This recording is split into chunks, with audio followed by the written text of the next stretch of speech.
Also, please make sure that our mobile phones and silent mode are turned off. Thank you.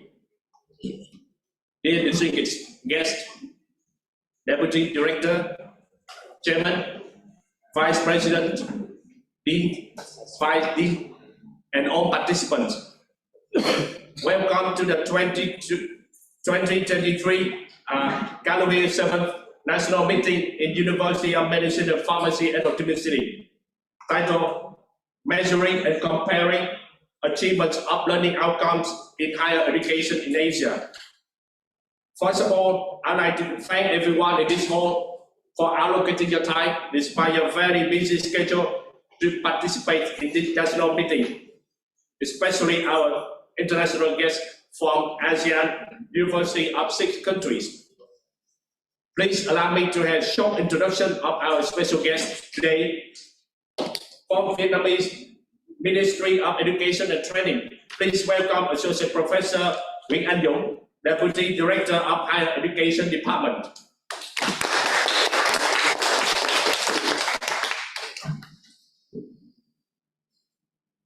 And from our international guests, I'd like to introduce Associate Professor Mohamed Saiful Barry from University Saint Malaysia.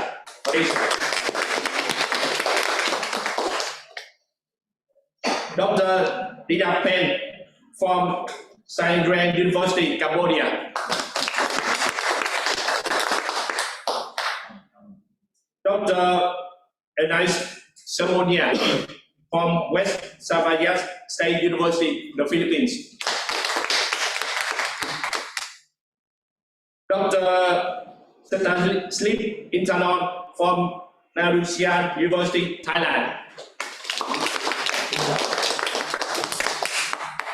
Dr. Phonafet Pondarat from National University of Laos.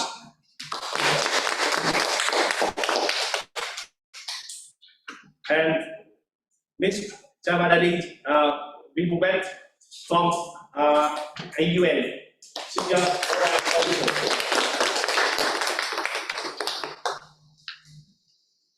And from Vietnamese side, I'd like to introduce Mr. Nghiêm Hà Tân, Vice Head of International Office of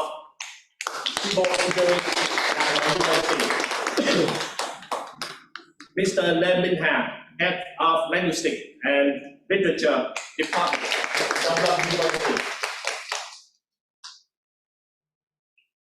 And from University of Medicine and Pharmacy at Ho Chi Minh City, I'd like to introduce Professor Trần Diệp Tuấn, Chairman, Board of Trustees. Associate Professor Ngô Quốc Đạt, Vice President. Associate Professor Vương Thị Ngọc Lan, Dean of Faculty of Medicine. Dr. Trần Công Thắng, Vice Dean of Faculty of Medicine. Now I would like to invite Associate Professor Ngô Quốc Đạt for his welcome speech. Please welcome Professor Ngô Quốc Đạt.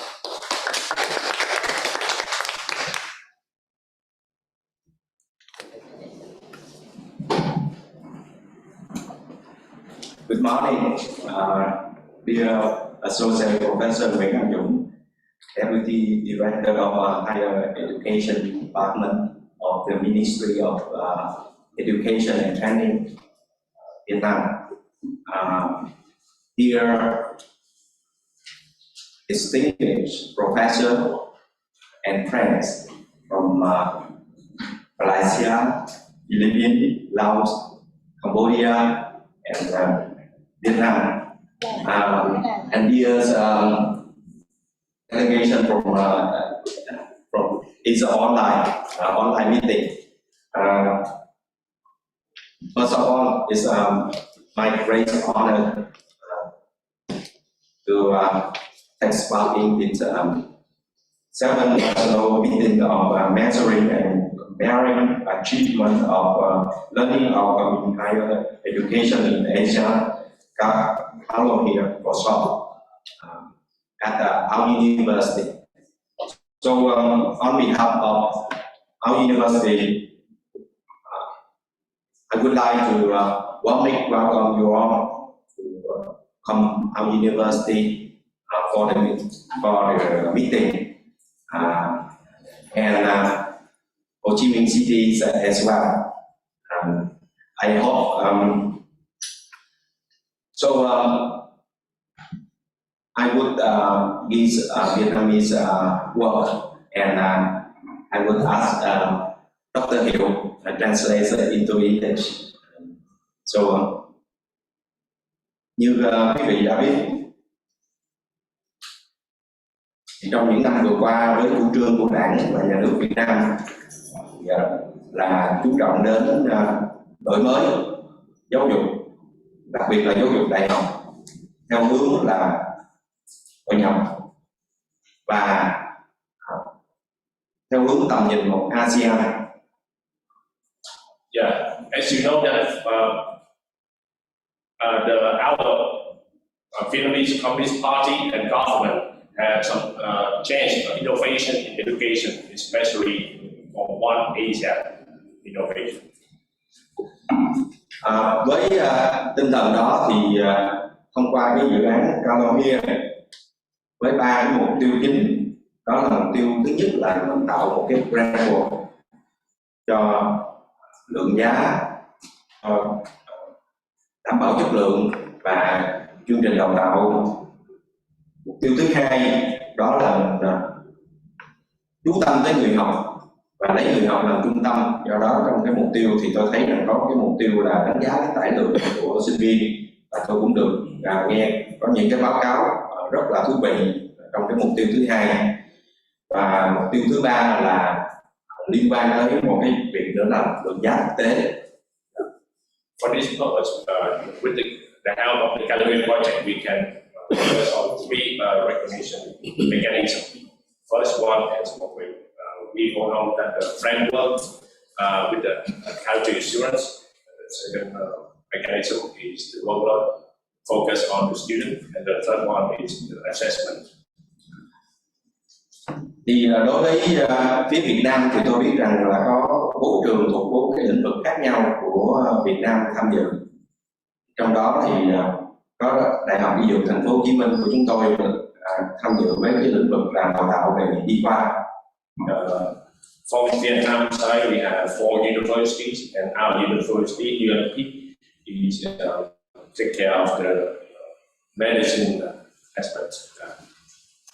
Và cũng xin chia sẻ với quý vị thì trường của chúng tôi là lĩnh vực y khoa đã trải qua một cái đổi mới chương trình đào tạo dựa trên chuẩn năng lực. For our university, we have a new curriculum with the focus on the competency-based.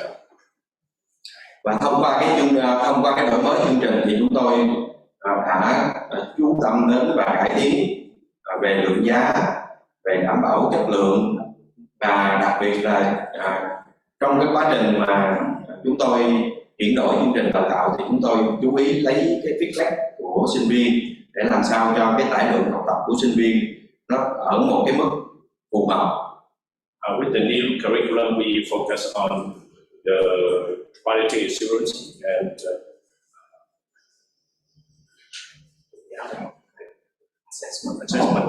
authentic assessment, and we focus on the feedback of our students. Do đó thì một lần nữa đối với trường chúng tôi rất là vinh dự khi là host của cái buổi National Meeting này, tập trung vào những cái vấn đề mà thực ra là trường của chúng tôi cũng đang rất là quan tâm. And therefore, we are very proud to be the host of this national meeting, because we also very interested in this recognition mechanism of our project. Thay mặt cho nhà trường thì tôi xin chúc cho một cái buổi meeting 2 ngày của chúng ta diễn ra rất là hữu ích và thú vị. Chúc cho các giáo sư quốc tế có những cái ngày thú vị ở thành phố Hồ Chí Minh. On behalf of our university, I wish that our two-day meeting will be helpful and beneficial for everyone. And I wish also our international guests will have a good time in Ho Chi Minh City. Thank you very much.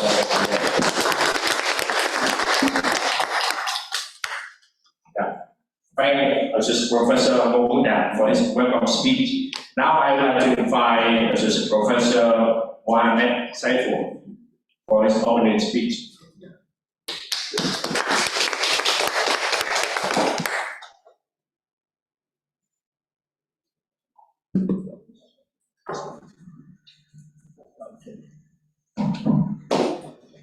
Good morning, everyone. Thank you so much to the host. And then I think on behalf of the team, we are very thankful to University of Medicine and Pharmacy, Ho Chi Minh, for being the host and your great hospitality to all the guests. And then I also like to say thank to Deputy Director, Department of Higher Education, Ministry of Education Training for coming and joining us.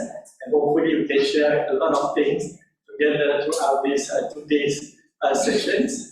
And I would also like to say thank you to Deputy Vice Presidents of the MP for coming here and officiating and giving your very warm remark just now.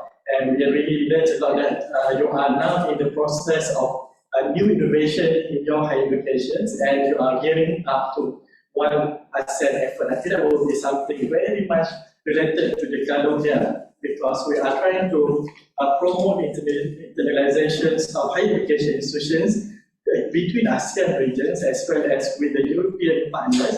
And we hope that this kind of collaboration will improve our visibility at the global level as well as the regional level.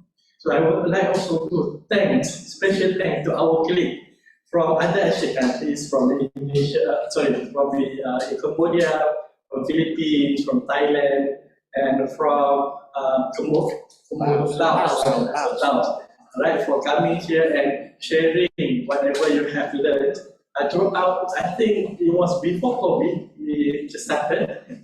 Now we are after COVID, so I think this is something that we are sharing a lot, and hopefully this fruitful sharing session between us, especially the regional ASEAN countries. I think that will be something very much anticipated and looking forward. And I believe this CALOHEA will be able to unite us, even though we have a kind of diversities. But CALOHEA project brings us together and unite us in diversity to make us something in common through, it was mentioned through the 3 recognition mechanisms. We are comparing our degree profiles, and then we're coming up with what sort of workload that we have in our own context. And then later on, we are trying to share what the inspiring examples for authentic assessment that we can share across the regions. And I believe as someone who has been in the project, a lot of things we can learn from each other. A lot of things we can learn from each other.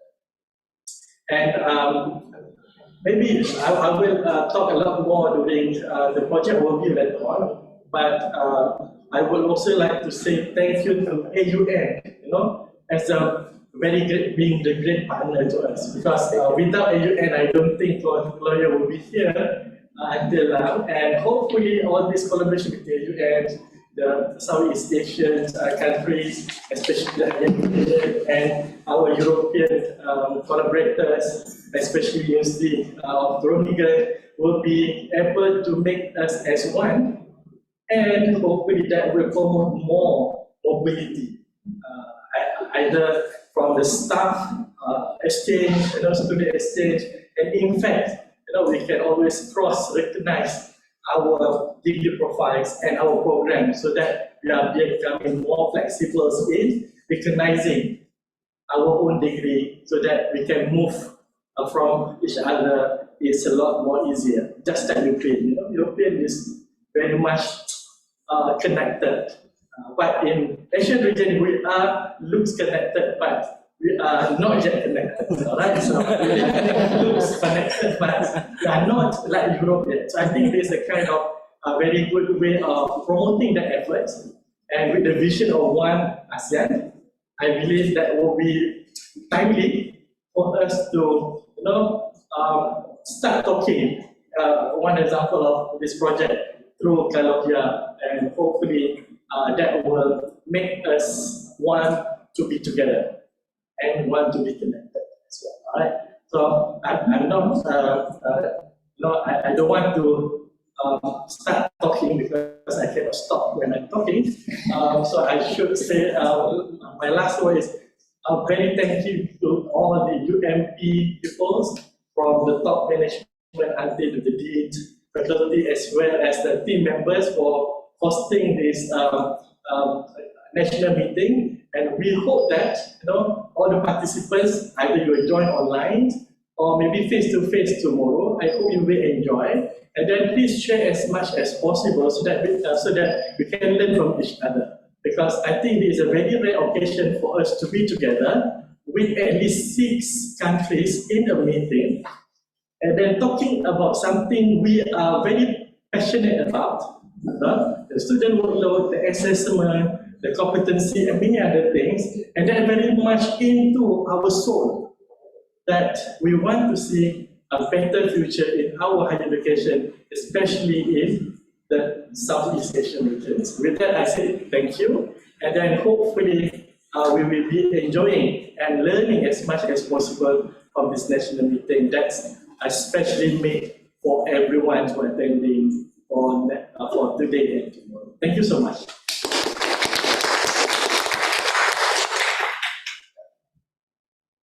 And now, Professor Seiko will give an overview of the Tango project. But before the presentation, he has a small present to our vice dean or the host, or to the host.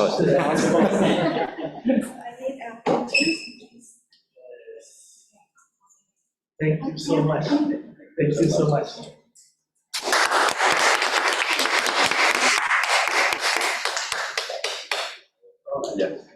Asian. Yeah. One Asian vision. Okay, I need to proceed, isn't it? Yeah.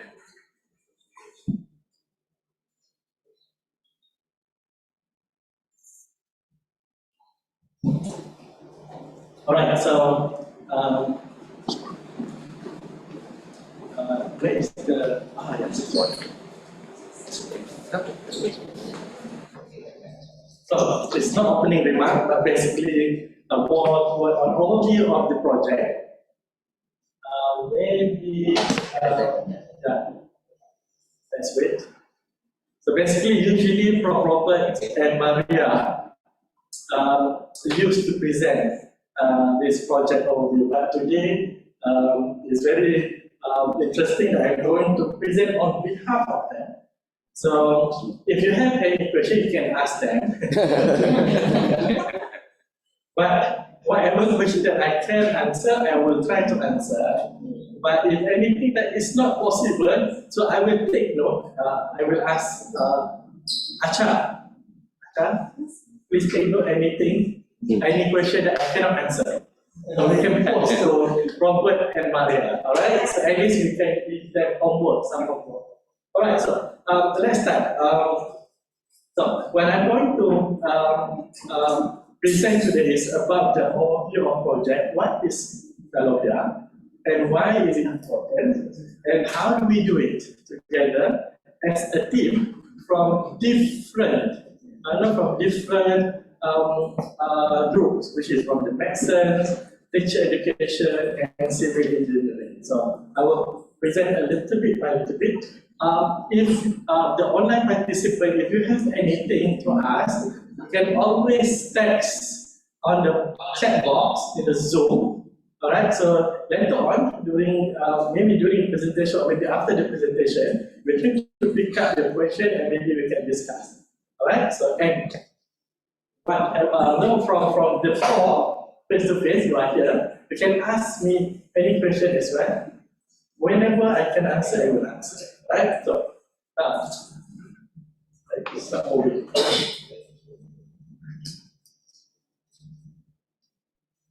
all right. So basically, what the objective of this CALOHEA? I think the main aim of the CALOHEA is about this. contribute to the internalizations of higher education institutions among us, all right? So, and at the end of the day, what we want to achieve is about improving the recognitions among us. And to move toward that, we need some common ground, isn't it? Some common ground. Without the common ground, it's a bit challenging for us to promote internalizations among us, as well as to improve the recognitions of higher education across the countries, because every country has their own rules, their own practices, their own guidelines, and many other things. So without common ground, it's a bit challenging for us to talk. We need certain currency that is common to us to recognize each other. So the CALOHEA is about that. We are trying to promote all this common ground that we can work together so that we can be visible between us, promote the internalization among us, at least at the region, and then hopefully with the common understanding, with the common framework, and the common way of doing things, we are able to recognize each other. So I think it's a very, it's very heart-ending matters. They are trying to connect us in a way that we are connected seamlessly.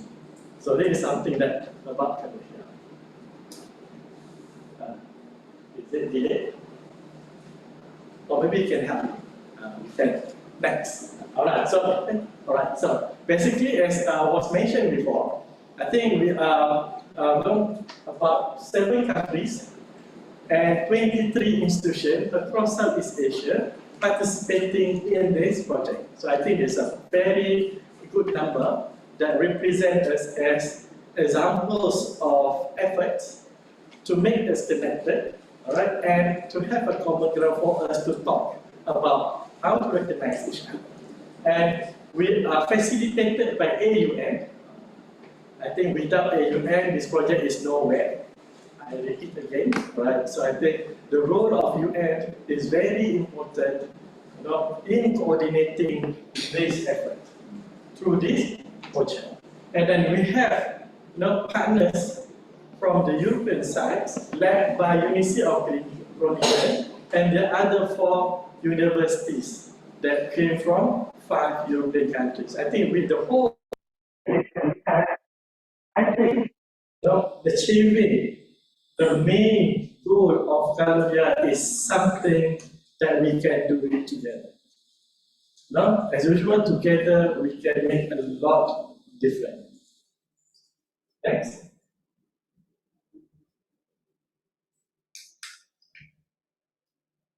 All right, so we are so fortunate because in Vietnam we have these universities participating in this project, and we are so thankful to UMP for hosting the first round of national meeting.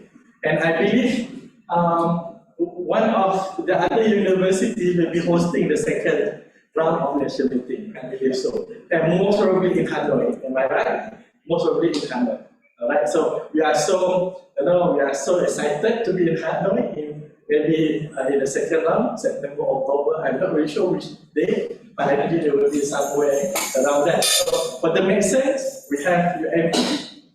And then for civil engineering, we have Ho Chi Minh University of Technology and National University of Civil Engineering. And for the teacher education, we have from how to spell? Is it Long Lam? Yes. Is it correct? Long Lam University of Ho Chi Minh. So we have a good mixture of the universities from Vietnam higher education to be part of us, and we are very grateful for the support from the higher education department towards gearing and facilitating all these efforts.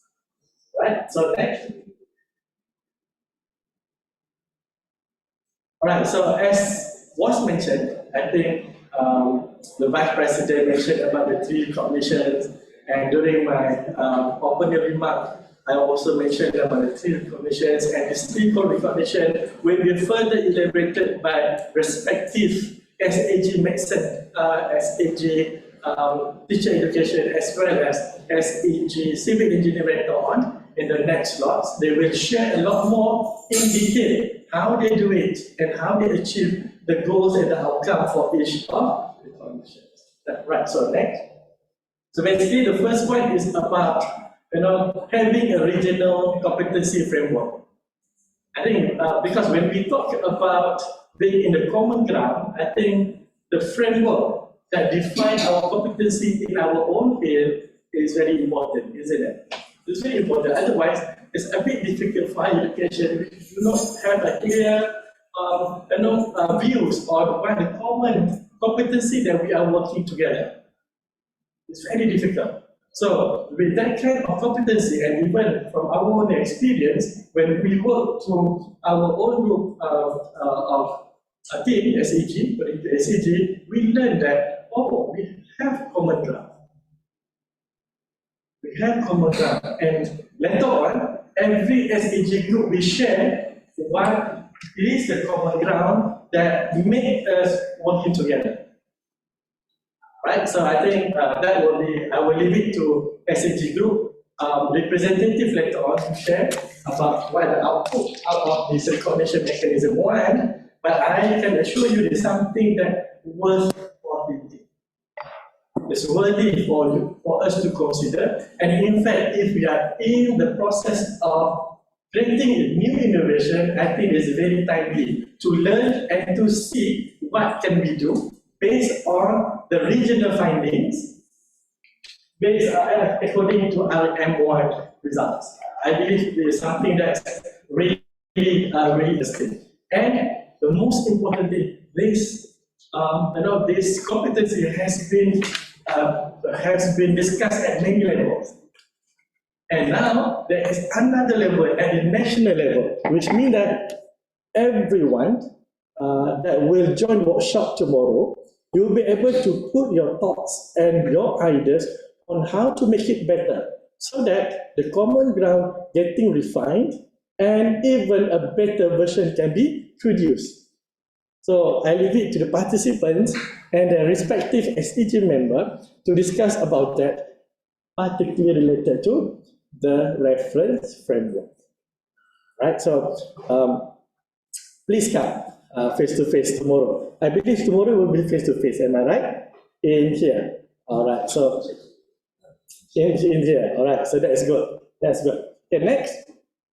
Okay, once we have established, the common framework that we are working with. So the second recognition mechanism is about the student workload. Because student workload is a kind of currency for us to exchange between our programs. Because sometimes we define our credit in different way, or maybe a workload different way, and this is something that we need to have another common ground. In addition to the competency framework just now, how do we measure our students' learning effort? So this is where the student workload measurement comes into the picture, and then respective SEG representative will share about what are the findings and how the findings will relate to you and what we can learn from the finding to make us better. And the most important is the common understanding about what is student workload. When we have that kind of common understanding, it's very easy for us to talk more and look more about how can we do better. So it is very important. That's why from RM1 to RM2 is connected, but how it's linked we will discuss later on based on the example from respective SEG members presentation later on. And the third one is something that is very, for us I think is quite new, all right, because there is where we are talking about the authentic assessment. And based on our experience at the early stage, we were discussing about what is authentic assessment. What and how? Do we have any examples or any good practice or best practices that we can look forward in this region and then can be shared throughout the region so that other people can learn from each other. Because sometimes we do not need to create the new wheel if the wheel is already there. All right, so we have to learn from others to learn. So we need RM1, RM2 in relation to authentic assessment, because authentic assessment is very much related to RM1 and RM2. Without common understanding about RM1 and RM2, it's very difficult for us to talk about authentic assessment, because there is no common ground for us to do assessment together. All right, so this is where the interrelationship between this recognition mechanism and the whole package will bring us to a new dimension on how do we look at our higher education from these three perspectives. And the most important is from the multiple perspective, from the multiple countries' input, and from different stakeholders that giving their feedback to all these three mechanisms. And I would say, after national meeting, I was informed that Vietnam national meeting is the last national meeting for the first round, and your input is very, very important. To every single moment that you are engaging with the SEG members in the workshop. So do give your feedback. Now come and discuss critically on how best we can move forward with the three recognition mechanism, and how can we improve the findings. The most important is to improve the findings that's contextualized in the Vietnam context. That is very important, to contextualize the findings into the country practice. This is very important, because we recognize that without the context, anything is useless. So with the context, everything will be very useful. So that's why your input is very much important for us to see either or the finding is working well with your context or not. If not working well, how can we make it better? So that the framework will be useful to any participating higher education at all. And remember, CALOHEA is one of the examples that will lead way to many possibilities, at least in our region, in Southeast Asia regions.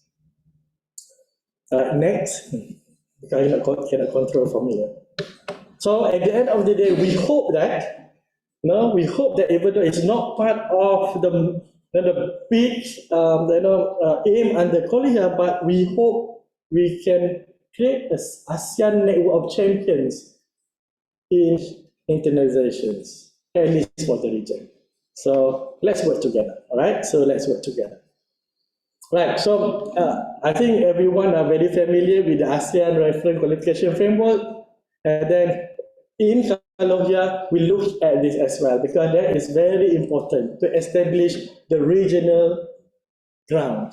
So based on this, we are also looking at the national qualification framework. So basically, every member during the recognition mechanism one, we are working together at the regional quality framework, go to the national quality framework, and even to the subject-specific quality framework, especially those who have professional bodies, like medicine, civil engineering. Sometimes, these professional bodies have their own quality assurance framework. So with all this, basically, we combine and then we look at, is there any particular common ground that we call as dimension and sub-dimensions, all right, based on this framework. After looking all the documents, and after we met all the competencies that has been defined by respective quality frameworks, either at regional, national, or even subject-specific level, so we come together and define what are the common grounds that we can work and we can expand later on to move forward. Right? So this is how we are doing. And those dimensions and sub-dimensions, at the end, once we produce consensus or framework of the medicine, from teacher education, as well as civil engineering, we engage with stakeholders, for example, the employers, and then alumni, the graduates and academics. So we engage them and consult with them. Is there anything missing? Or is there anything that we need to delete? Or is there anything that we need to improvise so that the frameworks can become a better and more refined framework? So the process has been taken very long, and every institution engaged with their own stakeholders, and throughout these stakeholders, the versions has been refined. Teacher education, you have 9 versions. 8, not 9 yet, right? 8 versions. Maybe after this, because the final say will be in Vietnam. They already engaged in other countries, but the last, Vietnam. Medicine, we have only 3 versions, not 6. Only 3 versions and final. Oh no, not yet final. Waiting for Vietnam as well. All right. And then for the civil engineering, I was told that you also at least 4 versions. 4 versions, am I right? Yeah, 4 versions. And maybe it's going to be 5th version after Vietnam. So there are a lot of evolutions happening in refining the domain, the dimension and sub-dimension, and we put into different categories. Usually we put knowledge, skill, and attitude, isn't it? That is a very common KSA. Knowledge, skill, and attitude. But interestingly, in this CALOHEA project, we do not classify according to that. So we classify KS, we maintain knowledge, skill, but the A become responsibilities. It means that what do you expect your graduates to carry duty when they are in the field?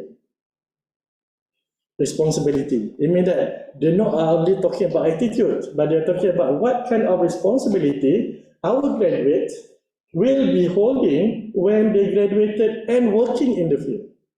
Totally change the way we see the framework. And believe me, I'm not really sure, but in medicine, we're having very tough time to get agreement on responsibility. I believe even more for the teacher education, isn't it? Because you are the most number members, isn't it? You have the biggest numbers members, isn't it? No, not the previous. The previous one is in ITC. Oh, right. Engineering. Civil engineering the most. But they managed to do it only 4th version.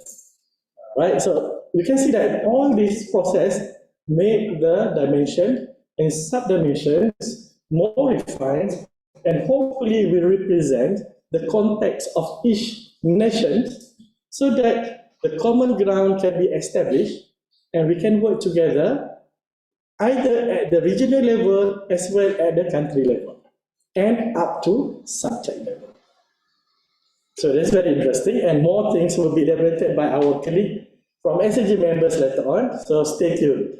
So we look forward from the presentation from each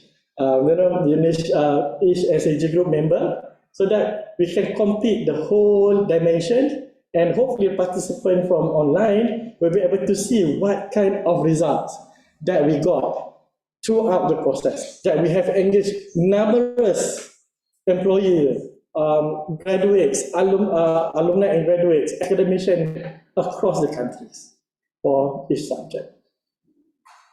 Oh, cannot. If you have any question, you can ask, because I'm supposed to talk until 10:30. I'm buying time, you know? All right, so now I put in this framework, in this diagram. One is a regional framework that we have established across the country, and we have a recognition. Because whatever we do in terms of the qualification, we want to be recognized by others. Am I right? We want to be recognized so that our standing at the regional as a global level will be at something that is acceptable, so that we are at that par. And with that recognition, we can get cross border easily in terms of higher education.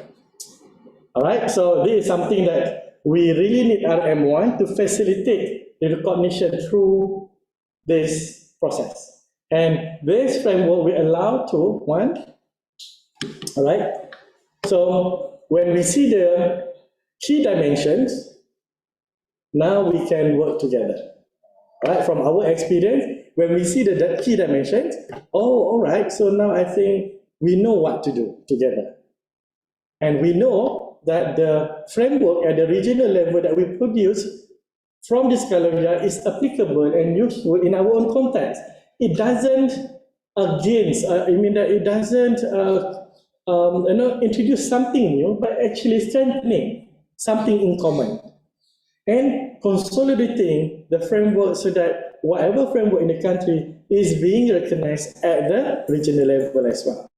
So this is a kind of facilitation that we hope that this dimension and sub-dimension will do to the rest of the higher education, even though they are not participating. That's why in the national meeting, we invite non-participating teams members to come and give your feedback. Because we are just a representative. The team is just a sample, I would say the sample of the population.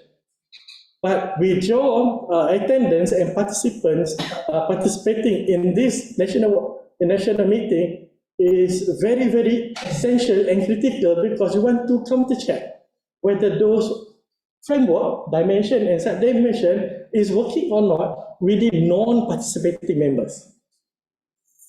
That's why national meeting is very important, all right? And Vietnam even more important now, because you are the first round.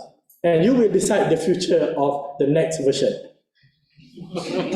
Yeah, being the last one, the last man standing, isn't it? So this is men and women as well, both. All right, so next, and then once we have these clear key dimensions, and definitely there is something equivalent.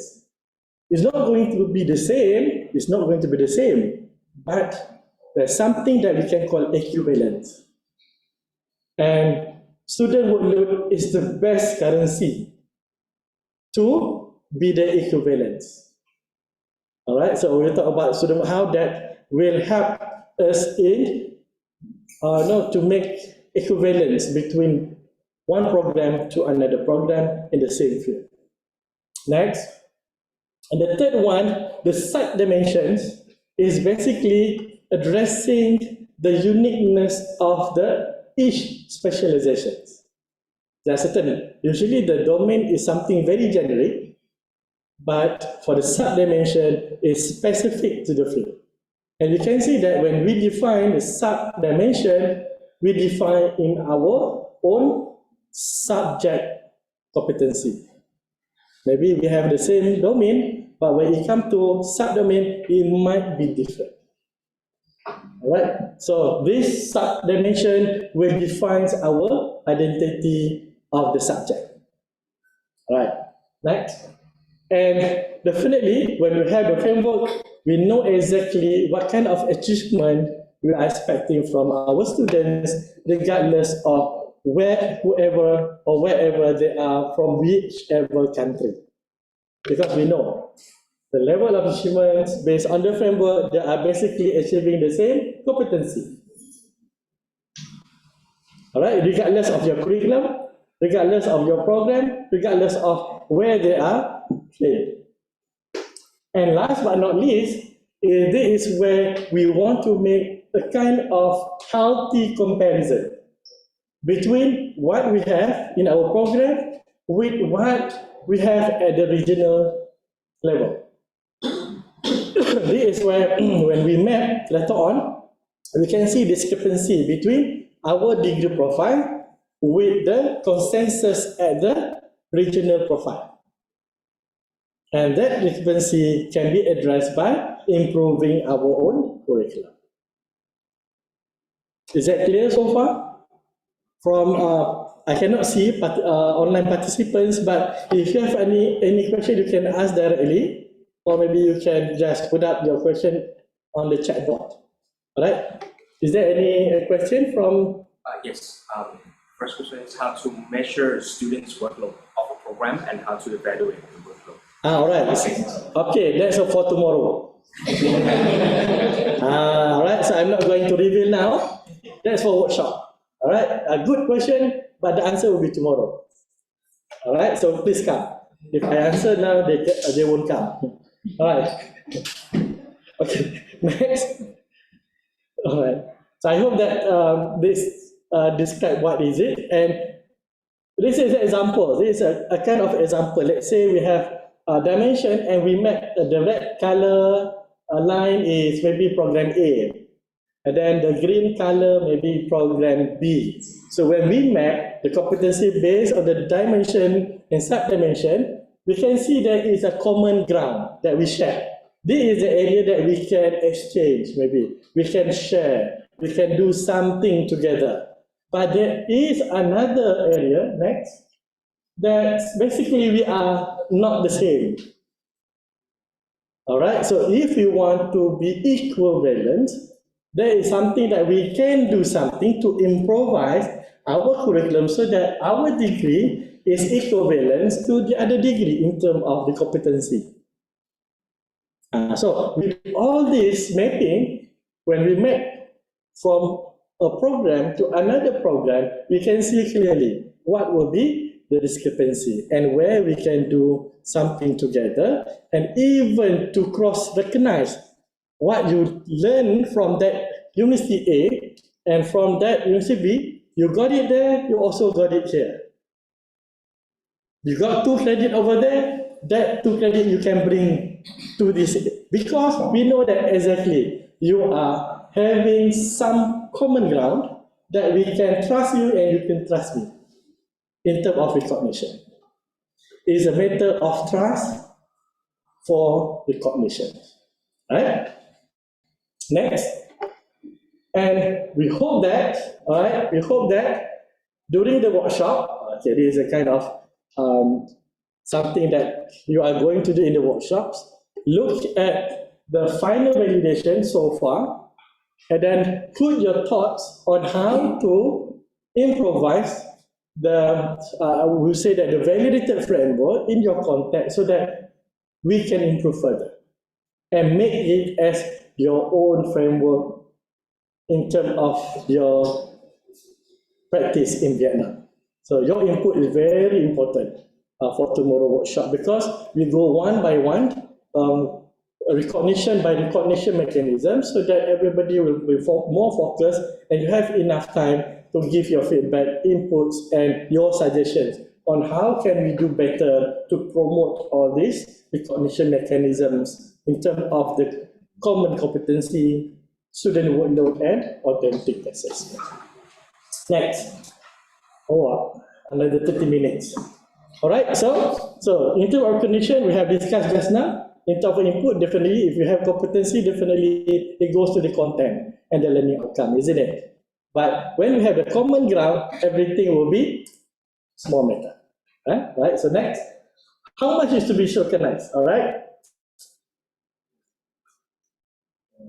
So is that working? Oh, it's working now. All right. So now, this is how much to be recognized. This is where conventionally we look at the content and learning outcomes. All right. So this is a common practice. But now, because we know that content and learning outcomes is very much depending on the competency. So what defines the students' effort to learning is about their workload. All right, their workload. So basically, the content hours and the student workload. How much they have learned and how much they has been exposed to certain tasks for them to achieve the competency that we expect them to gain and learn at the end of the program. Now, remember, with our cute little students, they always learn, they follow whatever syllabus they give to them, and now, why do recognition and intimation require us to make full student workload? So I will tell you a little bit about that, and what tools can we use, all right, to make the student workload explicitly measured, and to make how to make estimating and monitoring full student workload. So there's a kind of inputs that I'm going to share in general.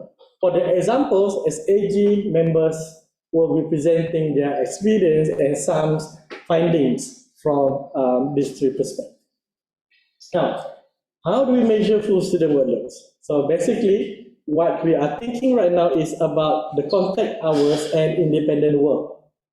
All right, so contact hours is basically how much they have learned from you as a teacher, face to face, physically or online. And independent works, how much effort the student have put beyond the contact hours. All right, so beyond the contact, and all this will form student workload. So traditionally, we are just talking about contact hours, how much you have engaged with the students, with the teachers, but rarely we measured what are the efforts of students did beyond the contact hours, right? For example here, all right, here's something that's very teacher-centered. No, there's a very teacher-centered or input-centered, whereby we define the credit usually by contact hours. There's a 3 hours, contact hours, 4 contact hours, meaning that everything on the schedule. All right, everything on the schedule. But if you're looking at the nature of student workload, it's just the peak of an iceberg. All right, there's so much more students did actually to learn. The revisions, the pre-learning activities, reading text, doing assignments, and many more. If you only depend on this, it's very difficult for us to trade off between the program because we do not have the full understanding about the student workload. But when we have this much, everything considered into the workload, then it will be more transparency. And then the currency that we use now is being more trusted and lead to recognition. When we trust to each other, we are transparent enough, lead to recognition, and this recognition will promote the internalization efforts that we are aiming for. So that's why student workload is very essential in the process of recognition and internalization. Now, let me put in this diagram, all right? This example, this is your contact hours. Basically, this is something that we spell out on the schedule. And this is something that we give to the student, but it's not counted into their workload because we do not include that into the credit unit. So basically, if you deep dive into the base of the iceberg, basically you have assignments, you have preparation, you have unsupervised work, and many other things, which is we call as independent work. A lot. And we put contact hours, independent work. Basically, previously, we only estimated about 17 hours. But if we count the independent work in the same hours, we can see that now it's become 43 hours per week. A lot more. But basically, based on the contact hours alone, we underestimate the student efforts for learning. But with independent works, now we are considering the student efforts for learning to achieve the competency that we want them to achieve to be a competent graduate. That will save the nation at all when they graduated from our program. And it's quite important. If we know and understand this well, basically this is something that we make things transparent. And then if, next. All right, for example here, all right, so if let's say program A and program B, we want to make comparison in terms of student workload. So even though the distribution of contact hours and independent hours is basically different based on your practice, but in terms of total, we got the same workload, isn't it? 7/7. So basically, course A in the program A and B is, we can call it as equivalence in terms of student workload. But if we, for example, here, course D compared to the other course and the program, basically it's about 10. When we're looking at in detail, actually it's about 6.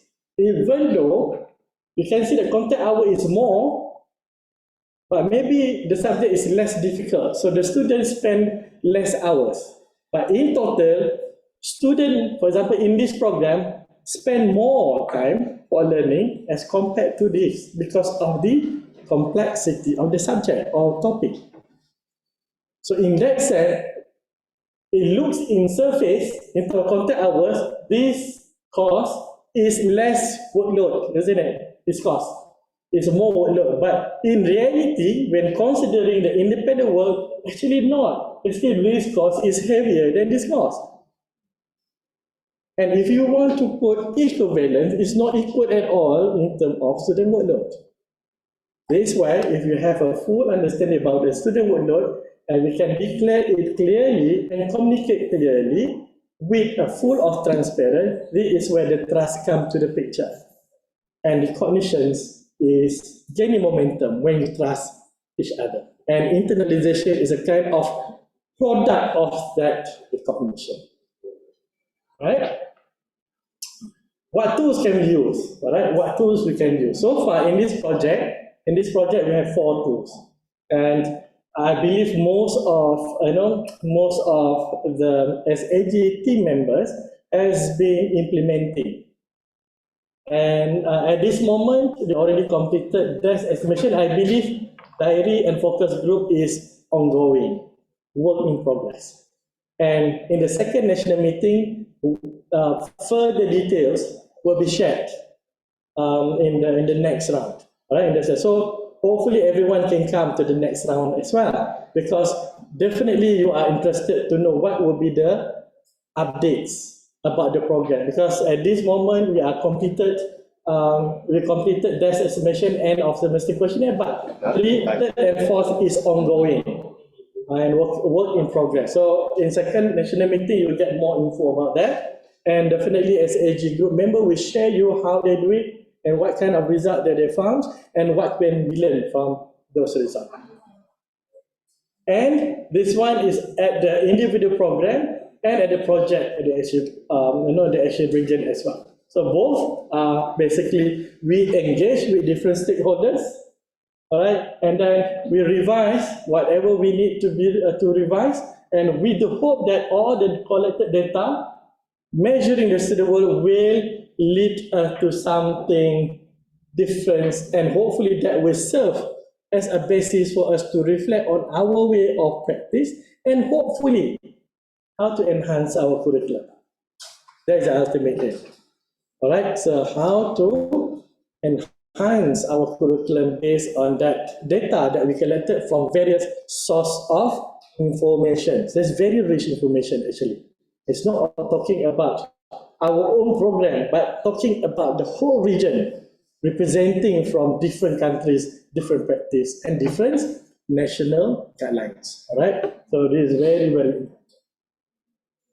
And we hope that, all right, at the ASEAN level, all right, we are able to promote the use of student workload as a basis for a more coherent regional mechanism system, particularly in recognition, because we do not have, isn't it? We're still looking for ASEAN credit transfer system. We do not have that yet. I don't think we have. European, Africa, and Latin America, yeah, they have. But for the ASEAN, we are not that big compared to the rest, but unfortunately, we do not have. I was looking for, is there any ASEAN credit recognition system that we can transfer our students in a better way? No, actually. That's why we are not transferring and sending our students among our country members. We always send to outside, isn't it? Not in our region. Nothing happened in our region. Yeah.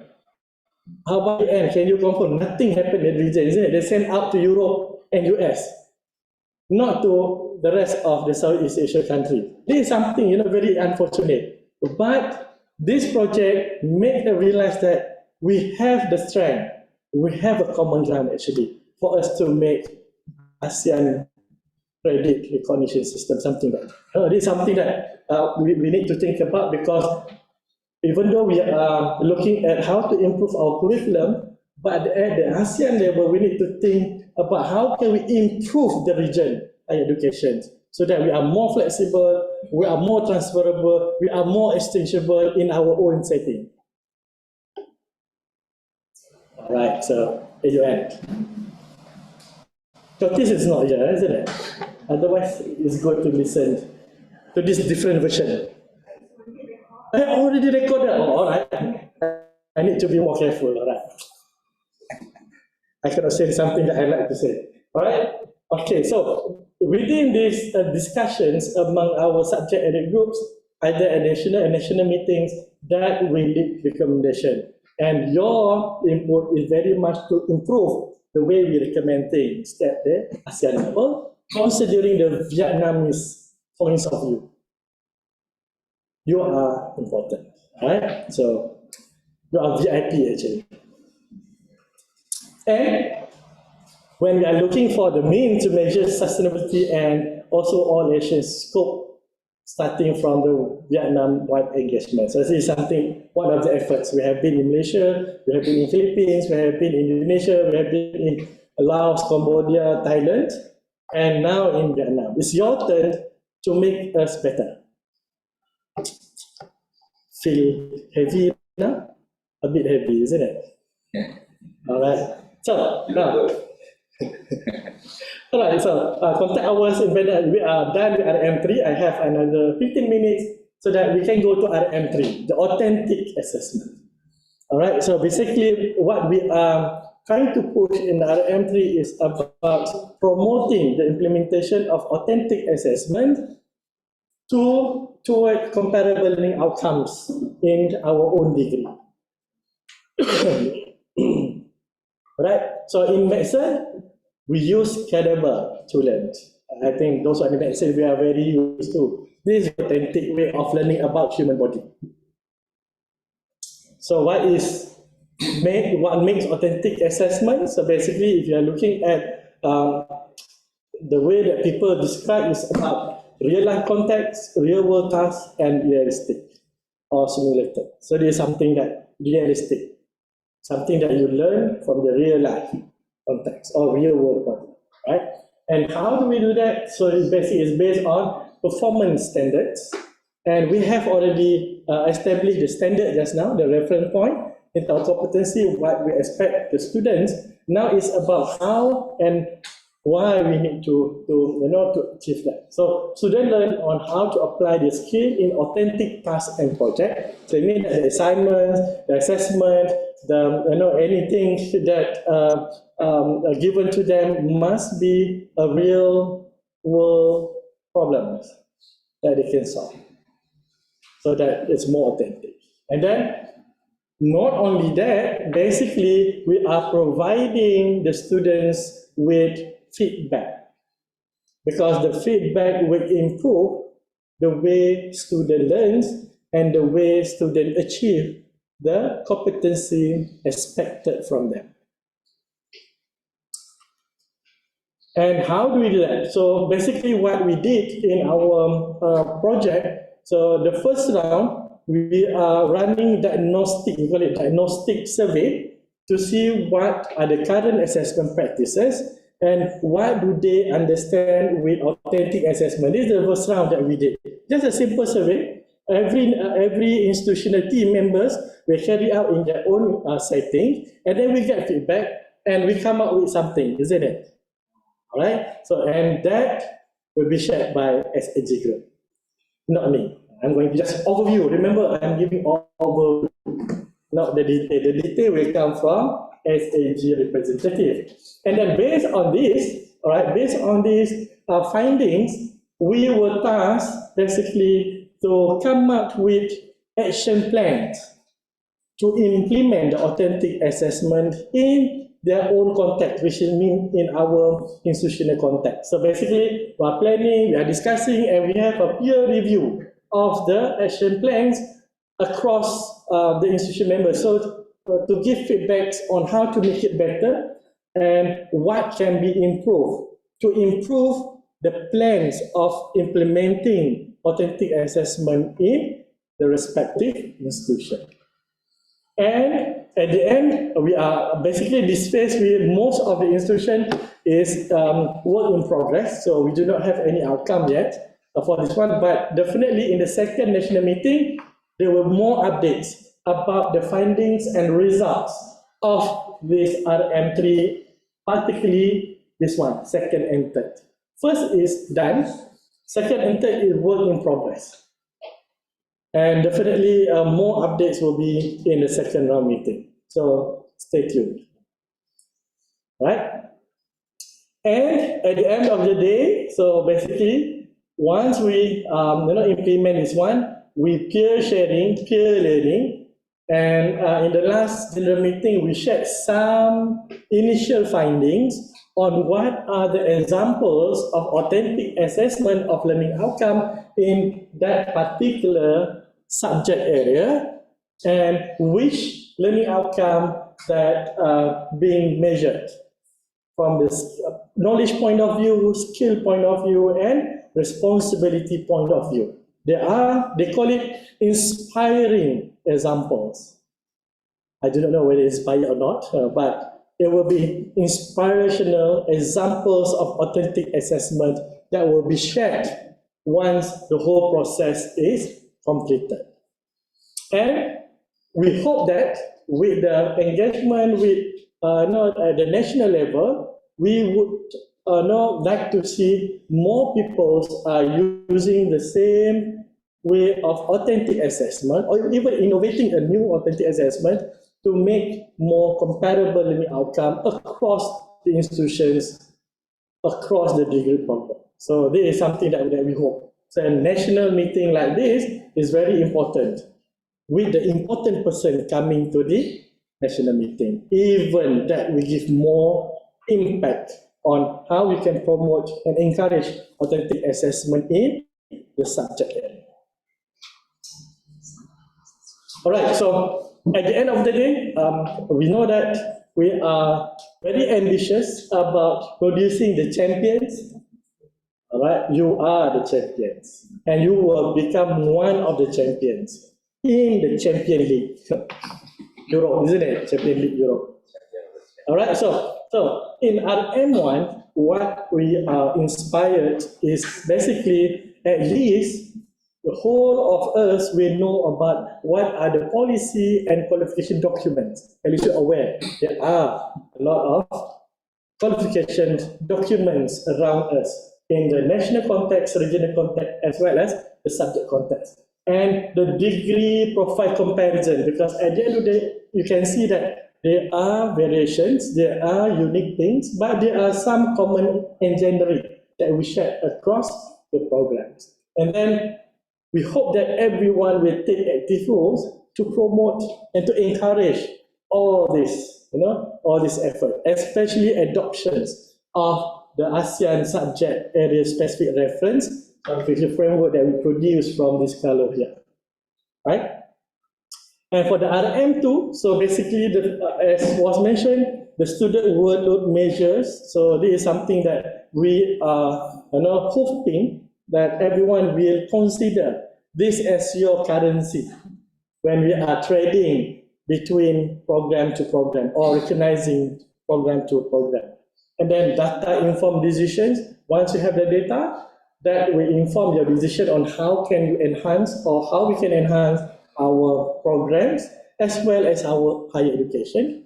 And hopefully one day, one good day, we come out with a regional recognition system through this project. At least there will be a kind of trigger, to start thinking or maybe to start put efforts toward regional recognition systems across the Southeast Asia countries in this region.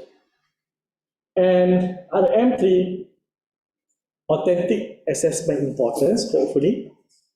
Everyone will get more understanding about it and feel the importance of implementing authentic assessment and then practicing the good practices in authentic assessment. And last but not least is fully implement the authentic assessment to enhance the curriculum and the higher education system so that students will get a real world task that will enhance the achievement of competency based on whatever framework we are referring to. All right, so hopefully there's a one, but together we can make the difference. This is for Vietnam, right? For Malaysia different, for Cambodia different, right? And just sharing is something that I would like to share as well. Kalau here in the global context, so basically in Europe, Latin, they are already having different regional subject-specific qualification and assessment framework, reference framework, and it is something that we are talking about. The European credit transfer, the Latin America recognition credit system, and as well as African credit transfer system. This is something that there are examples over there. It's just a matter of whether we want to start initiating it or not. But CALOHEA is really a good trigger for us to start at least thinking about it, right? So with that, thank you so much. I think that's all from my presentation. Anything that you'd like to ask? Yes. Later. Yeah. Or right now. All right now. All right. So. Or maybe later because. Yeah. Yeah. Yeah, thank Professor Seifu for his wonderful overview about CALOHEA project. Now I'd like to invite Professor Nguyễn Anh Dũng for his comments, remarks, and suggestions about our projects. Thank you. Good morning, everyone. So I would like to thank your University of Medicine and Overseas for inviting me representative of higher education in Vietnam to join this very special and actually very interesting workshop.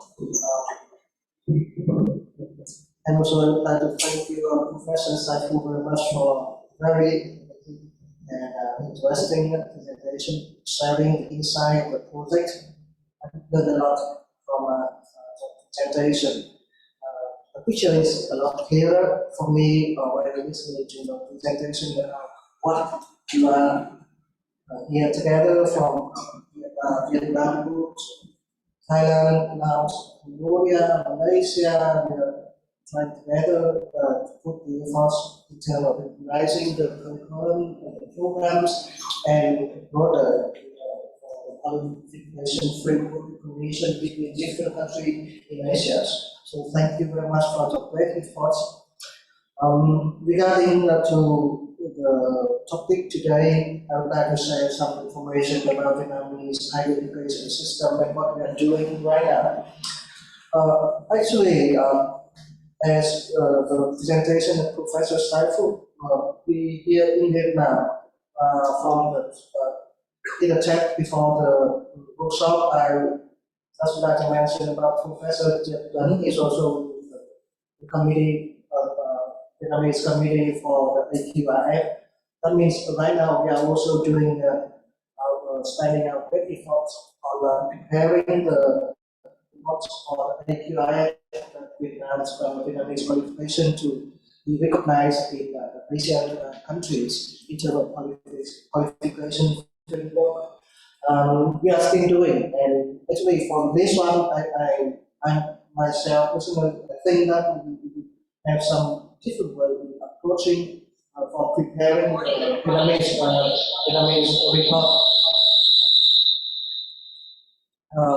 And also another thing that now Vietnam is trying our best to do is we are proposing the program standard for different areas, so including civil architecture. We have a representative today from the University of Civil Engineering. We also have for the teacher area, so we have the non-learning university responsible for the teaching programs in Vietnam, and also we have health and science, so we have the University of Medicine and Pharmacy, Washington City, and we do have others program standards that being built. And hopefully by the end of this year, we have 9 program standards approved by our minister. So this somehow, some way is quite similar with what you are doing. And another example that I think for a long time in Vietnam, 1 credit was equivalent to 45 working hours from very long time ago, 45.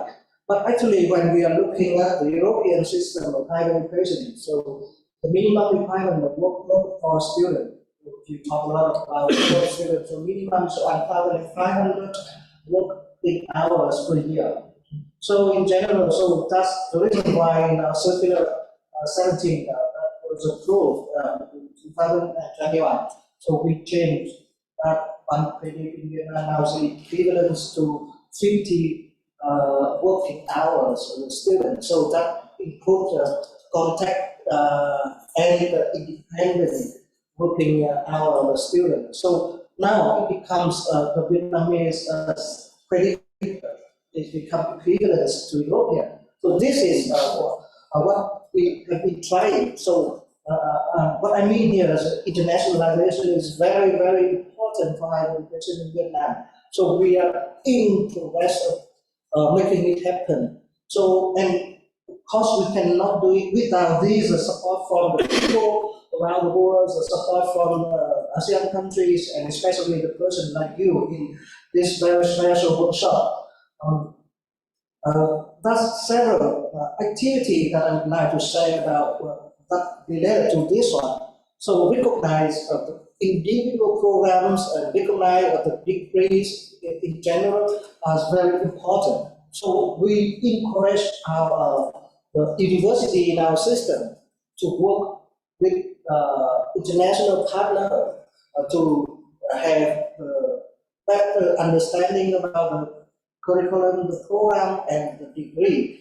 And the final destination is that the Vietnamese degree is recognized in the region and also in the world. As you might know that last year, in April, if I remember correctly, so there's a workshop, right? Workshop at, and in that workshop, Asian countries agreed to announce a roadmap to ASEAN higher education space. Roadmap to 2025. That means we have about 3 years left, including this year, for making it happen. So these activities are one of the step, very important step, I think, as an example that you mentioned of the model that we can spread out to the whole higher education system in Vietnam, so that the Vietnamese education and the ASEAN higher education workspace can become true in 2025. Looking back at the past, in the presentation, the Professor Saiful also mentioned about the Bologna Statement that was first established in 1999, right? In Bologna. And in that roadmap, at that time, they spent 11 years. They expect to spend 11 years to establish the European higher education area in 2010. And actually, in 2010, they established the European higher education area already.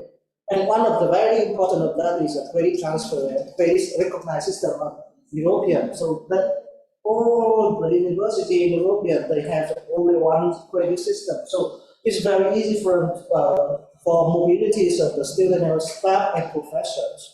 The reason why they mention about this one is when they look back about 1,000 years ago, when the professor and the scholars, they were very easily to move between different countries, different area to area to transfer the knowledge. So the European higher education area was established to really recognize what have been done in the world for 1,000 years ago. But now in Asia, actually we have one Asian vision about, I think this is about 8 years ago, And about 5 years ago, we have act one platform, right? One nation and one platform. But last year, we promote a proposal roadmap to 2025 for higher education workspace in Asia. As compared to the Bologna process, and to this process, we quite inspired, giving such a very short time in establishing a common space for higher education in Asia. But I do believe that with the support, with the work, line of work, I believe that we can make it come true. However, today, only Vietnamese representative from the management from the ministry. So probably maybe next time for this kind of workshop or meeting, maybe it's possible, it's better if more people from the Ministry of Malaysia, from China, and all others. So the person who are doing the work in terms of policy making join together this kind of workshop to understand more, and maybe that would shorten the time of establishing the higher education space for Asia with the targeted years 2025. And from the presentation and also from our point of view, so I would like to say forwards that we consider, and right now is we are active doing to make it happen. The first one is very important, and as you can see from the slides that Professor Saiful mentioned about a lot about transparency. So nowadays, transparency is one of the most important things. And actually, with the support from the artificial AI and also from the IT technologies and the 4.0 revolution, so I do believe that the first thing that we have to think carefully and seriously is about the transparency. It's very important. Without transparency, you do not have any data for collecting the data and determine the dimension and sub-dimensions, nothing.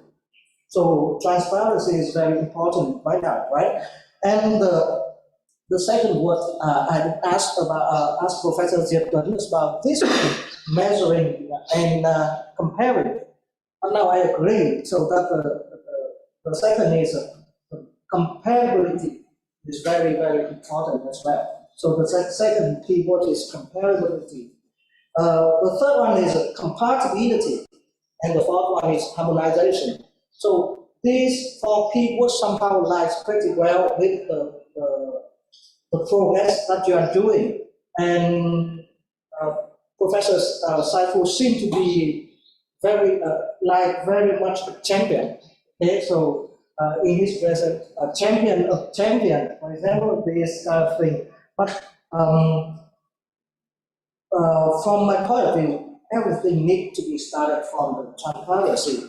So I encourage Vietnamese higher education institutions to be more transparent and apply more technologies nowadays in the governance, the management of their own system, of their own university, so that the French universities, international partners, can easily access to the data, the information.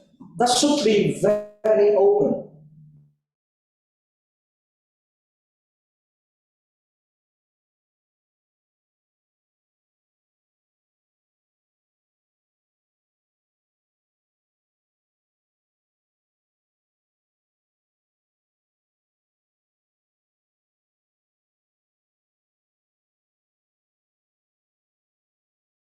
If it's possible, please share it, summarize things and about, especially about our suggestions in terms of policy maker.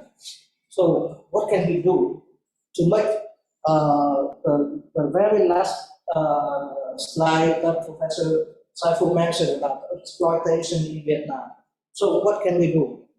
We need a suggestion after the two-day workshop, so that in terms of a policy maker, we will try our best to encourage Vietnamese higher education system to get involved, to be really engaged to this process. Thank you very much. And Professor Viet for his wonderful remarks. Now I'd like to invite Professor Viet and our 7th international guest to go to the stage to receive a small souvenir from our university for our chairman, Professor Trần Diệp Phước.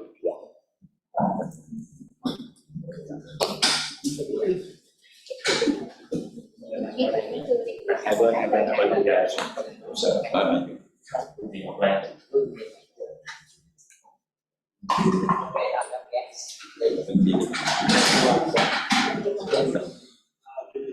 It's right here.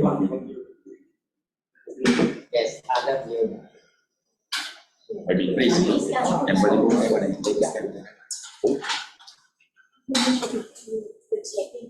Oh, okay. Too transparent.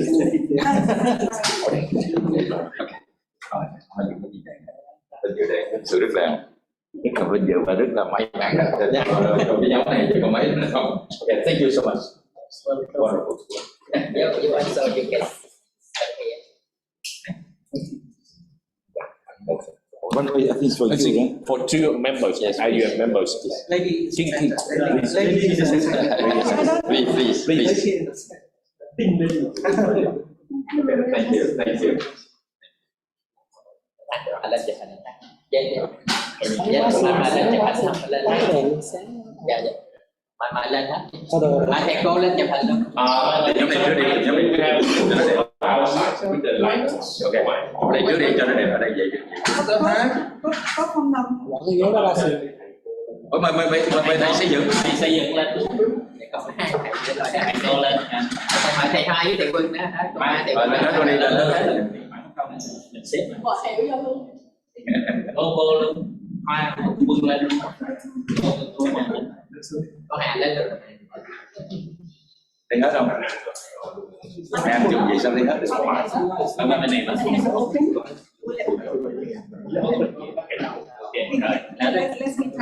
this. Okay, let me try to open this.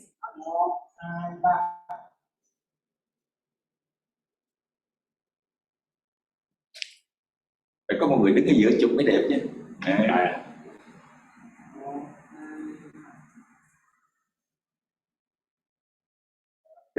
We have look photo outside before the break up. This will be better.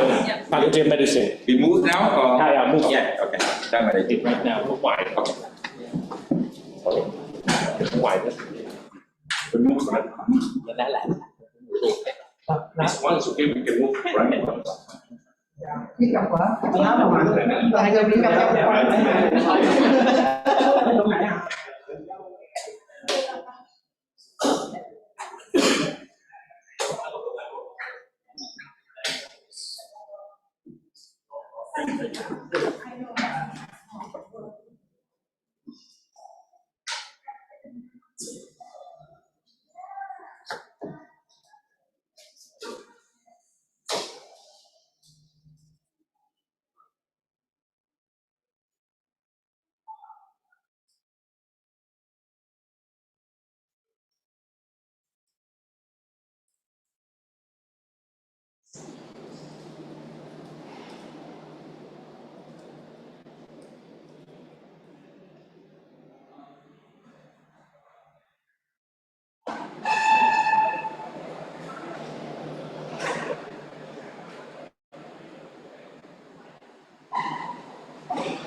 Như vậy.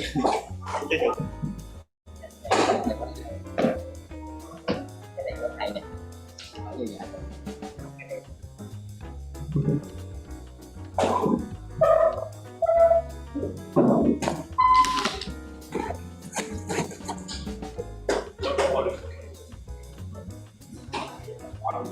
One beat, something. Wow, you already Different one. different version. I mean, Thai is quite any version. It's impossible. Không có giọng ấy. Nhưng mà giải lao tôi nói được hiểu. Yeah, we have 15 minutes of break. Mấy hồi đó, chắc 45 quay lại chứ. Đồng mùi à. Để xem đi. Dạ đi.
Otherwise, I can be shy to eat.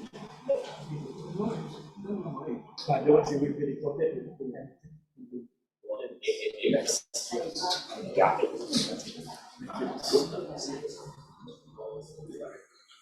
Next one.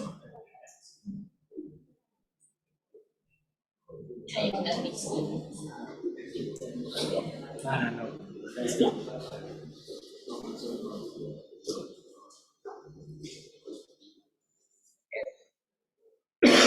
Xong rồi nghe hát là bắt đầu đánh bắt đầu phải học tới giờ rồi.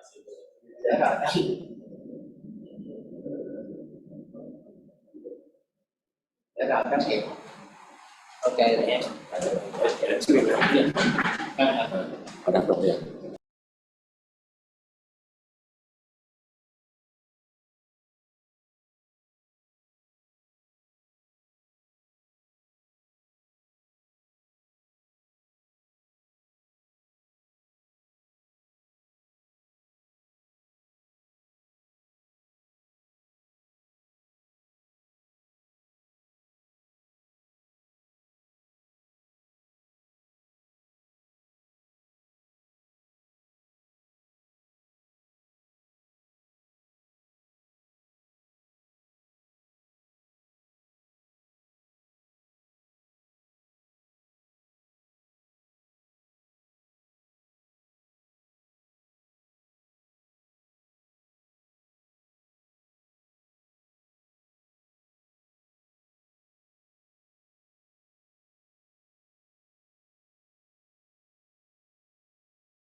Engineering.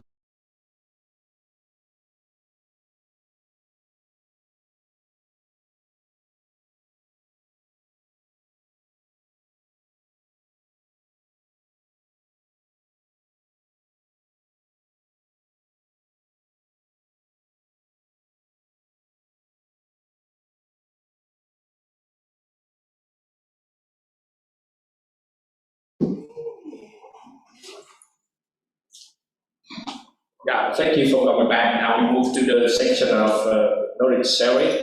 We will start with teacher education with now, please. Teacher.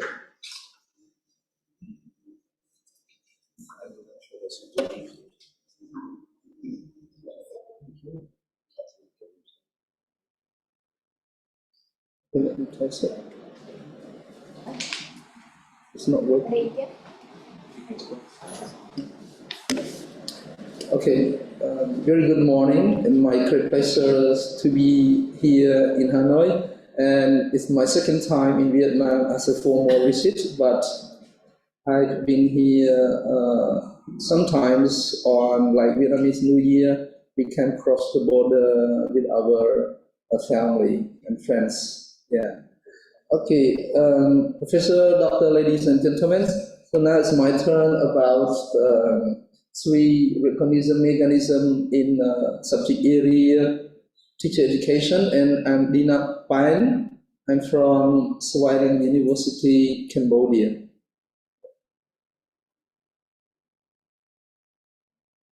Alright, here is our content is the same to the OM1, OM2, and OM3, so let me repeat it.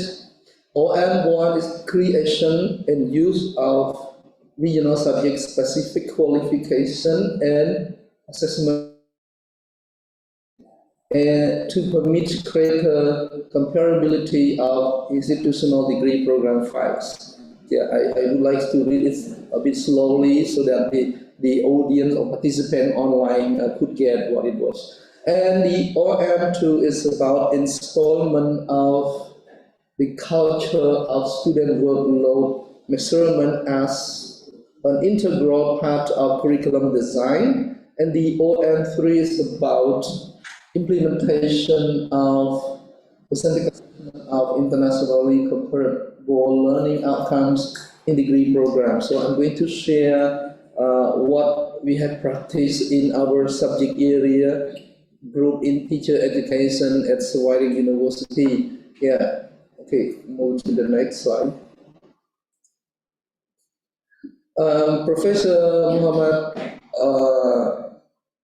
already give you the detail about what the OM1 and how they come into dimension, sub-dimension as a knowledge, skill, responsibility, and we have dimension 1, 2, 3, 4, 5, 6, 7, and sub-dimension in there. So subject-specific qualification framework is developed to state in a more detailed manner what knowledge, skill, attitude, competences are expected from graduates of a first or second cycle higher educational program in particular subject. So in the subject area of teacher education, we have seven countries as listed here: Cambodia, Indonesia, Laos, Malaysia, Philippines, Thai, and Vietnam.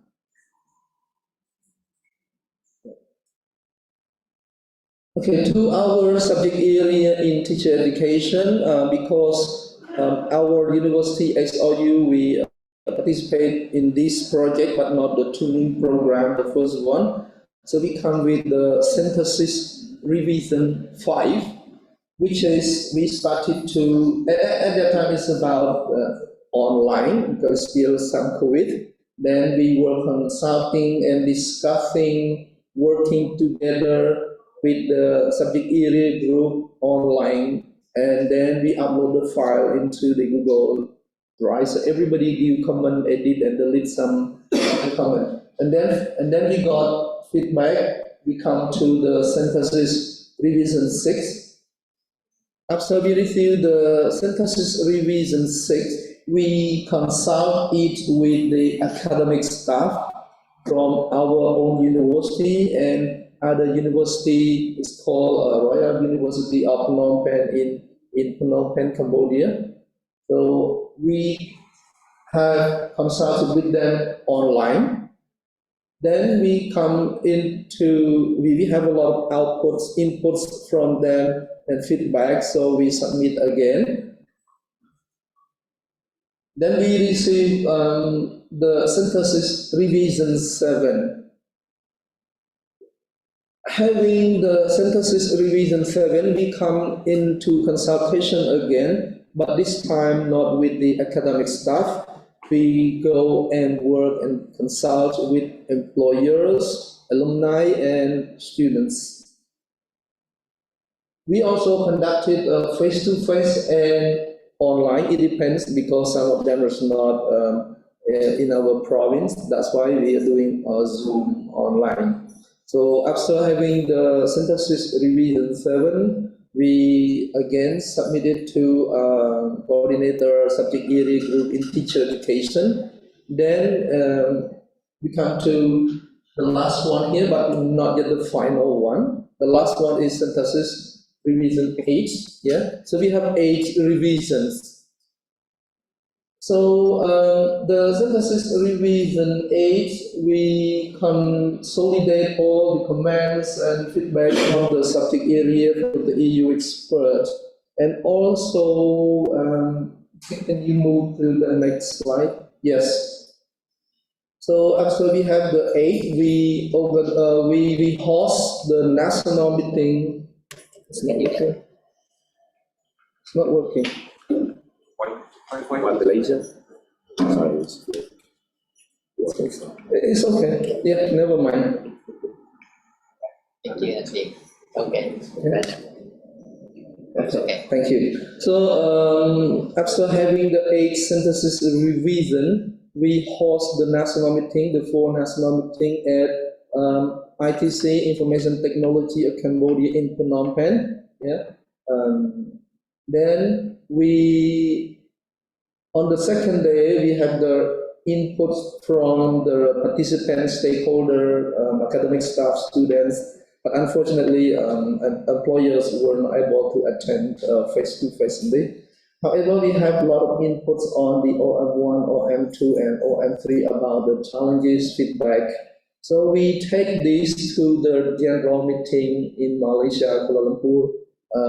Here, we present again in our subject area group for all the university partners, and ODAR expect that it's going to be 8.5. We just call it 8.5, but there will be version 9 after the meeting here in Vietnam. Yeah. So coming to the OM2 is about the students' workload. Yeah, we have applied 4 tools as you can see here, and Professor Mohammed also mentioned about desktop estimation. Tool 2 is end of semester questionnaires, and tool 3 is about diary logbook, and tool 4 is about focus group discussion. Yeah, so for our desktop estimation, we focus on the time spent of teaching and learning. So we want to find out how many hours our students need to spend learning in order to successfully complete each program, like is Macy attending the classes, doing requirement reading, assignment, individual or work with group and peer, assessment, something.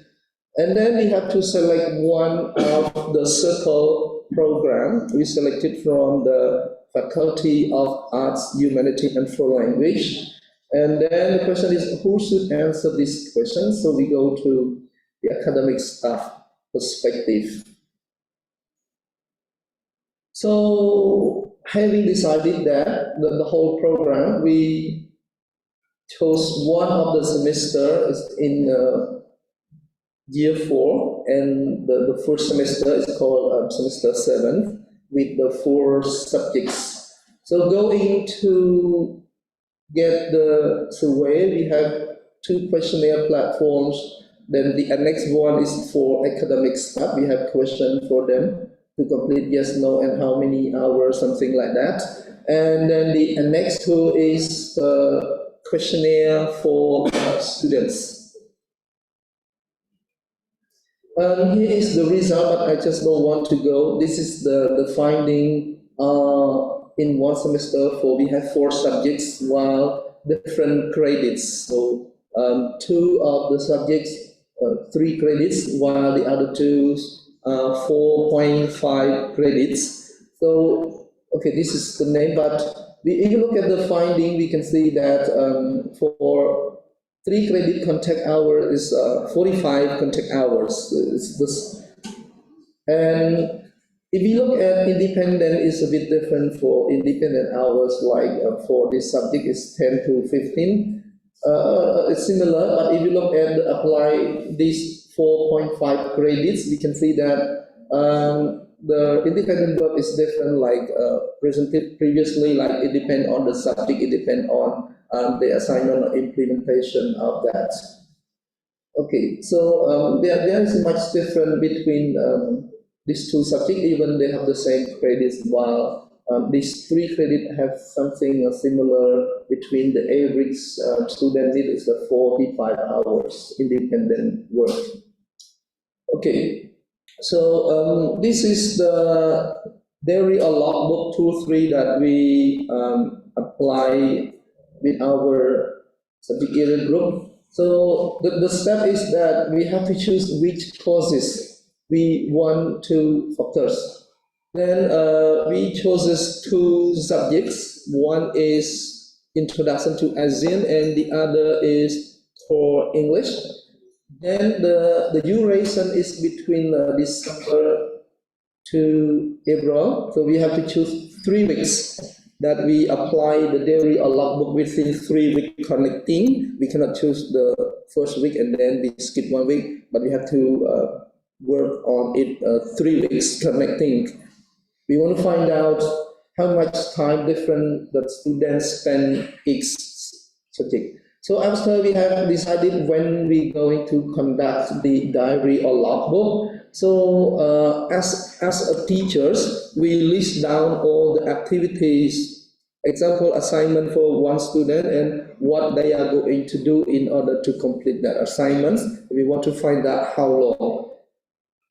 So we decided how we will collect the information. After we listed all the activities, we came to the student and presented to them, explain them to make sure they understand what they are going to do. So then we started, we introduced the exercise to the student. So we got the feedback from the student.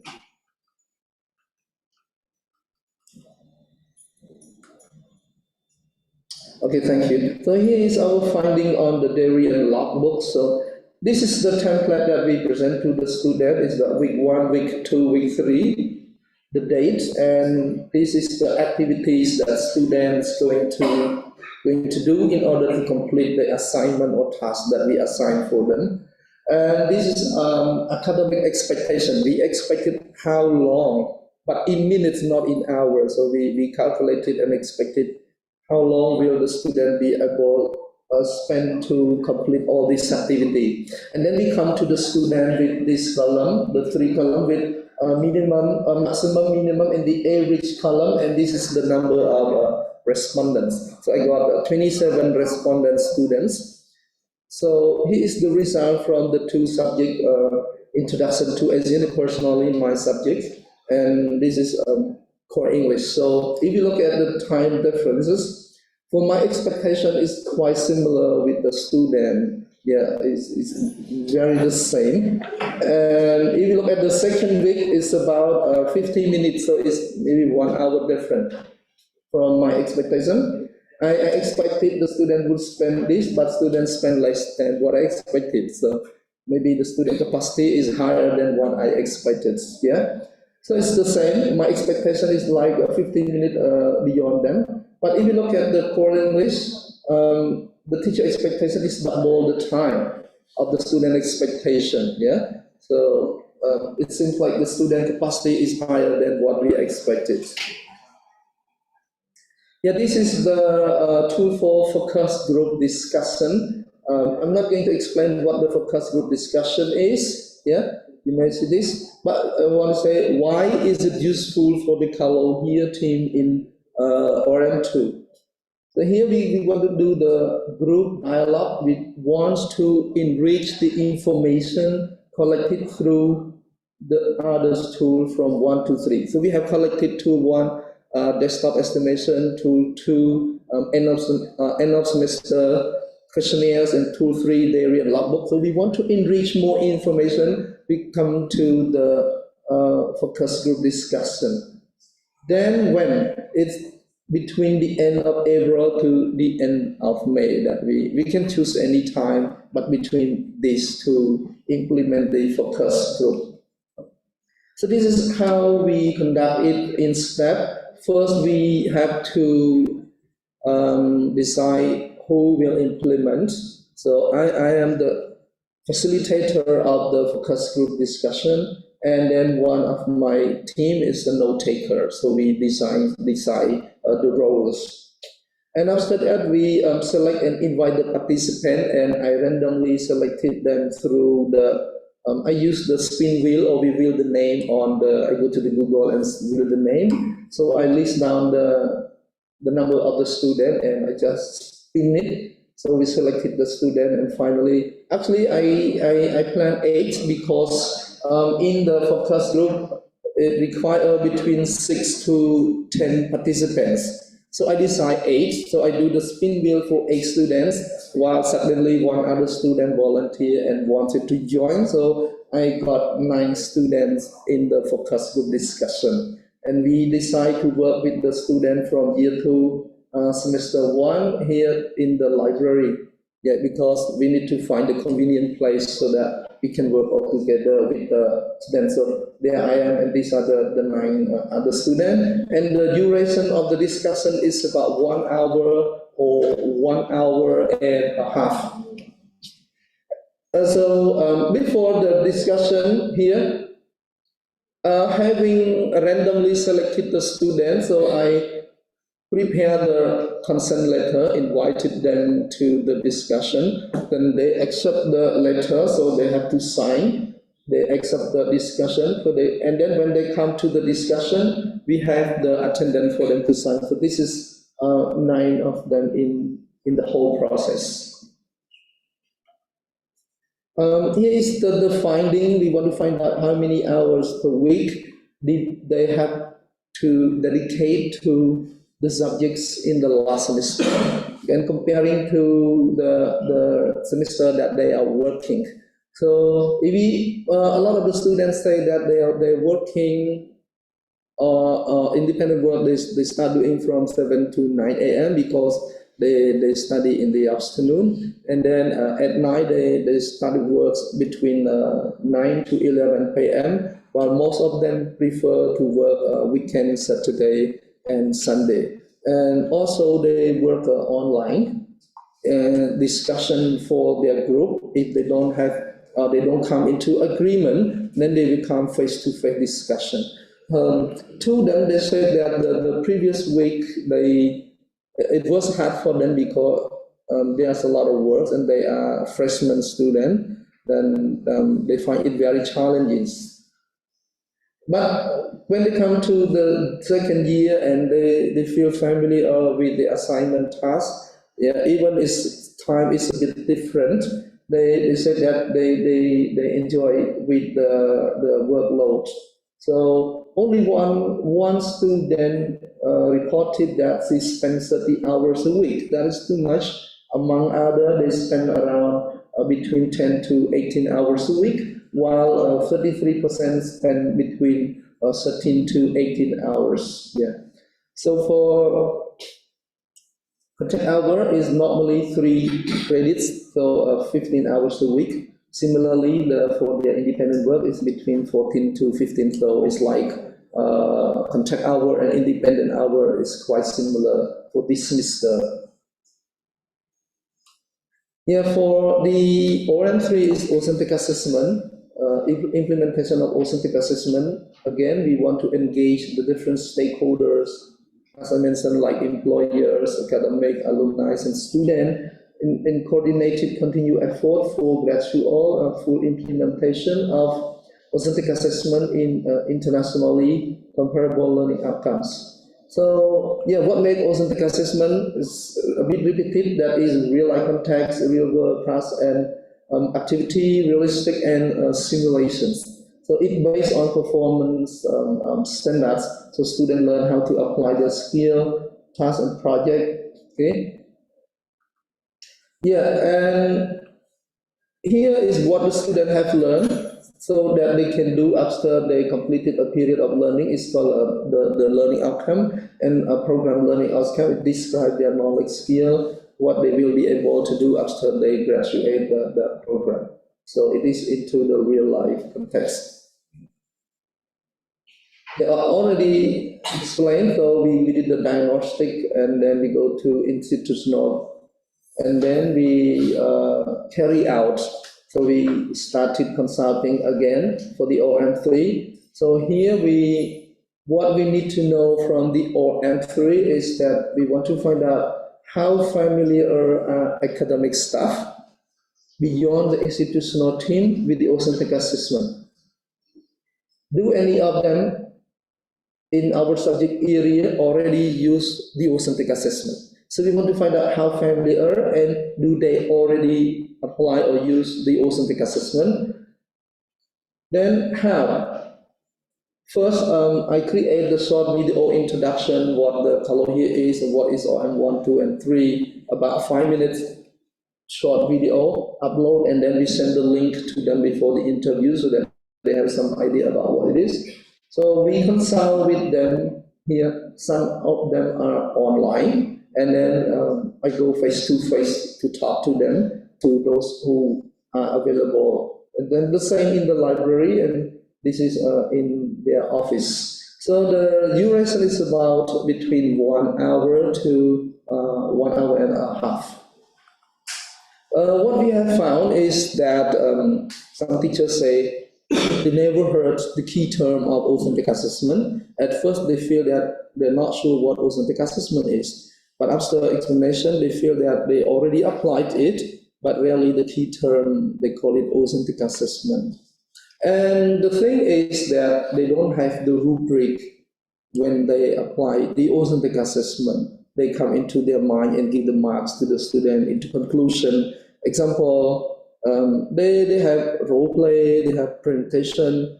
For teaching practicum, we apply with the student year 4, semester 2. We have clear rubric for the teaching practicum for 1 month.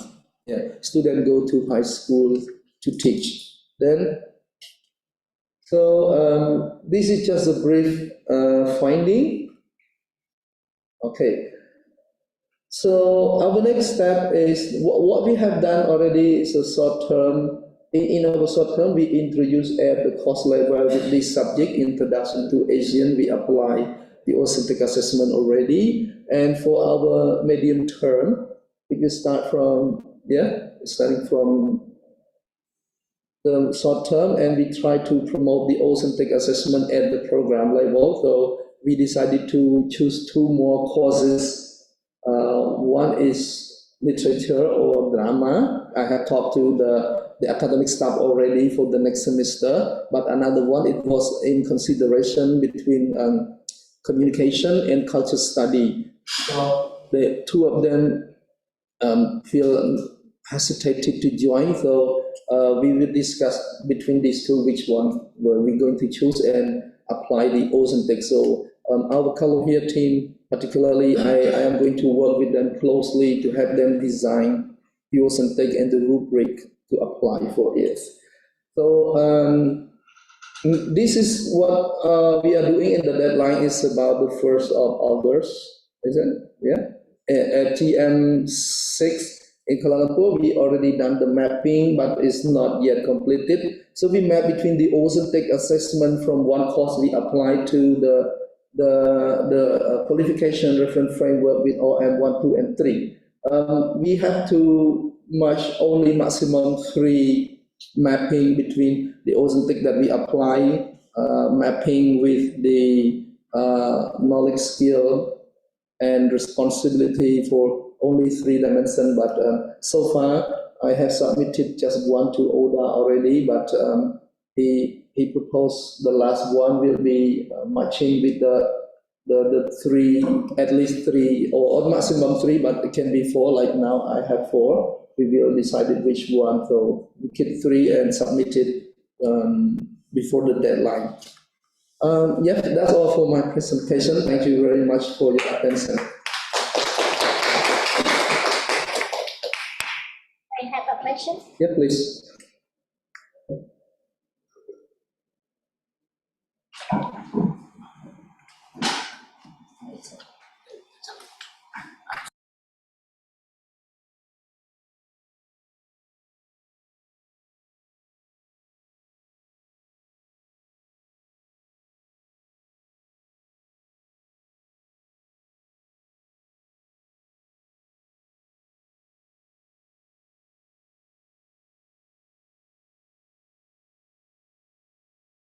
Measuring the student workload, because as you said that you randomly select students to participate in RM2.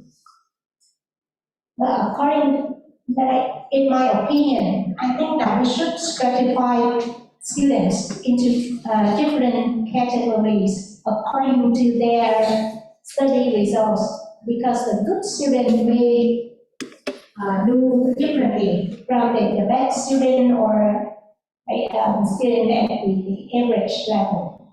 So what do you think? All right, very good question. Thank you so much for that. If you go to the focus group discussion or M2, yes. Actually, for the focus group discussion here, we can select it purposively. Yeah, I would agree that we should stratify with your methodology, with the stratify. I would agree with that. However, here we can select it purposively between 6 to 10. And then I just want to stay away from, like you say, bias. So I started to, I used the spin wheel to random selected the student. I think it is one of the way that can avoid the bias as well. Yeah. So if you look at here, so that collection is, this one. In the form of carefully planned among between 6 to 10 students according to the CALOHEA. So I plan to choose 8 as I mentioned. Yeah. So I go to, I list the name of the student. I go to the spin wheel. I list the name 1, 2, 3, 4, 5, and then we just select randomly the spin wheel selected for us. Yeah. And then also I discuss with the student, would you agree or not? By if they reject it, and then we can randomly select another one. So when they agree, we ask them to sign this. And again, as I said, we plan 8 students. However, 1 student volunteer to join in our focus group. So we welcome them. So we finally come with the 9 students. Yeah. I would consider the stratified. Thank you. How do you keep the student retained in the project? Yes, because we selected them as the program in this, so we work with them closely. Like I mentioned, our next step. You give them some rewards. Let's say some better score for their behavior, things like that. This is not the score. This is not.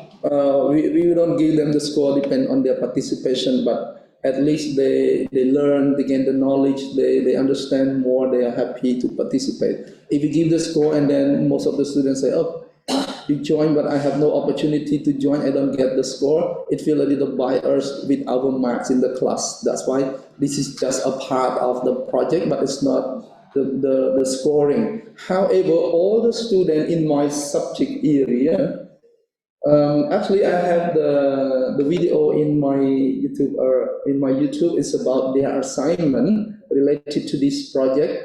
They create a video introducing between 10 countries among ASEAN. They teach the different ASEAN languages, and then they get the mark. It depends on what they were doing in this project, but what they were doing is also they get the mark into that our curriculum syllabus design. Yeah. So they still get the mark, but everybody involved in that project, because I give them the authentic task. When they do it, they present it, they create video, so everybody can go to YouTube and watch and give comments, so they get marks. Because I don't have time to display the video, but I used to display in some other meeting already. Yes. Like I learned from my student the word xin chào. Yeah, because each student represent from different countries. So the last group is a Vietnamese group, and they come in to say with the word xin chào, and then I started to learn, oh, xin chào mean thank you, mean hello, and cảm ơn, thank you so much. Yeah, 1, 2, 3, 4, 5, 6, 7, something like that. So yeah, that's it. Thank you. Thank you very much. There's another question from the online platform. I think this goes out to every subject area. Can you show the question too? Yes. Well, the question is the one here. Are there any rubrics to assess student workload, whether it is overloaded or not? Perhaps we could share. Wait. Are there any rubrics to assess student workload? While applying this, actually at first I don't, but when we on the way, now we have the rubric already for my course. It's only, I just apply for mine as a pilot, so I have a rubric for my subject area, for my course, Introduction to Asian. And the same in my computer, every student, while they are working on their workload, they have to send me their activity by screenshot or taking photo. Yeah, they're taking photo and they upload into the Telegram group to prove that they are working from what time to what time. So I really have the rubric for that activity as well for my subject. And then, as I said, our next plan, I'm going to work with other two subjects to prepare the authentic and the rubric. So, but not all the subjects. Yeah, we just pilot the two more subjects for the next semester. In my computer, I have the rubric, but in my slide, I have removed it because it's too many slides. Actually, I tried to remove down, but actually, I have the rubric. Yes.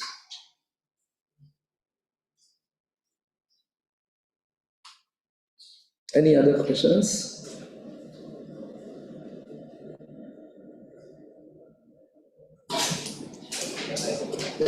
Yeah. Okay. If we don't have any. Thank you so much again. Yeah. Come on. Yeah. Thank Teacher Dina for this wonderful presentation. Now we move to civil engineering. To speak of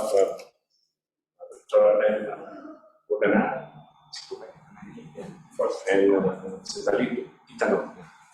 From Thailand and from Laos.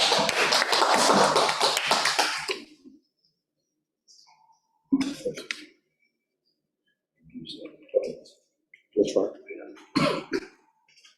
So thank you, Professor Kim, for inviting me onto this stage. First of all, I'd like to say Xin Chào and comment for the UNP that for your hospitality and accommodation. I felt very well-hearted. And to begin my presentation, I'm a representative of the CALOHEA under the SAT or Civil Engineering. I think all of you have been much informed about what CALOHEA is. I think on the same page. And allow me to borrow a phrase from Professor Bruce that in order to make us into the same lives. So I would like to inform that there are three lives of work, which is at which they are called key recognition mechanisms. But I would love to call them as three lives of work because it's easier to understand. And I will talk about it more in upcoming slides. But then can you move to the next slide, please? This is the list of the university members in this project. And my name is 7th CALOHEA. I'm from Naresuan University, Thailand. Also, let me go over it into my university workplace. This is a landscape format, bird eye view. And with a great number of students and staff members right here on the screen. And these are the excellent ranks depending on several ranking agencies. And there are many faculties, but I'm from the Faculty of Logistics and Digital Supply Chain right here, just a little bit below from the Faculty of Engineering. And also I'm coming here with my colleague from Professor Viet from the National University of Laos, or NOU, is sitting right there. He is a lecturer in the Department of Civil Engineering and in the Faculty of Engineering. So coming back to the CALOHEA, in the past, student workloads and student learning outcomes were much determined based on teacher centers. So therefore, sometimes students were not measured if the study outcome results, and they might get too many workloads. And quantity of assignments do not confirm the quality of student learning outcomes, right? So can you move to the next slide? Can you move to the next slide, please? Okay, thank you.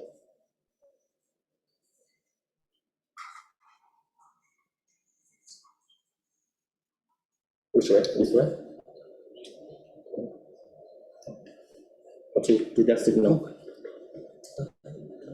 Okay, thank you. So let me talk about that's why the CALOHEA has introduced and the answers how to develop the DT program profile through these 3 lines of work. And to make it look more engineering, so we provide the flow chart of the 3 line works as our slide. So I would thank Professor Farhan, who is our coordinator for the subject area group, who has developed this flow chart. But they are running in a parallel, but at the end, they will be incorporating into a big picture as a mechanism that to answer how our degree program will be developed in the CALOHEA project. So I will start with the line 1, which is simply to produce a mutually acceptable general civil engineering qualification framework. And our very first work was to think up and determine the student learning outcomes into dimensions and sub-dimensions, which are written on the y-axis right here. And also there are descriptors, which are knowledge, skills, and responsibility, which are laid on the x-axis. And then now we have our latest framework was the version 4 framework. But before getting to that point, at first we need to review our national qualification framework first. First of all, in NU, National University, the civil engineering program has been developed in line with the quality outcomes and characters as a civil engineer from the National Council of Civil Engineers in Thailand. But different universities in different countries have somewhat followed different national qualification frameworks, right? Therefore, we need to review them first, and then each university team came to the meeting, validated the framework, and then we got the first framework. And after that, we had a validation from academics who are outside the CALOHEA team workers. For the NU case, we interviewed with civil engineering lecturers in several departments, and also we interviewed one lecturer in the faculty of logistics and digital supply chain. And then after the overall validation, we got the second framework. After that, we brought a framework to consult with graduates, alumni, and employers for even more validation. So what I would like to really mean is we gradually develop the framework with validation steps respectively. And this is overall the descriptions, dimension that are in the framework. And to make it, this is the first version. At first, the first column, we decided to choose learning and understanding. And we have a lifelong learner in the 1.3. But however, after the development and validations, now the first one, it changed to learning and development. And one by one, there is science and mathematics principles. Because in our fields, we need to study a lot of mathematics, so it's the ground of our fields. However, the lifelong learner, we decided to put it in the abilities and personalities. So this is the overall flow chart of our work so far. And our ongoing work this time is to map the program learning outcome in Arizona University with the subject audit assessments into the framework under dimensions and with the available descriptor levels. And this is all the RM1. So the RM2 and the RM3 will be presented by my colleague from the National University of Laos. So everyone, please join me in welcoming Professor Moyana.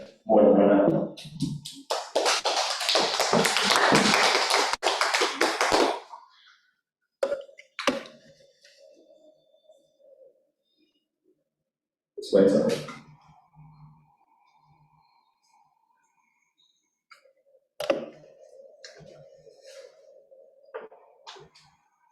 Hello everyone. So I will continue the line 2 or RM2. So the RM2 is something about the installation of the culture of considering student workload. From my perspective view, so the first RM is mean the framework, the criteria that we set to the recognition mechanism. And then the second one is seen to be the quantity population to compare between institutions. And the RMT will be something like the quality assessment by term of ethics assessment. So for the RM2, we have worked for the 8 stages of the line 2, start from the producing the videos and the question, and the second stage we conduct the third general meeting, and then for the first stage we do the desk estimation plus the questionnaire process proposal, and the fourth stage we do the general meeting agreement on tools and procedure for the first round of the consultation, which we have do that on the March, April, and the fifth stage, we do the first round of the consultation questionnaire. Until now, we are coming to the 8th stage. We just finished the 6th general meeting lesson learned from the guideline we conduct in Malaysia last meeting. So the RM2 on the line 2, the purpose we want to estimate the workload of the program, and then we have 4 tools to do. The first one is the base estimation. So the purpose of this estimation, we want to indicate the student workload for the academic years, for each year and for the whole program of the institutions. And the second tool, we use the end of semester questionnaires. The purpose is to measure the means of the work hour in one semester of the destination and compared to the view of lecturers and the view of the students. And the third one, we use the daily or logbook to measure hours, workload hour per week in the course level. And we normally have to select at least 2 courses, and we have to collect the average of the 2 courses. And the fourth one is the focus group discussion. We have to, we want to know the work hours per week for the own courses. The desk estimation, the main purpose, we want to know the student learning time in class and outside class for the entire academic program for the undergraduate. So in some, we might have the standard for the computation and might be different for this institution for this type of this estimation. And I will try to show the example of my country, NUL. Like we have selected here year 2, semester 1, and we have the contact hours supported for the mathematics. For theory, we have 2 hours in contact hours per week, and 7 non-contact hours. And the total for the whole semester, we have 144 hours, something like that. And the whole total 56 hours per week, and then 912 hours per semester. This is our standard in UOL, and this standard might be different between institutions. And then we also try to compare our standard to our CALOHEA members, and I have some data and from the Civil Engineering Department, Institute, Technology, 10 November of Indonesia. So I think I also would like to have the whole of the all members in CALOHEA to see what is the estimation of the program. Now I have only the data of my institution and the performance institution in Indonesia. We can see support the number of hours per credit. In our UAL, we have 1 credit, we have 48 hours. But in another institute in Indonesia, they have 40 hours, something like that. The difference is a bit about 20%. And also, if we come to the our work per semester, we have 864 hours per semester, and they have the 720. The difference is about 20%. And for the total workload of the program, we have 6,912, and the another institute, they have the 5,760 hours. The difference is about 20%.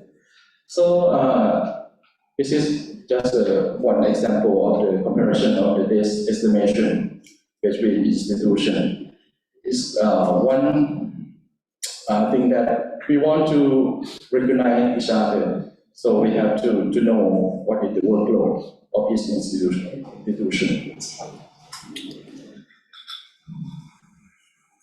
And then for the, after we have the base estimation, we will now compare to the actual view from the academics and also from the student, and then we try to use the tool. In this tool, we have to choose one particular semester of our program, and we, for each course, we have to estimate the work done, and the participant, at least 10 students per, for this tool. And then we have to give them the end-semester questionnaire, end-semester questionnaire to let them give the view of what are their work for the contact hour and non-contact hour. And this is the example of the questionnaire that we have the similar format for the civil engineering SAG. And I have a bit example of our result. It's a bit. This is the view. The base estimation, we have 864 hours for the the semester. And because in our country, in UOL, we just start to use the outcome-based education system only 2 years. And we also currently use the content-based education in this time. So the content-based education now in the fourth year, third and fourth year, and the outcome based is still in second year. And the communication or the advertisement of the program is still not so effective. That's why we got the result of the student is about 400 hours. And from some lecturers, they still cannot understand what the outcome-based education and what only the member in the community we know well, and it's our homework to communicate with them more to understand the outcome-based education and also to get the nearer estimation value. So the workload the answer should be generate 68 to 912 from the minimum to the maximum. But we got the result is lower than the standard. That means both student and both subject still cannot understand the standard, the system. It is our current situation now. So that's why in your country, so you have to really explain your system outcome-based education to both student and both lecturer to let them understand the program, the system, something like that. And come to the Tunti estimate on the actual student working load based on the theory or logbook.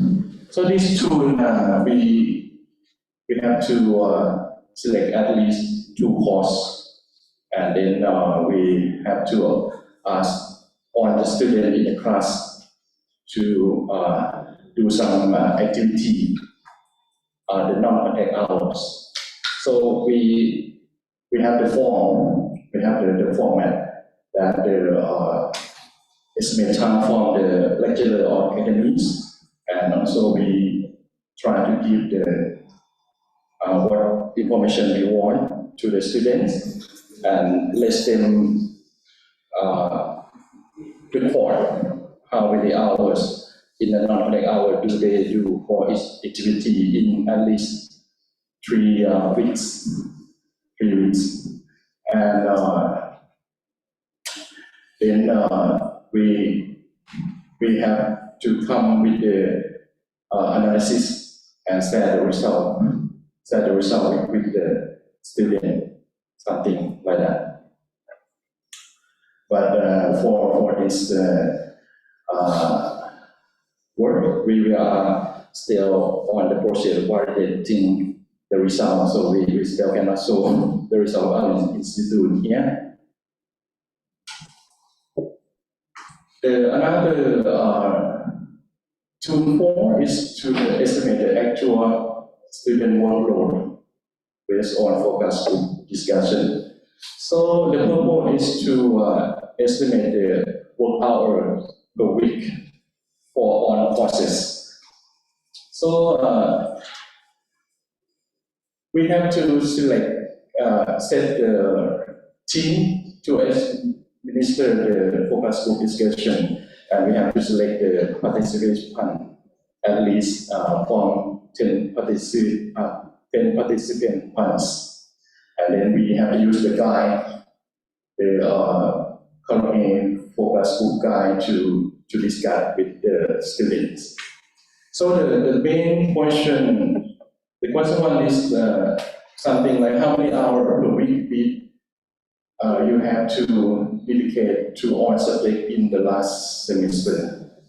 And we want to know the workload for each course, which course is heavier or which course is weaker or something like that. And we want to know if the time is matched to their plan. And the second question is, what were the proportion of independent work and contact work during the last semester? We want to know the proportion, the time that they use in the contact hour and not contact hour. And we want to know what is the most time consuming of their work, something like that. Is the details in the guideline. And the last one is how do you consider the workload in the previous semester to have been. So let them give the comment like is this heavier or weaker, or what is their idea and something.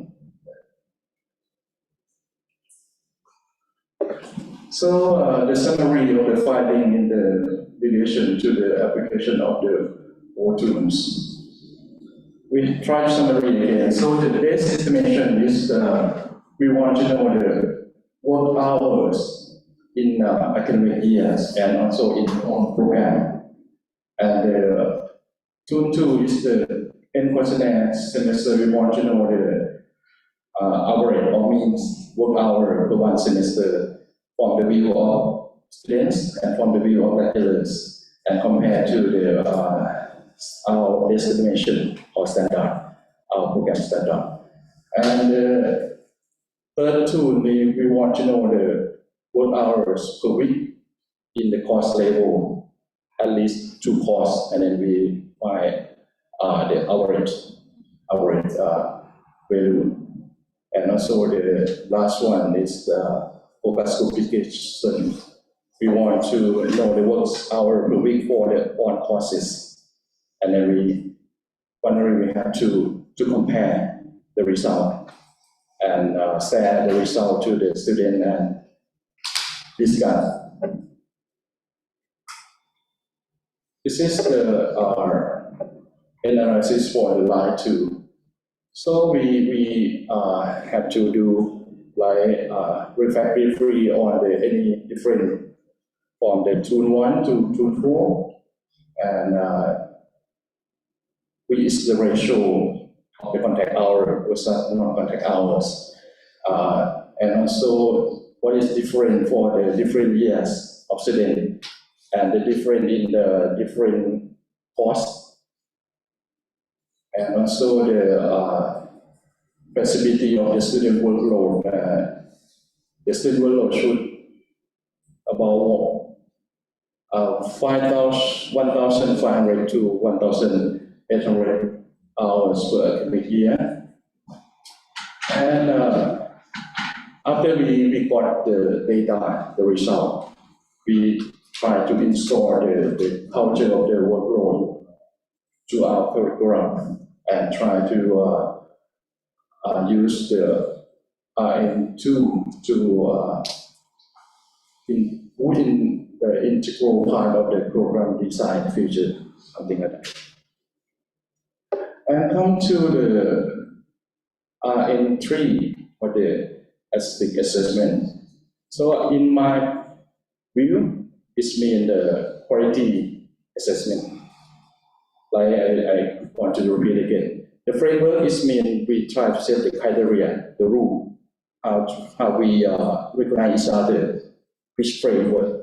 The second one is workload. It's mean in terms of quantity estimation. So if the workload of the whole program of each institution is similar, it's not too much different. It means we have the similar workload, something like that. And the third one is the quality assessment. How we ensure that our students get the real knowledge, get the real outcome learning. So the outcome learning is from what we have is in civil engineering we have knowledge, we have skills, and also we have the responsibility. So how do our students obtain this one? By the SSD. So SSD, I want to confirm again is something about reality and how we import the reality to the class, or how we simulate. Because in some course we might cannot bring the reality. We can set the simulate situation, and then students learn how to apply their skill to the real the athletics task or project, and also give the feedback. And finally, we can truly measure the learning outcome of the program. It's mean the quality assessment. So, and in our institution, we still developing this one, and we still carrying. So sorry that I cannot show the result. So the scope of the line 3, the starting point that we try explain why interaction of the state assessment is essential. So we have to facilitate the recognition of the full program and the study period at the inter-institution and also national level. And also we improve quality of higher education programs.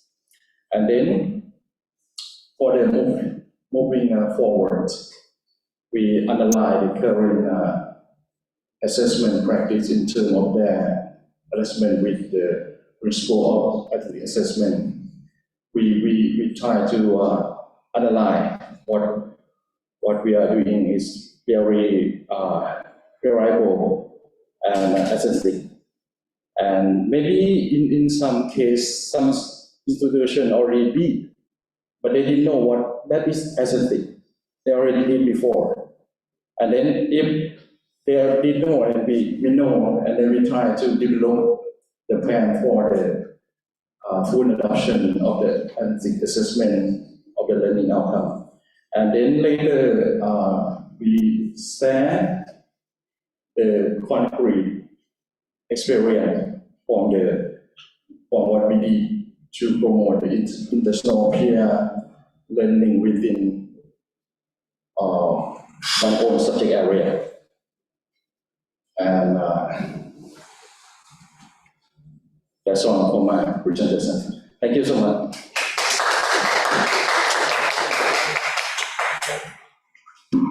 Thank you so much for your wonderful presentation. I'm sorry we are now behind the schedule. Maybe we move to the third, the last but not least, 3 mechanisms in medicine presented by Dr. Elizabeth Samonia from the Philippines. Yeah, thank you. Yeah.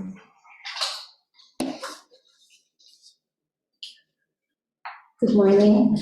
It is a pleasure for me to present what we have been doing at the Medicine Subject Area Group. I am Dr. Mr. Monya from West Visayas State University, College of Medicine in Iloilo City, Philippines. I would like to thank Dr. Saiful from University of Saints Malaysia and our coordinator for the Medicine Group for this. So next slide, please. This is working. All right. Well, we noticed already the CALOHEA project is spearheaded by the Junior Academy, University of Groningen, and the University of Pisa, facilitated by the Asian University Network here in Southeast Asia. And we have 6 countries currently, 10 universities for the medicine subject area group. So we are already familiar with the 3 recognition mechanisms, so I will not reiterate them anymore. So for medicine, Dr. Saiful would like to emphasize that it has to be, the framework has to be a combination of heart and brain. So I think this is a cute picture of it. What we did is, for the first task is work on the meta profile that was from a previous project, the TASE project. Perhaps UMP was also involved in that, and other universities in Vietnam. The second is to develop a region-wide subject-specific qualifications framework, and then to compare it with the desired graduate profiles with the help of the CALOHEA reference framework. And then I think these are all ongoing now. It's a development of region-wide subject-specific assessment frameworks. So what was done already in our different countries is, so first the institutional teams institutional teams involved in the project discuss among ourselves, but because this is already during the pandemic, so we met through Zoom. So these were put together in several Zoom meetings. So after the institutional teams created a framework, these were presented to the different faculty of the different institutional team members. So we invited in each of our institutions, we invited 10 academics to discuss and comment on the qualifications framework. Another focus group was done with the alumni or the graduates of the institutions where we all come from, and another focus group with employers. These are usually doctors who manage hospitals, etc. So we came up with this kind of numbers. So I think this is a good number to come up with the qualifications that we have now. No? So this is not just an idea of the institutional team members, but a lot of the focus group participants as well.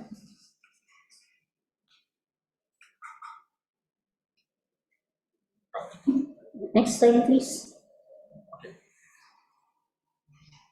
All right, so this is what we came up with. This is rather a very busy slide, but I suppose members of the CALOHEA team in UNP have copies of this as well. So we have 6 domains and several subdomains under it. And we have these different criteria, domains, knowledge, skills, and responsibilities. So, so this is what we came up with. So for professional behavior encompasses all that we do. So under professional behavior, we have several subdomains like teamwork and leadership, resilience, self-care, professional values, social and environmental accountability, lifelong learning skills, and communication skills. At the center of it all is health and well-being, which encompasses these subdomains: personal care, family care, community care, and population care. We also emphasize on personal care because, well, if we can take care of ourselves, then we can't really take care of other people. And putting all this together are these different aspects of medicine or medical practice. So first is clinical. Well, I'll start with integrated medical knowledge because that's what we teach our students. So we have basic medical sciences and clinical medical sciences. And then this is quality practice or quality assurance. So we have several subdomains that ensures quality practice. So we have critical and innovative thinking, scientific and research skills, evidence-based medicine, digital skills, financial skills for non-managers, and medical legal clinical practice. In focus group, the graduates and even the employers would often comment that we cannot even do our taxes because those were not taught in medical school. So that's why this one is included here. Next is clinical practice, which includes history taking, physical examination, clinical reasoning, clinical diagnosis, clinical management, and patient safety. And hopefully all of this will be done with ethics and humanities, which includes ethics, humanities, and diversity. Okay. All right. All of this is to, as Dr. Saiful explained earlier, for among ASEAN countries, there will be transfer credit, student mobility and exchange, staff mobility and exchange, and a flexible medical education. All right, so let's go to RM2. All right, so for RM2, this is student workload, which was really enlightening for all of the academics that joined the medicine subject area group. So what we did is, like the other subject areas, we did the desk estimation first. So this is just talk among ourselves and see how many hours do we think the students need to prepare for certain teaching and learning activities. Then we give the survey to students.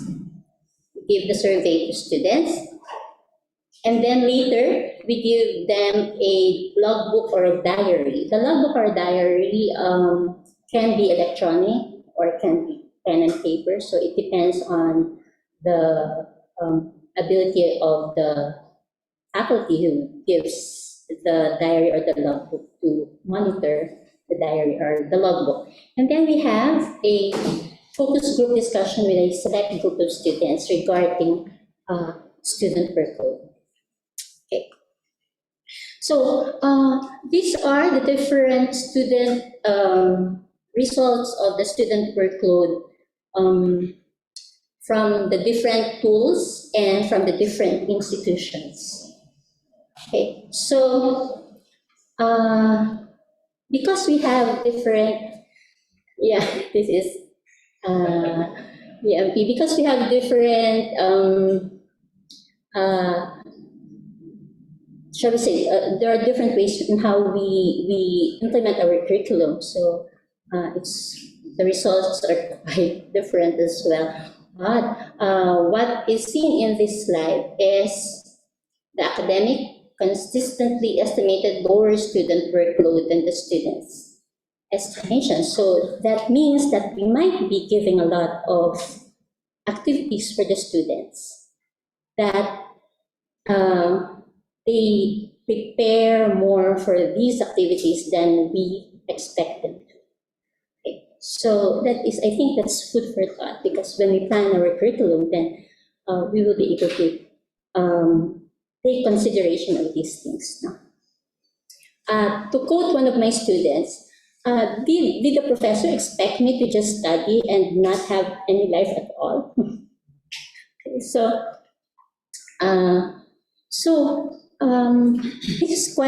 are the reflections that the academics were able to get from the student workload activity. One, it was very useful because then we know which activities to plan, which activities they think gives them, they really need to prepare for.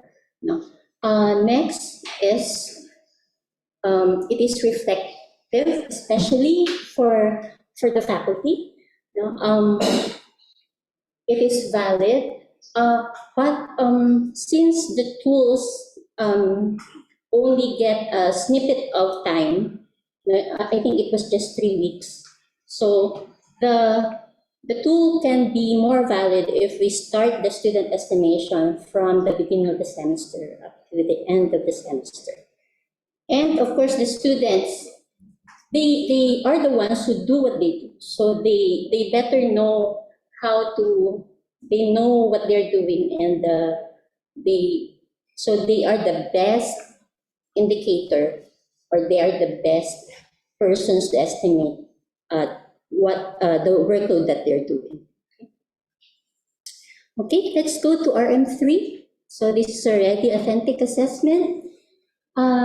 So we got together, the different institutional teams got together and gave several examples of what they do in their own institutions to reflect authentic assessment. So we chose a domain, and the domain that we choose is clinical practice. And these are the different methodologies that we use as authentic assessment of clinical practice. So most of us use OSCE for skills. For knowledge, there are So there are not a lot of similarities here. While in responsibilities, several have included portfolio in their authentic assessment practice.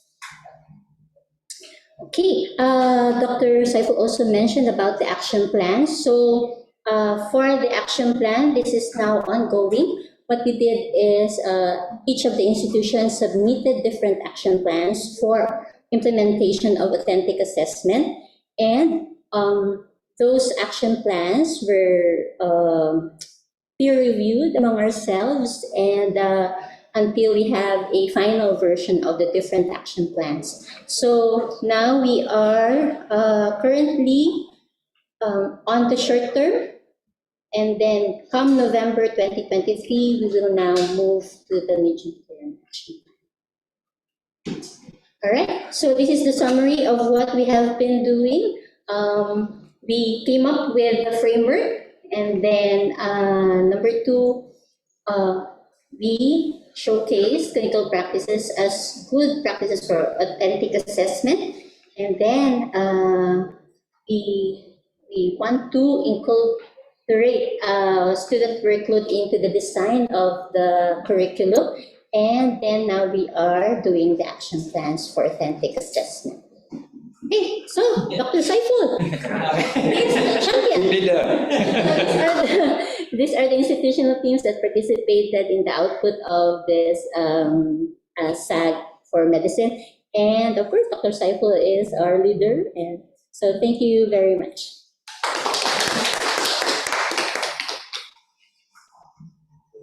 So this is from Pachasana. Yeah, we are a little from behind the schedule. Yeah. Uni. We will pass the lunch boxes in the room next to door.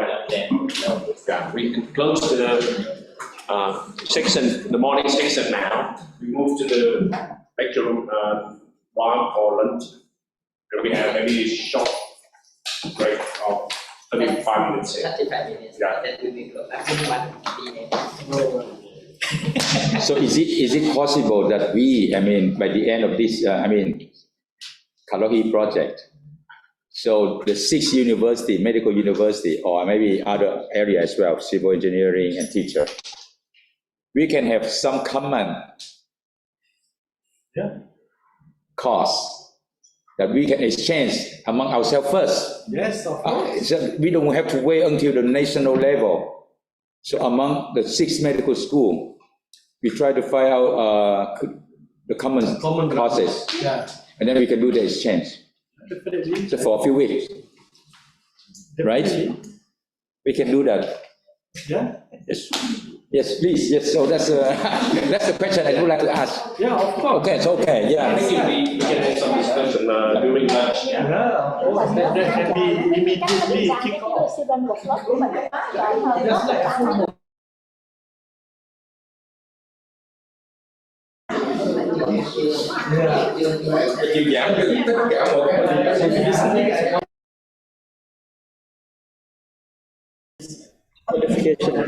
Do you have any thoughts on that, Dr. Nguyen? Yes. Thank you very much.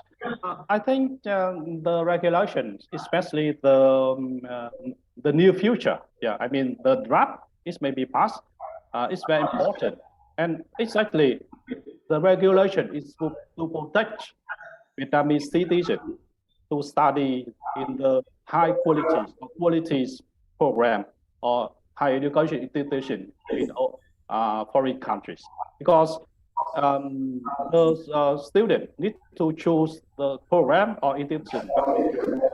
I mentioned their qualification degrees only recognized in Vietnam if they study in an accredited program or institution. Yeah, so I think it is also important for condition for student mobilities among ASEAN and among other countries. Yeah, so because you know that to pass the accreditation like ANQA, like even Vietnam or other countries, the program, the university must prove, provide evidence that they satisfy the standards, the criteria yeah, maybe a minimum, yeah, in everything in terms of student learning outcome, in terms of assessment, facility, and many things. So I think, yeah, the regulation on overseas qualification recognition in Vietnam exactly it protect, it enhance, it help, yeah, to give the student mobilities also, yeah, in Vietnam. And yeah, so yeah, thank you. All right, all right. So I think that will sounds very interesting future for Vietnam, because now the regulations and the new future, rules and regulation will be supporting all these efforts. Okay, thank you so much, Dr. Nguyen. All right, so unfortunately we cannot connect to Dr. Huang. So let's straight to the fourth speaker. The third speaker cannot make it. All right, so Mr. Nguyen online as well? No, okay, who? Oh, all right, so you are presenting? Yes. I thought there's another one. The other one cannot make it, so you can use as much time as you want. Right. Because you have a privilege to have more time as compared to the previous speakers. All right. So yeah, please welcome. Right. Thank you very much. This is a pleasure for me to represent our university to present in the first national meeting of Vietnam for the CALOHEA project. Basically, I am the one to keep you from the tea break. So although I have more time than expected, I will try to make it as short as possible so that you can all, come and relax, have a tea break. A little bit, a little while, and so the topic that I selected for today is the student mobility and degree recognition as prescribed by the organizers. But then this is within the context of internationalization, because I am from the Department of International Cooperation. So I would like to firstly thank the organizers, the host university, UPM, for organizing this very fruitful event. Thank you, delegates from AUN and also the other partner universities in the project from the other countries for sharing about the project.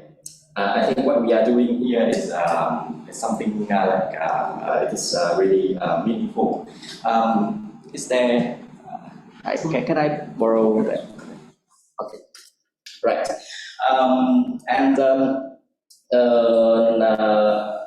Just now there was a presentation by Professor Kuhn from Văn University, and Professor Kuhn is from the Department of Quality Assurance. So we shared a lot about the legislation, the perspective from the legislation point of view. What I am going to share is the student mobility and degree recognition in the context of internationalization. So firstly, I would like to introduce a bit about our university. There is a particular reason why I selected this to be the first part of my talk, so please bear with me. And then student mobility and degree recognition, and I will share a bit about our efforts in facilitating these aspects. So briefly about our university, the Hanoi University of Civil Engineering. We have had a history of 67 years of training and 57 years of establishment, so we have been around for quite some time, since the Vietnam War. The name Hanoi University of Civil Engineering is kind of like our legacy. It is our history, it is our pride, so that's why we keep it. Civil engineering is only a major that is a relic of the Vietnam War. At that time, the universities follow the model of the Soviet Union, so we have to train in specific majors. We keep this name for the sake of our legacy, as I said. But we are now growing into a more comprehensive university. We are offering business, we are offering other majors as well in our university now. So we have two campuses currently, the Hanoi campus in the Central District and the Hanam campus. This is Nội International Airport, so for your information, this is also a campaign for our university. Anytime that you are in Hanoi, please call us. We are more than happy to welcome you to Hanoi, introducing you to the good food in the north of Vietnam.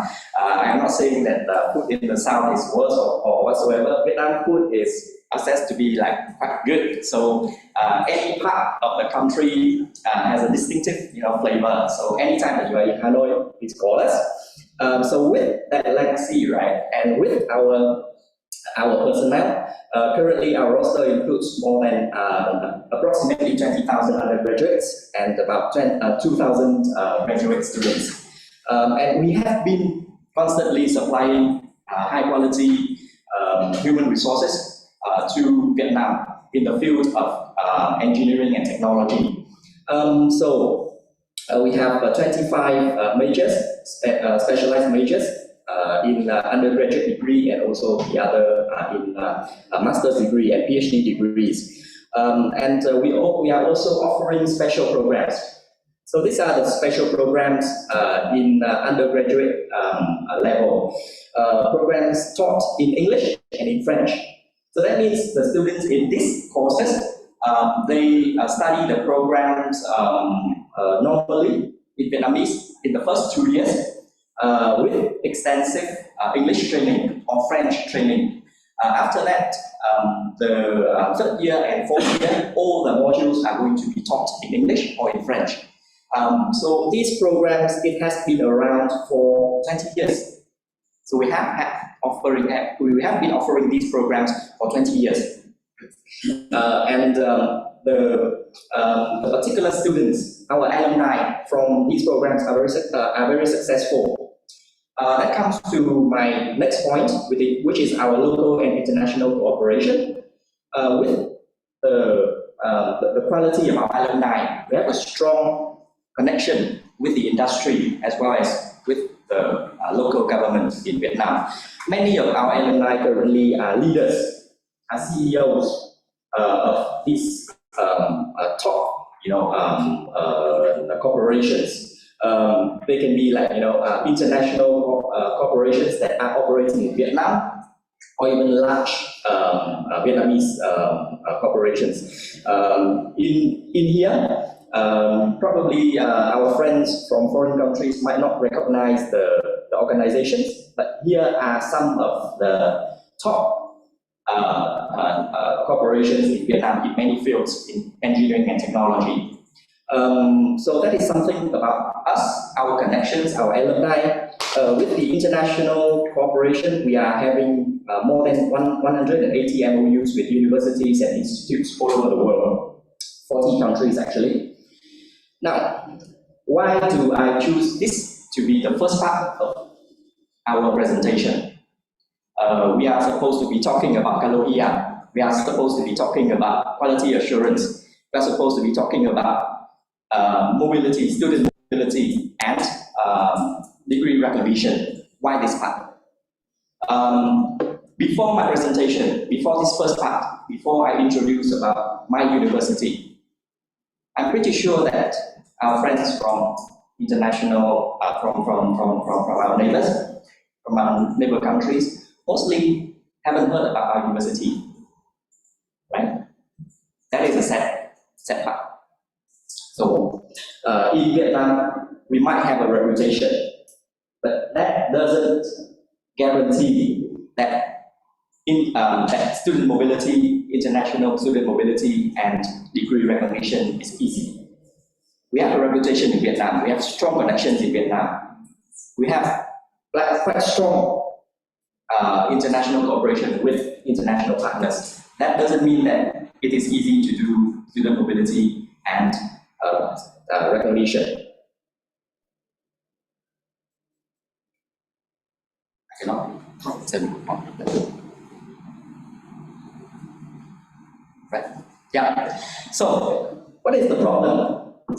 For student mobility, right? This is an integral part of any higher education institution's ranking and accreditation. If you have been doing this, then you already know all the criteria. One of the integral criteria of any ranking system or accreditation system, it requires a statistics about student mobility. So this is an example. For example, this is HSRS. HSRS is a French independent organization for university accreditation. So you can see clearly the incoming and outgoing student mobility is specified here. QS, Quackery Cement, of course you know about this chart, and QS Star is their new system of ranking universities. For the internationalization criteria, the student exchange is also, the number of exchange students is also a criteria. So this is very challenging, both ways, inbound and outbound. For the inbound, there is a language barrier because students from Europe, students from the US, students from Australia, they might find that, countries that have their own language. For example, in Vietnam, we have Vietnamese. In other countries, you have your own language. People might not be, very fluent in their in English, so it might be a problem to attract students. How to attract them is a problem as well. They have many choices. People, students in Singapore, I did my undergraduate in NUS in Singapore. I have many choices. I can go to the US, I can go to Australia. Why choose Vietnam? Credit transfer, of course, a problem. From our university, outbound students also has problems. First is the expense, because going to the other countries might, have higher tuition fees. They might require the students to cater for the accommodation or the air ticket. So expense might be a problem. But there is a difficulty here that both for inbound and outbound students, that is the credit transfer. That is exactly what we are doing in CALOHEA to facilitate the recognition, the credit transfer between the students. So this is very challenging because in different countries, student mobility is one thing. The higher thing that we aim for would be the degree recognition. Credit transfer is a challenging issue. Why? Because it is the legislation, the difference in the legislation, and if available, the national quality framework of each country. Each country will have its own national quality framework. In Vietnam, for example, we have to follow law number 34. This is the law of higher education. Degree number 99. These are the governing, the umbrella that we have to follow. And then the national framework, we have the VNQF, Vietnam National Framework, issued in 2016. And there is also a decision in 2020 specifying the plan for implementing this framework. So we have to follow that, and we have to comply with the requirements from the other universities as well, so that the credits provided by us and the credits that that our students receive from their side can be mutually recognized. The circular number 17, I believe, was quoted by Professor Bloom just earlier. This is the way that we are currently doing our program with the different degrees of knowledge. We issue the the degree of bachelor at 150 credit, at 120 credits, and then 180 students may have a master's degree or engineering degree. So that is the current regulation in Vietnam. Does it match with other countries? We don't know yet, especially in engineering and technology, all the fields. One of the things that we try to do, we are currently trying to do in our university, is that we formulate this into the outcome-based education (OBE), and participating in CALOHEA project actually helped us a lot in this regard. OBE will help us a lot in terms of specifying the learning outcomes of the program learning outcome, the subject learning outcomes, so that at the subject level, at least we know the equivalency between our modules, our subjects, and the partner universities' subjects. So that is something that we are currently doing.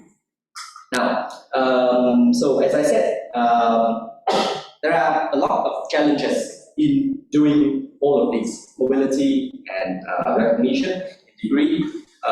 We have been strategizing and have come up with a bit of results that we would like to share. Three of the things that we are currently, enforcing, and we would like to share with the partners here. The first thing is that we have to promote student mobility, firstly by strengthening the local network. The engineering and technology universities, we have to hold our hands.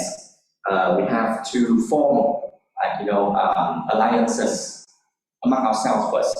We have to mutually recognize each other first within Vietnam in order for us to be recognized regionally and internationally. So this is something that we have been doing. The 7 universities top level technology and engineering universities, we have been forming an alliance, a consortium of sorts, mutually recognizing each other, so that we have a stronger force in having our programs, in having our degrees to be recognized regionally and internationally. And also, in order to promote student mobility, we are diversifying modes of transfer. So it can it can follow the international credit transfer ICT programs that we participate with our European partners, or if we cannot do that, we do project-based summer course with and right now we are doing that with our Japanese partners. So why project-based? Project-based is much more flexible in terms of learning outcomes. It is much shorter. So matching the learning outcomes will be much easier, and that would be beneficial to our students. So these are some of the results that we have been able to do. As you can see, this is not an exemplary example of a Vietnamese university, but we are proud that among the Vietnamese universities we were able to attract quite a lot of inbound students, and we were able to send our students to quite a lot of countries. A diversified, list of partners would be very much beneficial in this regard. And in order to do that, we have to diversify the modes of transfer. For the degree recognition, it is best currently in our strategy to move towards international accreditation. So we have been doing a program accreditation with our French partners for the high-quality engineering programs, and also we are working with, this is also a French partner to accredit our university. So this is something that we are aiming to do. Just recently, a good news that we have been accepted as one of the associate members of AUNQA. And we plan to have the first program operated by UNQA by next year. So that is something that we are also moving on towards, integrating in the regional scale. And our future goals, of course, involves ABET, CACB. ABET is for engineering programs, and CACB is for architecture programs. So those are the international organizations that we would like to go for. To have these accreditations, that means it is easier for degree recognition. So, key conclusions, very short. Student mobility and degree recognition are eventual trends that AGIs have to go for. And challenges are plenty due to the differences in the legislation as well as the NQF. But we have ways to overcome that by strengthening the existing network, by diversifying the modes of transfer, and to move towards international organizations. And I think what I would like to share is that CALOHEA is offering us a very good platform that we are currently doing in order to move towards these goals. So thank you very much again for your attention. That will be the end of my presentation. And,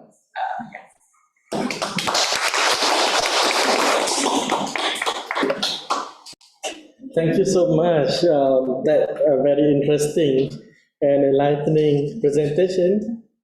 Simple yet we grab the message.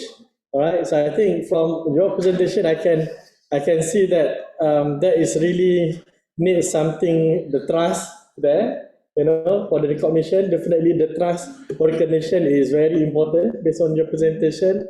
And I can see that the comparability between the learning outcomes for especially to do student mobility, and in fact for the credit transfer even more. We need to something comparability, not only comparability but compatibility, because it must be compatible with the legislation. That was highlighted by you just now nicely, and your own experience. You can see how challenging to make sure the compatibility because of different legislations, rules, regulations.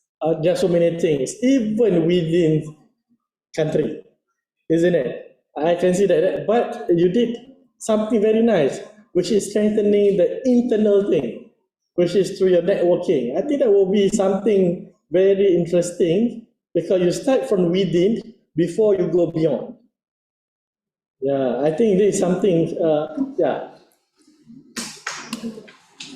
someone want to ask you, right? So, go ahead. I have a question. Yes. Okay. Come. Presenter, come here. For your excellent presentation. Yeah. I have a question. It's a little bit outside of CALOHEA project. It's about alumni. Because I'm so impressed with your prestigious alumni. So do you have alumni club? And how do you organize it? How do you maintain your prestigious alumni club? Thank you. That is something that we have been striving to establish. The alumni of our university is organized based on province. So each province has a board of communication for the alumni. So, for example, we have in Quảng Ninh province, in Hải Phòng, in Nghệ An, Hà Tĩnh, also in southern provinces as well. So that is how we are currently organizing the alumni network. Any activity that or any project that the university is doing, we try to involve our alumni as well. So that is something that we are currently moving on and to improve the network of alumni within the university. It is also very beneficial because if there is any project, civil engineering, environmental engineering, any project in that province that requires the expertise from the university, then our alumni will alert or call upon the professors from the university to actually join the project. Some of the projects in Da Nang, for example, for the environmental plan of Da Nang city, they call us, they call upon us. So that is something that we are currently.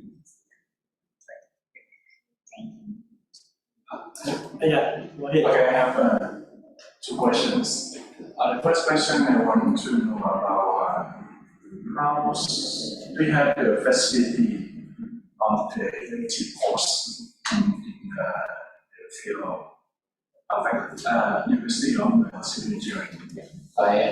How many elective courses do you have? And can the student for one department or one faculty can register in another field, different field? Maybe you have the department of transportation, and student might interested in the department of architecture, or they interested in the IT. Okay. Right. Can they register in another department for the extra course and have the credit or the score you will transfer to the department? This question. Yeah. And the second question, when did you start the outcome-based learning education system? Right. Okay. The second question is shorter, so I will start with that. First, in outcome-based, we implemented since 2014. Yes. So we have been, reforming our curriculum according to the OEE since 2014. The first question concerning the elective course. We do have elective courses in our university, and basically it is specified to be 24 credits. 24 credits. That means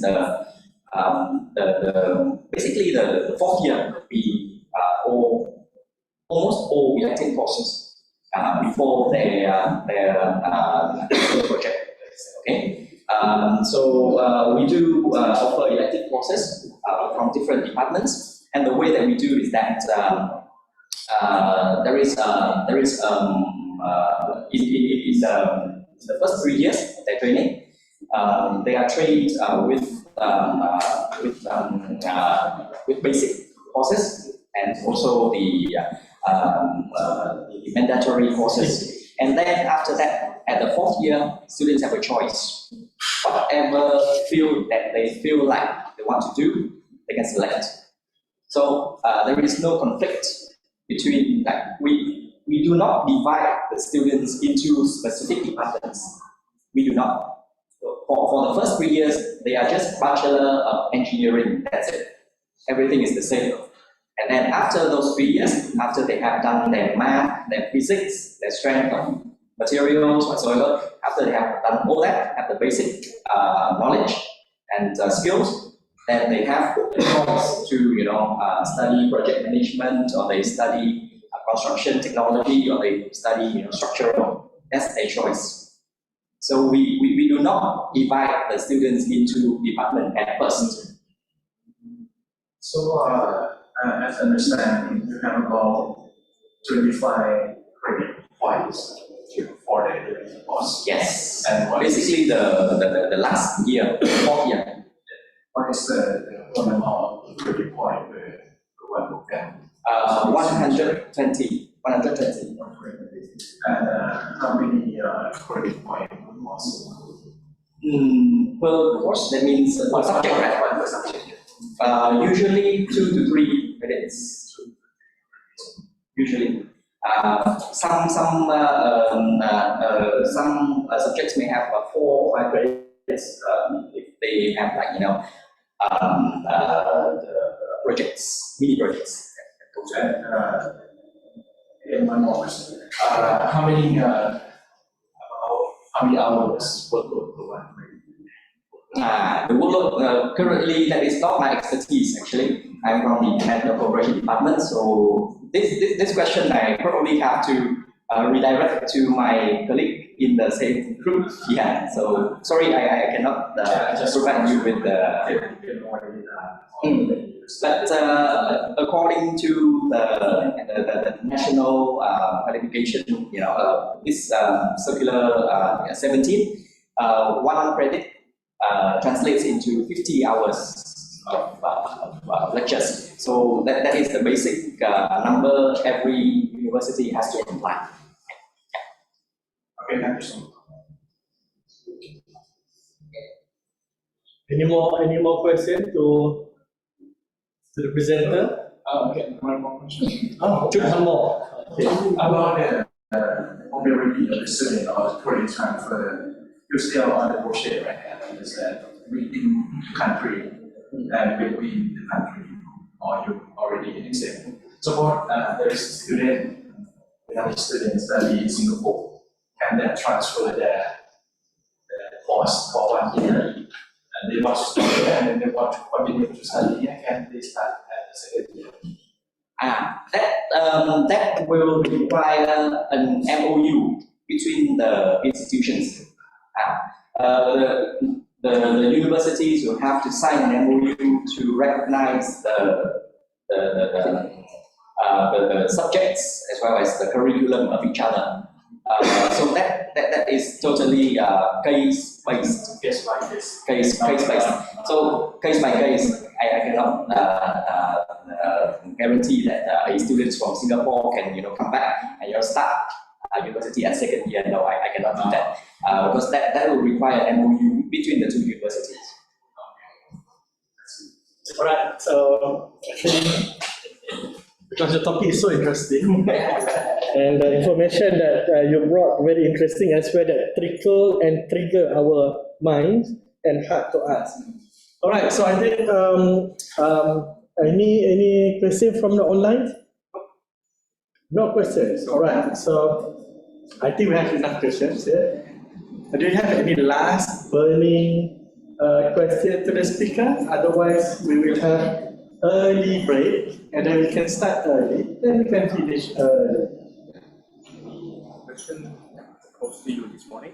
Yeah, what are the questions? Yes. Oh, to me, not to the speaker. Yes. To me. All right. That's interesting.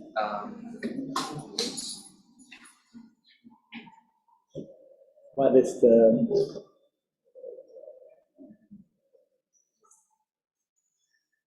Oh, right. So this one is for Robert, isn't it? Well, I think so far, because CALOHEA is just starting, and we do not have anyone yet at this moment implementing, because we are in the phase of implementation. Basically, we do not have any, but based on our experience, we just implementing at our institution. Yes, definitely there are challenges. All right, there are challenges. The first challenges, I think, from my institution, is to convince people and to reduce the the constraint that we have within the faculty, especially their understanding and their willingness to change. That is something really need time for us to really get the moment with them. That's why in the implementation process, the first thing we did is basically awareness. We start with awareness about certain things that we are trying to move in the institution, and later on, one awareness and they have a better understanding about what we are doing. So basically, we are gearing toward the installment of the implementation, slowly but surely. So I think that's what we, and I believe this is shared by any other institution because of, I would say, the resistance at the first. But later on, when they are aware and having better understanding about it, the resistance will be less and the acceptance will be more. And the level of receptivity will be better.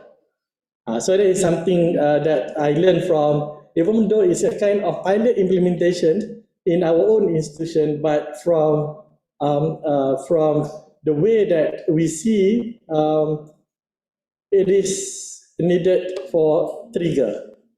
Trigger, make them aware, understand, and slowly implement according to the context and the flow of the acceptance. So I think that is something that I can share, how even though it's not yet fully implemented, but based on what we did, that's something that we learned along the way, right? The rest, Robert will explain. That's all? Only one. All right. So if that is so, then we are just 5 minutes earlier. So we will come back 5 minutes earlier. So 2:40. We will start our next session with the academics, with the students and employers.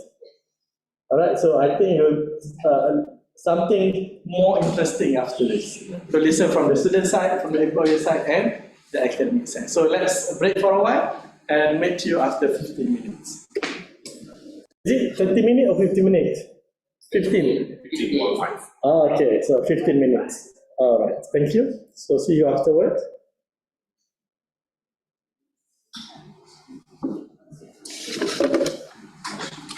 Who are the speakers? May I know? Then the speaker, then the first one. Okay, the first one. And then the second.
I hope you enjoy your short break.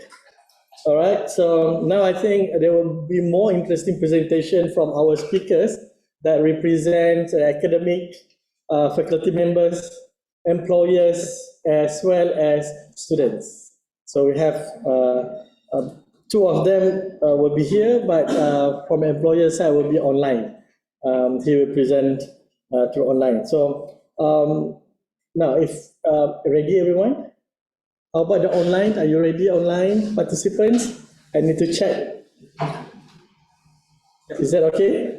We can start now? Online. All right, that's good. Okay. We need to check anyway. All right, so let me introduce the first speaker.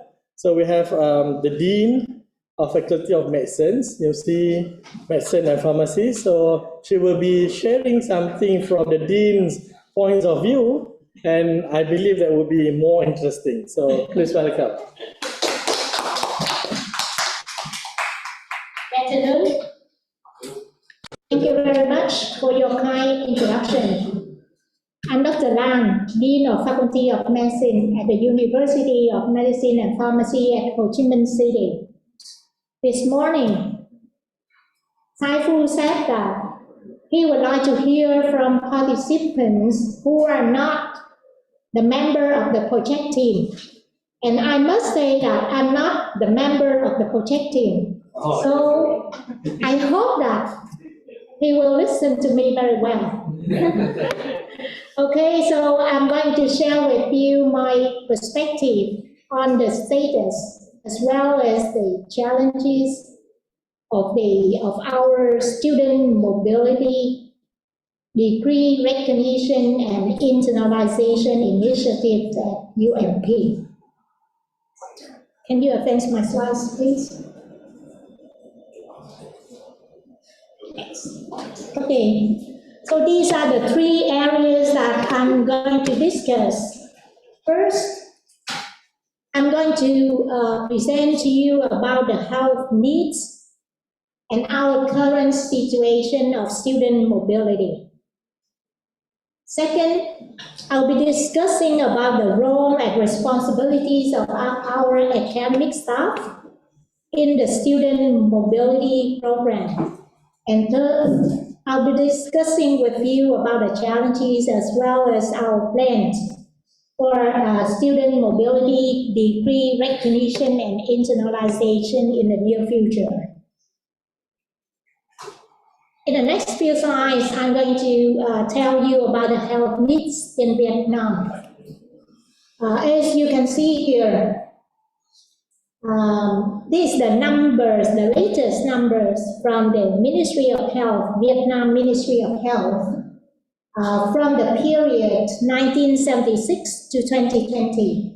You can see here the number of deaths and sicknesses of non-communicable diseases are increasing, while the number of deaths and sicknesses of communicable diseases, accident, injury, and poisoning are decreasing.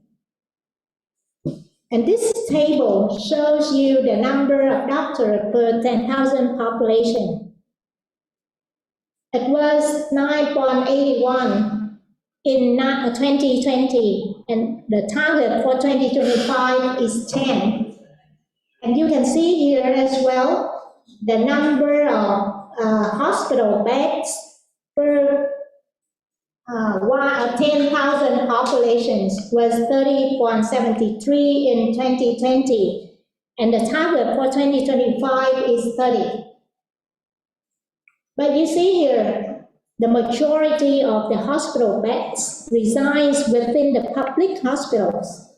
Only 2.16% of hospital beds are in the private hospitals, and the target for 2025 is to bring this percentage in the private hospitals to 10%. Regarding the medical examination, in 2019, the number of medical consultation was more than 200 million.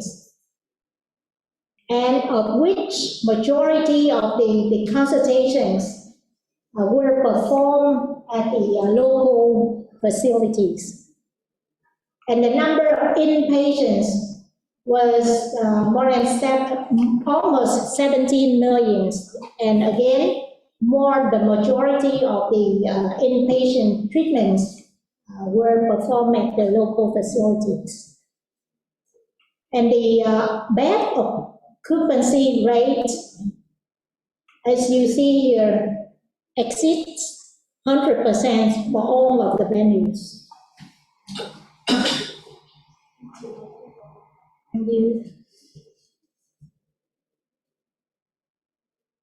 So the number of foreigners seeking treatment, medical treatment in Vietnam are also increasing.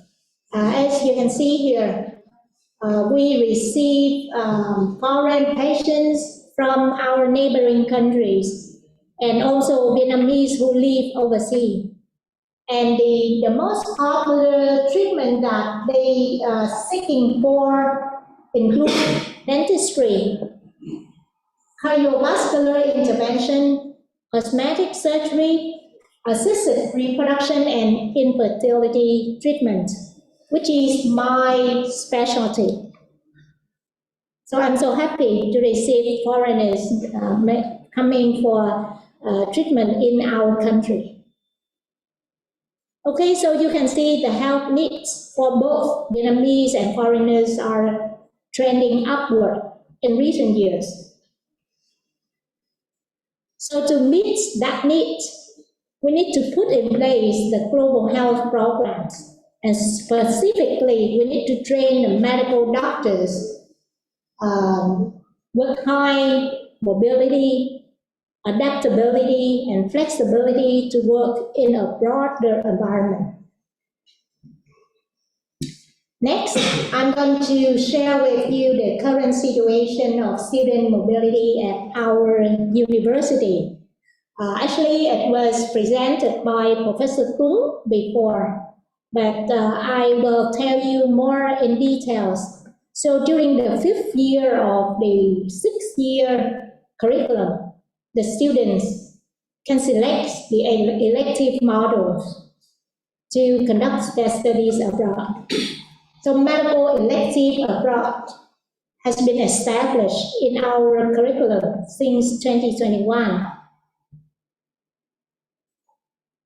And this helps our students to broaden their experiences by expanding clinical knowledge and skills, developing confidence and resourcefulness, building personal and professional network, sharpening verbal and non-verbal communication. And these are the learning objectives of the MEA modules that the student must achieve at the time of completion of the module. So knowledge, attitude, and behaviors, as you can see on here. And currently, we are having several medical student exchange programs, such as we exchange students with the International University of Health and Welfare in Japan, Yonglin National University of Singapore in Singapore, Novos Health from the US, and currently we are still continuing looking for the collaboration with other universities in the region and also international. So next, I'll discuss with you about the role and responsibilities of the academic staff in the student mobility program. Their key role is to prepare our students to meet the constant changes in health needs and the global trends. So since 2016, we have taken major steps to reform our curriculum from a traditional curriculum to a competency-based curriculum. So So in the traditional curriculum, the curriculum is designed based on the teacher's knowledge without taking into consideration of the health needs and the health systems. But in contrast, for the competency-based curriculum, we conduct the health needs in Vietnam. We study the health systems prior to setting the competencies outcome of the curriculum. We equip our students with the 6 core competencies such as the medical knowledge, patient care, interpersonal and communication skills, professionalism, systems-based practice, and practice-based learning. So these centers are benchmarked with the Ministries of Health Basic Competency Centers for General Practitioners, with the Vietnam Qualifications Framework, as well as Harvard Medical School. Because when we transform our curriculum, we receive the technical support from Harvard Medical School and the University of Geneva Faculty of Medicine. So I would like to highlight the key features that differentiates the reform curriculum with the previous curriculum. First, our reform curriculum has the vertical and horizontal integration. And second, it has student-centered approach with the emphasis on primary care, professionalism, and interprofessional education. And it has more practice versus theory-based training. And the students learn in a broader environment, including community-based and hospital-based versus hospital-based like in the previous curriculum. And the new curriculum incorporates the self-directed learning process, reduce curriculum overload, increase time for self-learning, and formative and summative performance-based assessment, and will provide just-in-time faculty feedback to evaluate student competencies. So although we said that we try to reduce our curriculum workload, overload, however, as I learned from the slide from Dr. from the Philippines, that it seems that, the student workload from our curriculum is the highest one as compared to other medical universities in the region. So we need to think more to reduce even more the workload for our students. So this is the layout of our curriculum map, 6-year curriculum.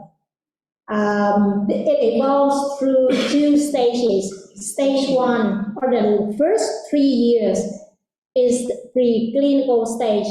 So this stage provides the foundation for the clinical stage.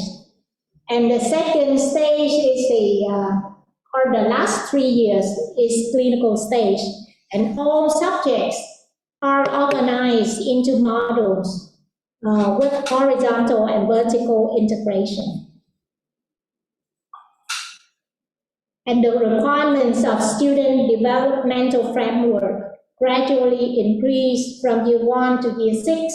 So for example, you see here, during the first 3 years, student learns the very basic skills in the clinical setting.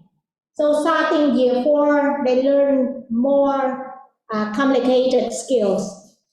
And they are, and in year 5, they learn even more and more sophisticated clinical skills. And in year 6, they must perform like an educator to help other students to perform proper patient examination. And the students was evaluated following the RIME model. Like for the first 3 years, they are evaluated as a reporter. But then in year 4, they require to reach the level of interpreter. And year 5 will be a manager of a clinical case. And in year 6, the students will be evaluated as an educator. So these are the learning methods that we apply into our new curriculum. Lecture with clickers, case-based learning, team-based learning, laboratory practice at simulation center with standardized patient, practice at community centers, at general and specialized hospital. And these are the teaching methods that we applied in our new curriculum. As you can see here, we use mostly the active teaching and learning methods. We try to encourage our students to be more proactive in their learnings. For assessment, we use multiple types of assessment depending on what competencies that we would like to assess the students. For example, we use MCQ for assessing knowledge, SOE, OSCE for assessing the skills, and so on. And to sustain the reform initiatives, faculty development is one of the key elements. So the faculty development unit has been established since 2017 with the support from the Texas Tech Health Science at El Paso. We conducted 4 courses of collaborative education program and 2 courses of advanced faculty development program.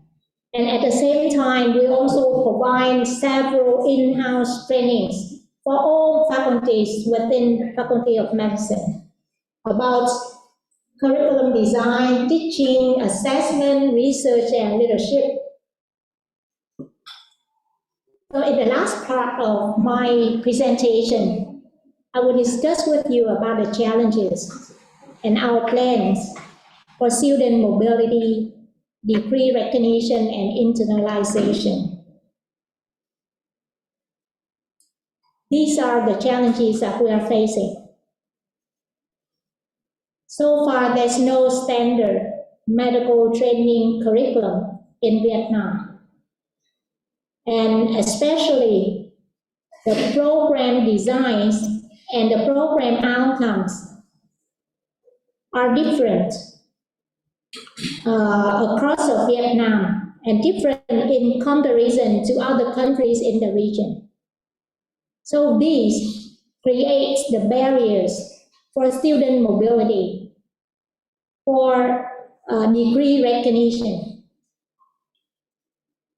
And another challenge that we're facing right now is about the national licensing exam. So far, there's no organization of the national licensing exam in Vietnam. Now we don't have yet. So what we hear from the higher level people says that we're gonna have it, but probably sometimes in 2027, 2028. But now we're working towards the national licensing exam. And the last challenge to me is about the program quality accreditation. So the MOET, Ministry of Education and Training, and AUN/QA criteria have been using for quality accreditation for all universities, including medical university. However, all these criteria are not specific enough for medical universities. WFME is more specific for medical universities. However, there's no agency credentialed by WFME in Vietnam yet. So, to facilitate the student mobility, degree recognition, and internalization, I think we recognize the necessity to standardize the medical education program as well as the program outcomes, as well as the authentic assessment of the program and of the students. One of the initiatives in the region is the CALOHEA project. I don't need to tell you about the its objectives anymore, but because this already mentioned by several speakers in this morning. But I just put it here again to remind all of you about the general objective of this project. And we realize that it's very important for us, for all of us in the region to participate in this project, in this type of project, in order to get the similarity between the and create the recognition mechanism. So these are the three recognition mechanisms. I don't want to repeat it again, but just put here for your, just to remind all of you about the key elements of the CALOHEA project. And as a Dean of Faculty of Medicine, I'm so happy that we have a team that are actively involving in this project. So I hope that after this project, we can learn more about the student and improve the student mobility, the pre-recognition and internalization of the among all universities in this region. Our curriculum has received the quality assurance accreditation by AUNQA in 2021. However, we recognize the degree recognition, the standardization of the medical education program. So we are working towards achieving WFMC accreditation in the near future. So this brings me to the end of my presentation. I'd like to thank very much for your time and attention. I'm happy to take any questions from you.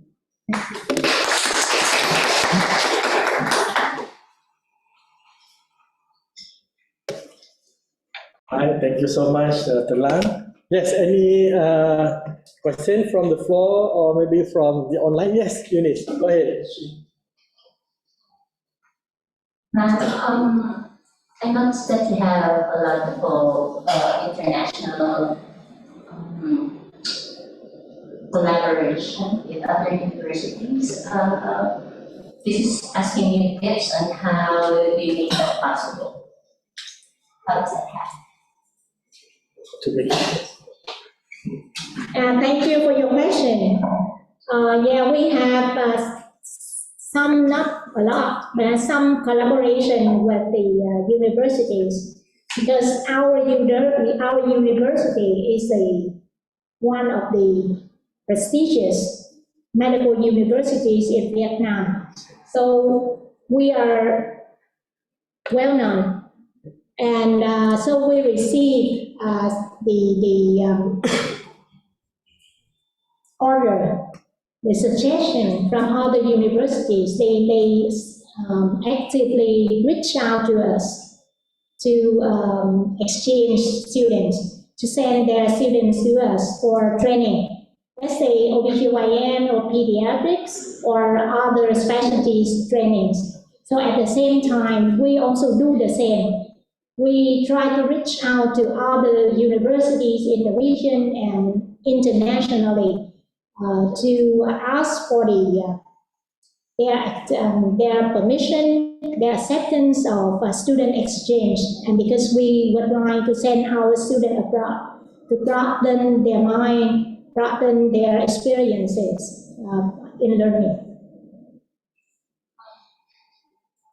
So also about the medical exchange program, that happens in the 5th year, right?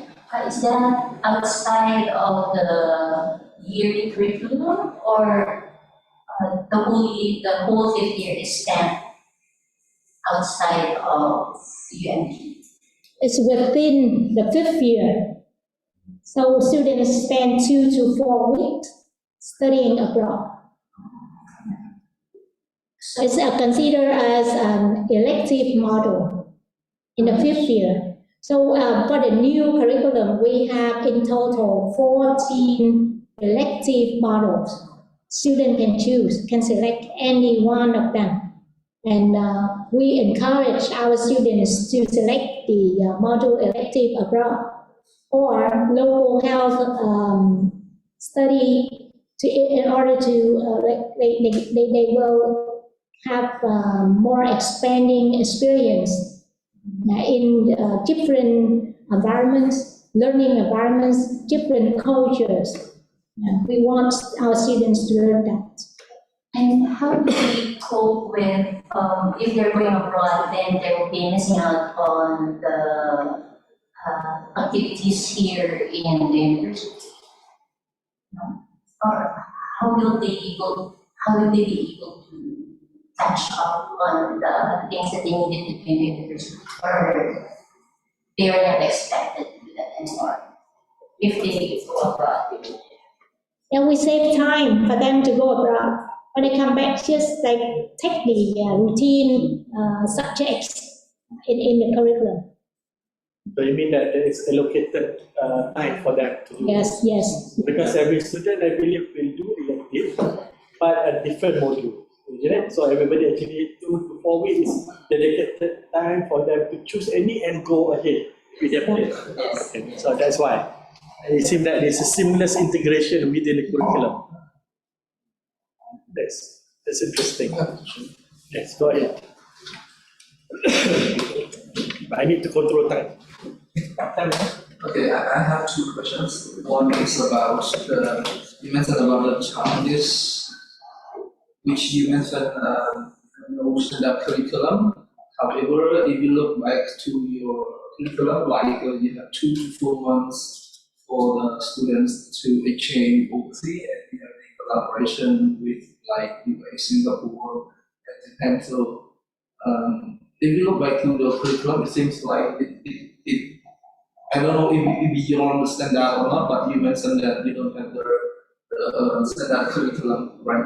And the second question is about actually the Cambodian is also the top list in your second persons. I don't know if you have the figure or the number of Cambodian students, or maybe the percentage, and what is their problem. I just want to find out. That is something else. Thank you. So I'll answer your second question first. So I'm so happy that we can have the opportunity to collaborate with Cambodia universities. We will try to reach out to send our students abroad for studying in other universities in the region and also in the world. And regarding the problem, as well as the experiences of the MEA modules. So I think I would say that for our students, they just sit behind, they will have presentation about it later. And the first question is about the standard curriculum. Yeah, it is different from university to university in Vietnam. Like for our university, we have elective modules, but other medical university in their curriculum, they may not have it. Things like that. So we accept the transfer at the moment. We accept the transfer from university to university within Vietnam, but then we, because our new curriculum is credit-based curriculum, so then we will have a committee to check for all the credits that the students, let's say from another university, so what credits they already completed, and then we will compare with what we have here to whether or not accept those credits, and they don't need to redo those credits. Okay. Maybe you can discuss later. Time is thank you so much, Stella, for very interesting sharing session. I believe we learned a lot, and definitely a lot of things we can do together after CALOHEA, isn't it? You can now put up more lists of universities, especially from the team of CALOHEA. I think we can work together. All right. So all right. Okay, so we have a representative from employers, Dr. Viet, from civil engineering, teacher education, MSA. Is it 3 employers? It's only one. It's only one. It's only one. All right. So only one. I thought it's a 3 because it's listed 3. Okay. So I invite you. To share whatever you have in mind with the rest of the participants. Please go ahead. The floor is yours. Yeah, thank you. Good evening, Professor, Doctor, and student. I'm very nervous when I'm listening Professor Lang presentations because I'm very nervous. This is my very first time to present. When I received this topic is, I think it's very big because this meeting is policy dialogue, right? So I do not know how I can present about this topic, but now I'm trying. Actually, my name, I am Dr. Nge. I'm work in Military Hospital 175. My specialty is neurology. My hospital is a general hospital. We not only just serve for military and their family, but also a civilian. 90% of our patients is civilians also. And in my department, you know that maybe 90% is doctors graduated from the UMP. For this topic today, I just show my perspective about the challenge of student mobility, degree recognition, and internationalizations. Perfect and challenge from the view of employers. But actually, I just present to the student because I know in this meeting, in this symposium, we have the student view. And firstly, I want to mention about the current chance of student mobility and the labor market in Vietnam. We also know that the COVID-19 pandemic slowed global economic growth by 4.3% in 2020. And the size of labor force also continued to increase in the 2011 to 2019 period, and of which the higher growth rate in the urban areas and the elderly. It reflected the rapid urbanization process and the change in population structure toward aging. And the labor force participant rate in Vietnam also remained high and not changed significant over 10 years. The next slide, I will show the graph. Especially before the COVID-19 pandemic in 2019, this rate was 76.2%, and its participants rate in rural area were higher than urban area. In this graph, we can see that the average annual growth rate of the labor force by age group in urban rural area in the period 2011 and 2019. And you can see in the urban part, it takes 5 times higher than the rural area also.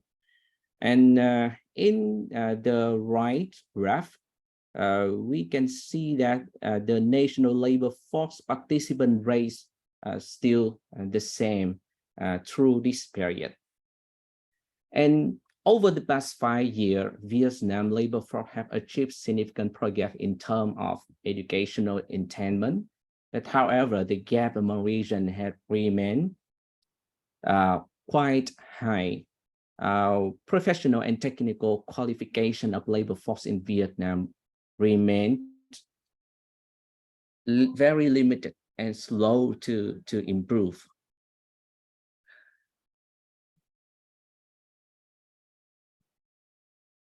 So sorry, because my phone. In this slide, the economically inactive population aged 50 years and above in 2019 reached 16.8 million people, and there's an increase of 1.4 million people compared to 2011.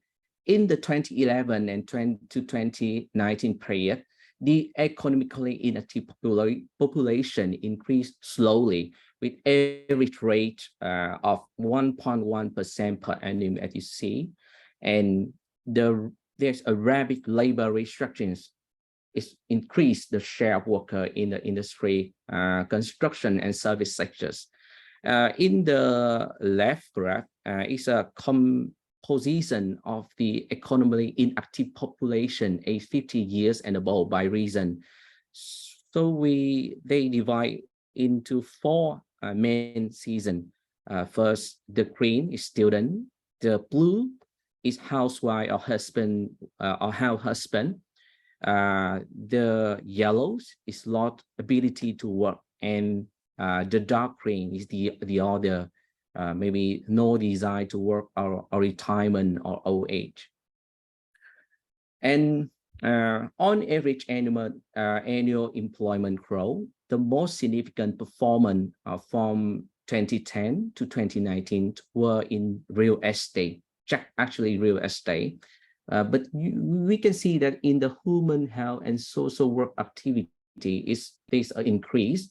In the 10-year period, it is increased 3.1%.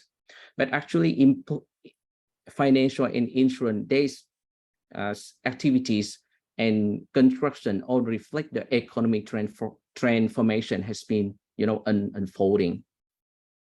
So in 2011 and 2019, the unemployment rate were elevated with higher qualification than those lower qualification. Why youth unemployment were also high in this graph. Actually, in 2019, unemployment rate among age 50 to 24 years old were 6.5%, an increase of 0.6% point versus 2011. And the youth unemployment rate were higher in Red River Delta, Southeast, North Central Coast region. And actually, it looked like we're higher among workers with technical expertise in 2019. The college diploma graduate account for the high percentile. You can see 3.28%, followed by those with a university degree, 2.6%. Meanwhile, workers with occupational skill have lower rate, just about 1.99%, and indicating a demand for this group. And so after this period, the COVID-19 pandemic has caused the labor force to decrease. And actually the prevalence of informal employment, the unemployment rate and the underemployment rate all increase. Compared to the Q1 2020, employment in the Q3 2021 decreased by 2.8 million, and the pandemic had greatly impacted informal worker. And actually, in the context of the impact of the pandemic, the average monthly earning of salary worker tended to decrease, especially in the Q3 2021, and the average monthly earning of worker in most economic sector dropped due to the pandemic, especially in the third quarter. And compared to the previous slide, you can see the change in earning from main job of salary worker, Q3 2021 versus Q1 2020. And in human health and social work activity actually is also decreased 5.2%. So the second part, I just share my perspective about the employability in the VUCA work. So what is VUCA? VUCA is V is volatility, is a degree of change. U is uncertainty or current uncertainties. C is complexity, is a multiple decision factors. And A is ambiguity. It's been different way to interpret. And the student need to know that change is constant. And actually change is constant. It's like four seasons is very natural. So when we try to stop it or delete it, it's not the way. So change occur whether you want or not. So I think that we need to, we just have a choice, become overwhelmed or accept or embrace. So we cannot control the change. So we can only control how to adapt to it. So what if we not change? Because when we not change, it affects to the futures. So what future will you create? So this slide I will show, you can see when you shock or you fear, next you have a period of VUCA, and next you in neutral state, and next you engage, and after that you happy. It's what it mean? What do you think? How it mean? You can see on the screen there is a pictures. It's a diamond. It's a real diamond, and it's a raw diamond. So it looks like when you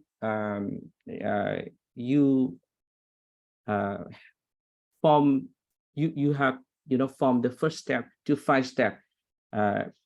If you try, you will be better and better. So what is I want to say, change is a process, not an event. So students need to resist at first.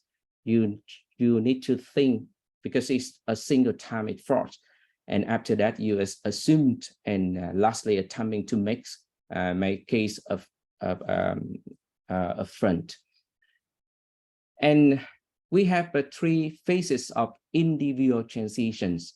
First, if we ending uncertainty, we do not be surprised, because if you were in denial or shock at the beginning, and after that you in neutral zone, and when emotional response, the way people feel, we can go through change in days, months, or even years, depending on the mindset and reactions. And this slide it look like it's a building commitment graph.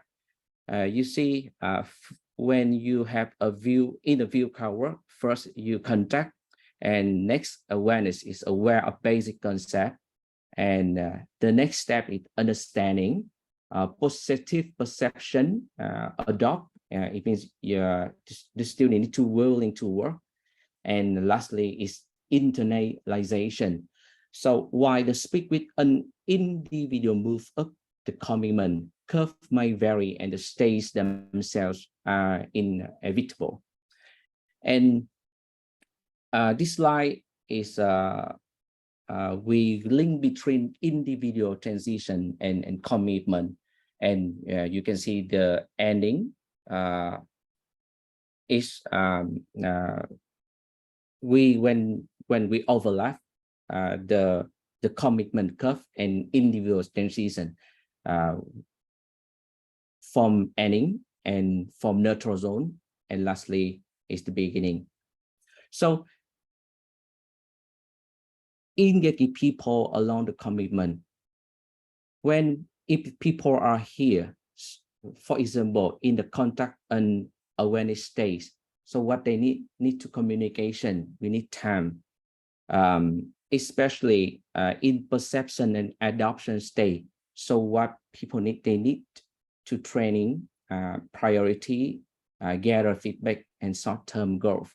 So I think there's an equation for effective transformation. It's mean Q multiply H, 3A's. 3A's is alignment, accountability, and acceptance.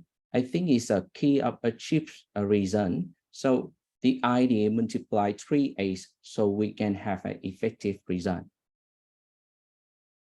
So it's our choice. We just stay still, wait or see, or leave. We just accept and follow, or we change, develop and grow. So I think it's a VUCA work. So how we respond to a VUCA work is we need a positive response to a VUCA work. You know, this is Peter Drucker. He says that greatest dangers in time of turbulence is not a turbulence, it to up with yesterday logic. This is VUCA prime. VUCA prime. VUCA is a chaotic, turbulent, and rapidly changing business environment. So we have the VUCA prime. VUCA prime is mean vision, how to counter volatility with a vision. It means we need to embrace change, its constant features, aligned to the purpose of transformation and its long-term benefit. Understanding, it means how to reduce uncertainty with understanding. First, we need to listen and observe, embrace feedback and reaction to change, and need to explore multiple options to anticipate potential risks and solutions. Clarity, how to counter complexity with clarity. It means we need to communicate very clearly and transparently, and we simplify the process and build capability. And lastly, agility, how to overcome ambiguity with agility. We need adapt, it means build new capability. And lastly is reward a successes. So I think a positive response to the VUCA work is VUCA prime.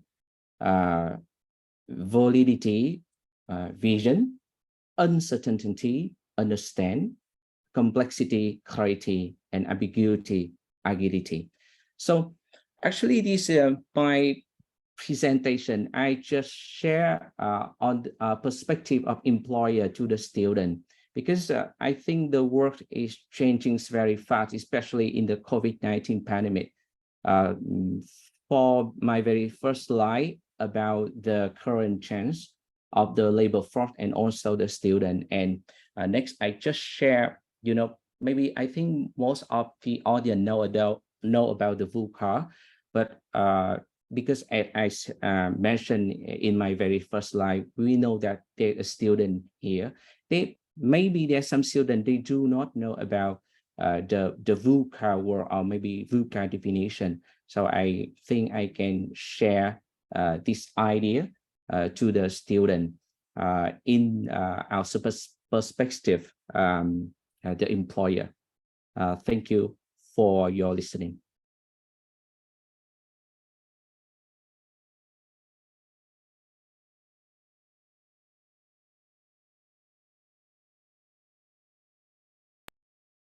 Do you have time for Q&A? Oh, yes. So I'm done. I have a question for you. Thank you very much for your presentation, sharing with us your perspectives on the VUCA word. But my question to you is there any specific criteria as a role of employer? Is there any specific criteria that you consider when you employ healthcare workers? Because we are at the university, we're supposed to provide healthcare workers to all the health centers in Vietnam. So I would like to know. Thank you. Yes, thank you, Professor Lan. Actually, before COVID-19 pandemic, I also employ um, uh, two resident graduates from the UMP, and because this is my very first time to employ the graduate residents, so I'm a little bit nervous. Maybe they cannot accept the change in military hospital. And in 2020, 2021, we have the COVID-19 pandemic. So in my hospital, the way that we deal the COVID-19 pandemic is different from the other hospital.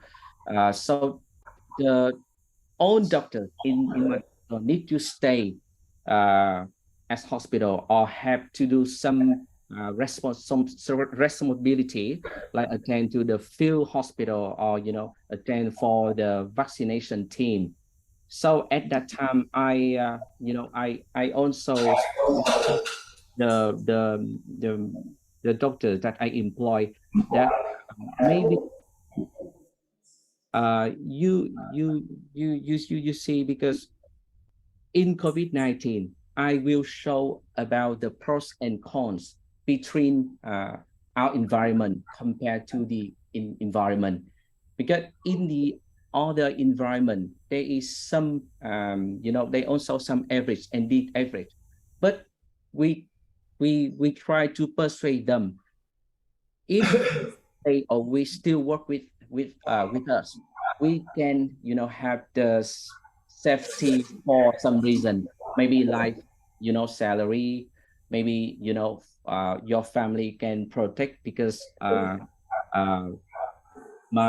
director have some priority for them, their family. And I realize they adapt, they change is very good. Firstly, they think that why we should stay as hospital, while their friend, they can just go hospital and work at go at home and back to hospital, even though in the COVID-19. But when they realize that it's safe, it's more safety than work in the work in in the other hospital, they say it's okay. So I think to time to adapt, but it's very important for the leader, for the head of the department. They need to differentiate, to show about the pros and cons to the hospital, to the environment, to the student, to the graduate, very new to graduate doctors. And the second thing that I think the student need to practice more and more the soft skill, like communication and also foreign language. I realized more recent year, the student, their language, their foreign language is very well, but I think they need to improve more and more. So I think maybe in the time, in the student time, maybe the faculty need to have to increase the quality of the foreign language, not only for communication but also the medical. All right, thank you so much. I think we cannot allow more than one question because of time. All right, so I think we are at the final speakers. We have a couple of speakers. Are you both going to present at the same times, or one way? Okay, I thought it's concert. Okay. All right, so let's welcome our fifth year medical students from UMP. I tried to pronounce it properly, Kwan Wo, and then Mighty, is it? Oh, me too, sorry. Mighty. What? All right, so, okay, both of you, please welcome. Thank you. You present it first. Trời ơi, lúc nãy con vừa mới thi. Dạ, con đang thi. Hello. Okay. After the presentation of Dr. Lang and Dr. Nghĩa about their point of view about student mobility, and I'm really excited to share our perspective about the medical students perspective about this concept. Yeah, I think our presentation is really important because medical student is indicator of an education system. Yeah, and I'm really glad to be the medical student representative to stand here and talk about student mobility, a brand new concept to any Vietnamese student, and it could be new challenges, and on the other hand, it could be a new opportunity to us. Yes, let's start with what is the student mobility process. Yes, on modern society, student mobility process is a continuous and unavoidable tendency in which students move out their comfort zone and have a wonderful experience at other university or in other country. It contains many different types, include many different activities, which include participating in an exchange program or attending to international concept or conference, getting a higher educational level in other university. So this process has numerous opportunities that student students can gain. The first one is a new friend from many countries because the international relations with friends or colleagues from other province, other university or other country will pay on the wonderful chance when we work together in the same conference, the same workshop. We compete with each other in the same competition, or we attend in the same student exchange program. Yeah, and by the occasion, we can learn a lot from each other. Not only about the medical knowledge, but also the some kind of soft skills as well. Yeah, and secondly, it is new knowledge. Yeah, new knowledge. For in this slide, I will tell a story about me when I participated in a module LSC. It's a local health elective. I have a chance to join a 2-week course in Hải Phòng City to learn about maritime medicine. And in Hải Phòng City, we experience and work as a real healthcare staff in Vietnam National Institute of Maritime Medicine. And it is a wonderful shame of me. Maritime is not a part of our UP or medicine faculty curriculum because maritime medicine is an exclusive department in some city or some province only. So this is the brand. So it's become the brand new success to any UNB student when participate to this subject. And thirdly, moving to other country and learn at other university could bring for the medical student the experience in the new academic environment. Yeah, sure. And the last, when we participate in the international concept and international concept with impressive achievements, it could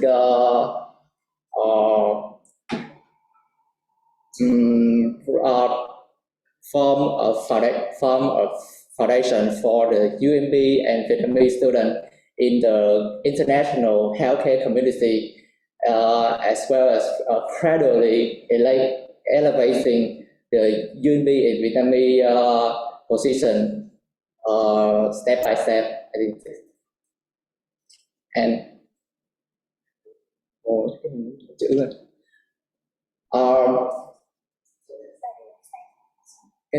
cái slide nó bị lỗi.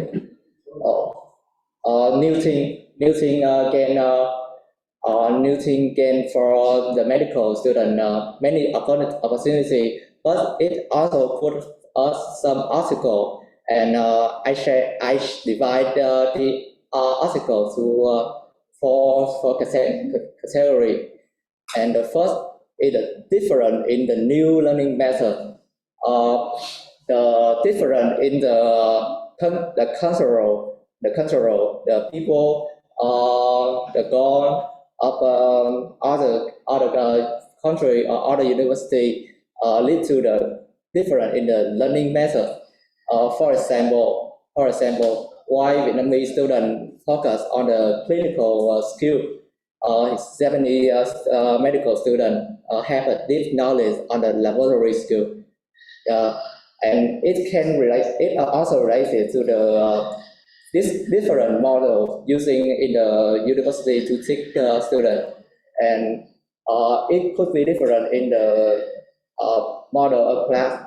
For example, in some country, in some developed country, or in Vietnam, we get used to the. In Vietnam, we get used to the student-centered class such as PBB, PBL, or CBL. But this is a small disparity in how we apply it, because derived from the traditional teacher-centered method. Yes, and the next article, I think this is the biggest article. Yes, it is the longest, because for example, it is widely used in all over the world, but in Vietnam it is not the national language.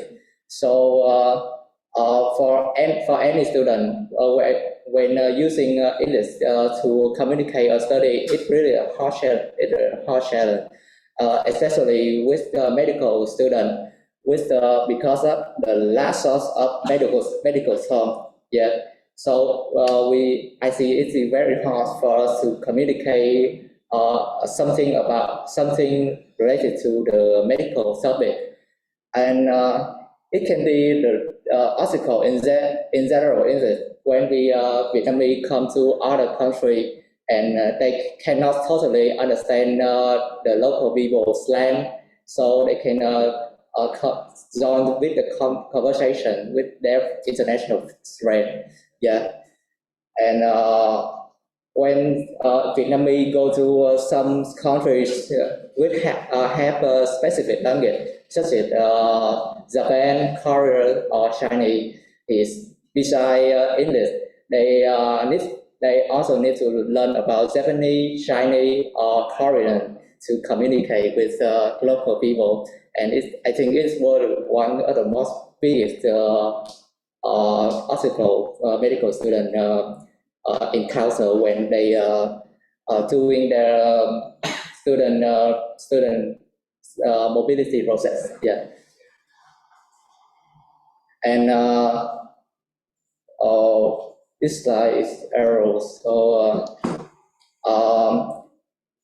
this also some countries such as Japan or China have the same cultural feature as Vietnam, but it's not 100% the same. So medical students when move to the other country, especially Asian country, they will encounter with some social difference. It could be the custom, it could be the finance, and it could be the time zone.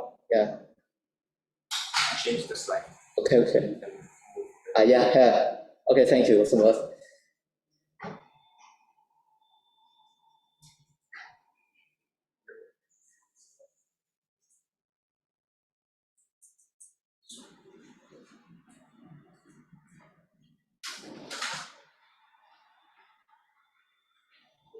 Yeah.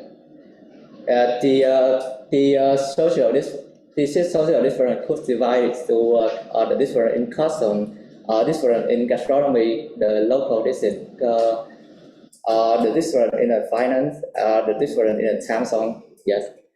And the last, I think the local environment or the local weather is one of the support an important role. I tell a story about me when I go to Haiphong City to join a three-week course as I told before. Someday the humidity in Haiphong City reached over 90%, and in Vietnamese we call it a numb weather, and this makes me very uncomfortable, and everything is wet the whole day.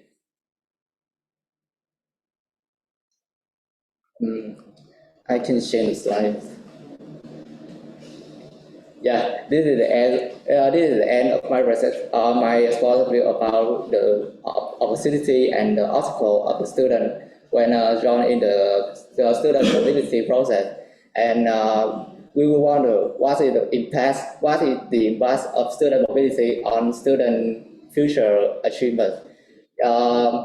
Student mobility will promote the cross-cultural learning opportunity between faculty and student, and it could lead to the further scientific research collaboration, and therefore strengthening the relationship between two faculty, and it could broaden our perspective and provide for us the opportunity to improve productivity that we tell before. And knowing that the student mobility process is a sustainable opportunity for the younger generation, it is very important for us, the student pioneer, to firstly encourage students to practice English more and more frequently, not only the general English for their communication purpose, but also the English terminology medical English, to comprehend the specific article and be up to date with the advancement of the medicine, ready for the internationalization. And secondly, we must convene about the benefits we must convene for the younger generation about the benefits of student mobility process through the next slide, please. Through the activity of university student association or community youth union. In this slide, this picture showing the talk show between university student association with UMB student about the meaning and the influence of internationalizations to their future achievements. And the picture showing a student exchange program between UMB student and the student from Thailand Public Health Institute. And at the last, the student pioneer must create more international exchange playground for UMB students, and promote more and more and organize more and more student exchange program for UMB students.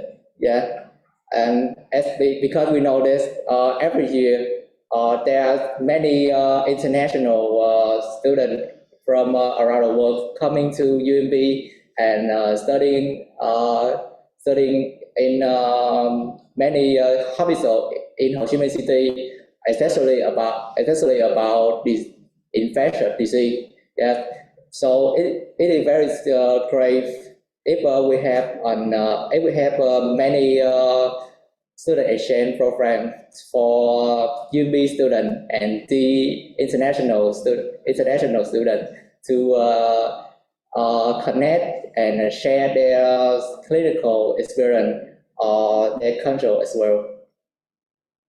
Yeah, the pictures showing the introduce ceremony of an association named International Medical Student Network Development Center (XUMB) in this April 2023, and this center was established with the duty to organize more student exchange program for UMB students in the future. And this is the conclusion of my presentation. That student mobility is a continuous and avoidable tendency, and it has much opportunity, and it also has much obstacle. And the student mobility process have a critical impact to the student future achievements, and it is the mission for the student pioneer to promote this concept to the UMB student. I will invite my friend Chủ Tịch Me. She will tell for us a story, an example about student mobility, her experience when she come to Singapore to study about medical education.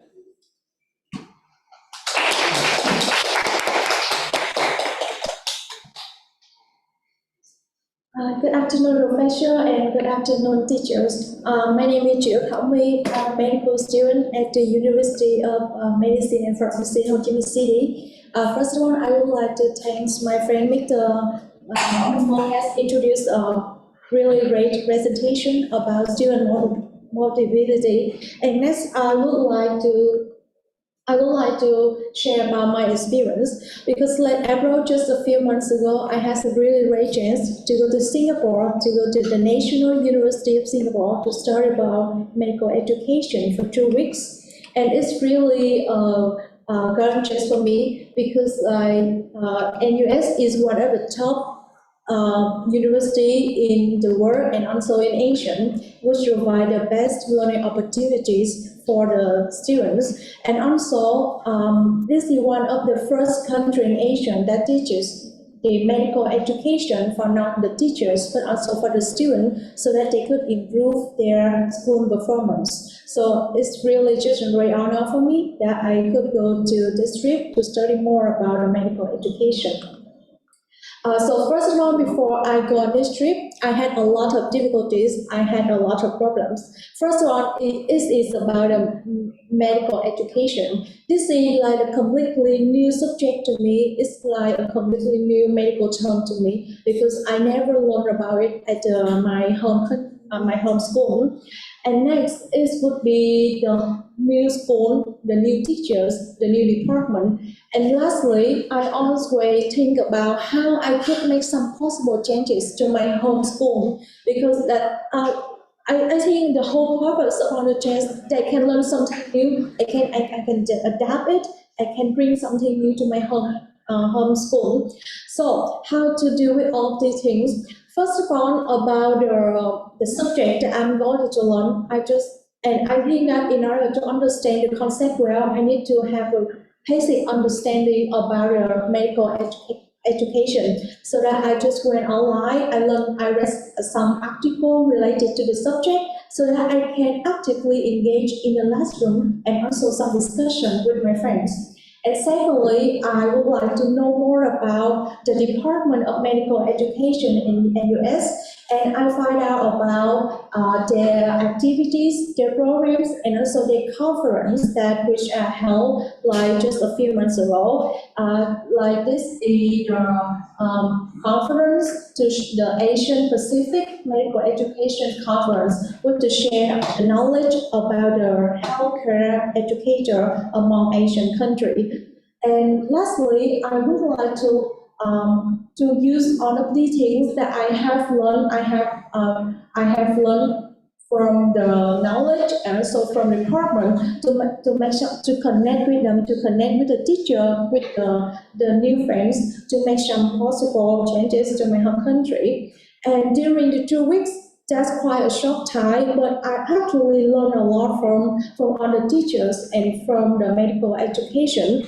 And this is the picture of my friend Miss Đinh Hảo Nhi and me with our mentor, Dr. Lee Shi. She in the Department of Medical Education, and she's really a kind person. I learned a lot from her, not also the knowledge, but also the professionalism and also the inspiring. She really inspired me to pursue higher education and to continue the research, because it's the only way we have the medicine develop more in the future.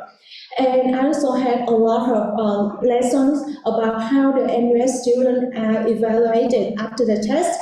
And one more thing I find really interesting, that the NUS students, after they completed the test, they will receive the feedback from their mentor directly. For example, the mentor or the teacher which has taught them during the semester, they will send the feedback via the email to the teacher. And one more thing, that the NUS had changed the way they gave the result. They did not tell you how percentage did you do so well in the school. They just gave the grade A, grade B, grade C, grade D, because they believe that in medical field we do not do alone, we do as a team, because teamwork will help you to move further in the future. So they completely change the way they give the marks and so give the feedback to the student. And I think that is really encourage our students to work together as a team, not like who will get better marks after the examination. Yeah, which I find really interesting after the trip to the NUS.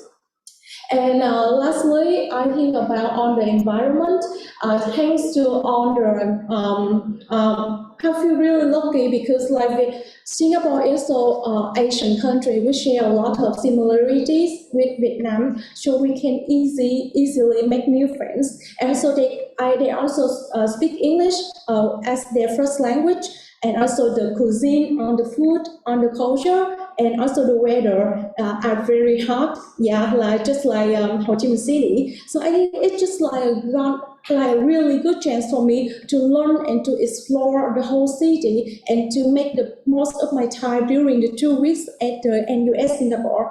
So and I know that I have to prepare a lot before going on a trip to achieve all of these things, and this is like some tips I would like to give.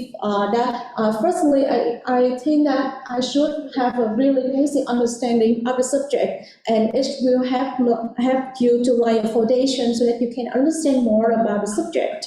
And secondly, you should prepare all the information before the school department and the teachers, and they really, I just feel like that I really understand them before I really met them in person. Yeah, and totally prepare questions in advance that will help you to actively engage and also show you your willingness to learn new things. Yeah. And lastly, prepare yourself mentally.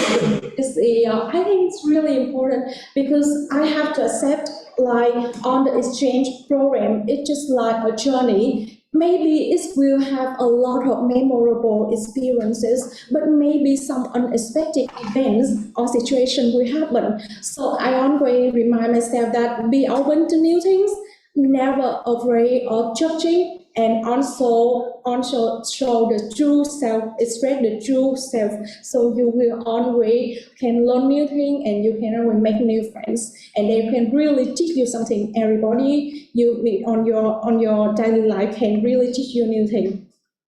And lastly, excuse me. How advanced the science? Could you please? Yeah. And lastly, after coming back to the trip, I always think how I could find this trip really enjoyable. And I think that during the past 5 years as a medical student at UMP, the teachers at my home university had taught me so well. They prepare me so well, not the knowledge, but also the soft skill. And I always encourage us to go out of my comfort zone and to learn about that. And it's all thanks to the UMP and also the modern medical interactive approach that really gave us the chance to broaden our mind to go outside and study. And one thing is, as I said, Singapore has shared a lot of similarities to Vietnam, and I always think about how if I go to like a farther country, like if I go to the US, I go to UK, or if I go to some African countries, and if this trip lasts longer for about a few months or about a few years, how I can learn and how much I need to prepare to adapt to that, and how I to become a global citizen to adapt to the global health.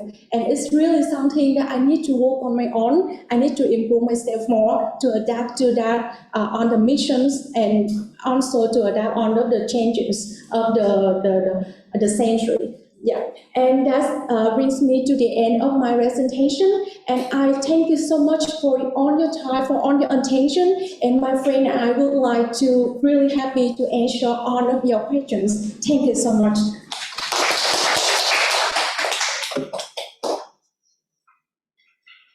Right, thank you so much. That was very inspiring, I think. And I already text to your mentor just now. Shushing, Dr. Shushing, isn't it? I text already to her. Okay, she's very proud of you, don't worry. All right, so yes, any questions that you would like to ask, or maybe you are looking at the time? All right, so okay, go ahead. My students would be so enthused if they know about this. You understand for the scholarship, or is it care of the university? Yeah. To whom? Both. First of all, thank you so much for your question. And actually, if I really like it, this project is really a big support from my school, because like thanks to the module and thanks to my home university, they make a cooperation between the NUS and the UMP, so that I could have a chance to take the university pushing the student to the NUS to study at the Department of Medical Education. Yeah. How about accommodation, your allowance? Free of charge, just to time. Yeah. It's sponsored. Let me share with you. I'm so proud of my students. I'm so proud of both of you from your presentation. I also learned a lot from your feedback. So, as dean of Faculty of Medicine, we feel motivated for our work to continue doing that, fighting and try to have more collaboration with other universities to send students. Thank you very much. Let me explain to you about the collaboration with NUS. So actually, our university, we signed an MOU with National University of Singapore. So they receive our students free of charge. They sponsor for the air ticket, accommodation as well. And reversely, we also receive their students. Okay, for training here, pre-teach.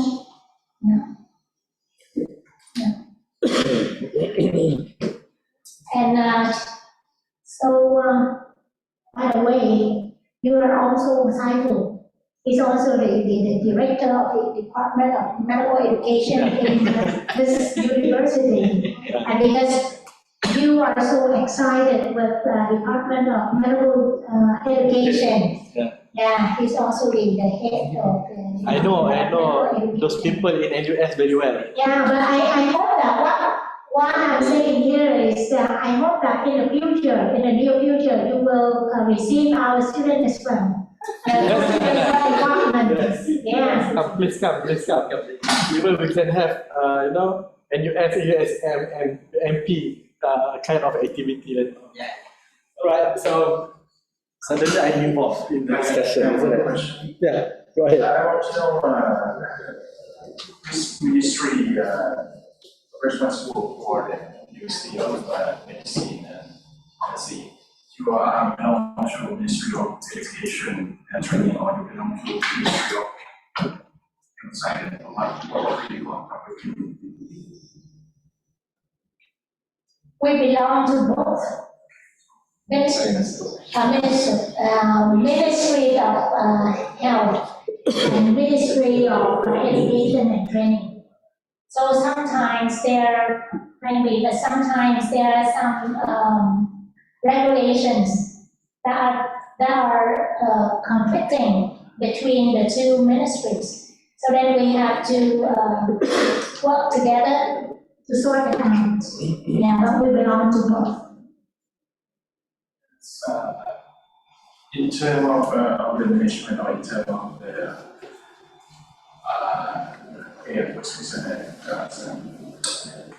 each ministry give the power in terms of certificate of degree, and this ministry give the power in terms of financial support, or get board from both ministries.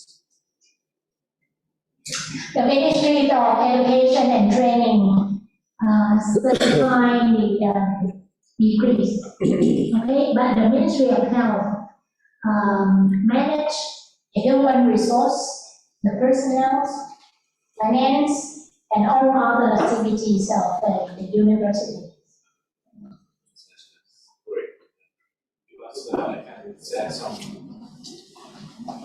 Would you like to on your mic? And yeah, I want to add one more point. Regarding the postgraduate training, so we have 2 tracks, the clinical tracks. So the Ministry of Health will provide certifying the certificates, their degrees, like CK of specialist, level 1, specialist, level 2, and resident doctors. But for a master and PhD programs, they are certified by the Ministry of Education and Training. 2 jobs. All right. So, do you want to continue? Is that all? After, or maybe during dinner. Are you coming to the dinner? Yes, yes. Yes. Maybe during dinner we can extend our discussion. I hope all of you will come for the dinner. Yeah. Surely I will come. Don't worry. Yeah. Because of food. Okay. Is it recorded or recorded? All right. All right. So yeah, any question from the online participants? No. So any last questions from the floor to our beloved students? No. So I think that's conclude our session today. So I would like to extend our thank you and grateful to all participants, either physical, those online as well. We hope to meet you tomorrow for the parallel workshops, and I can guarantee you the parallel workshop will be more interesting. So please do come and join us, and see you soon tomorrow. Same place? Same place? But this Not this. The 4th floor. Okay, different floor, but the same place. The same building. All right. So see you tomorrow. Thank you so much. And those who are going to dinner, see you in dinner. Thank you. Yeah.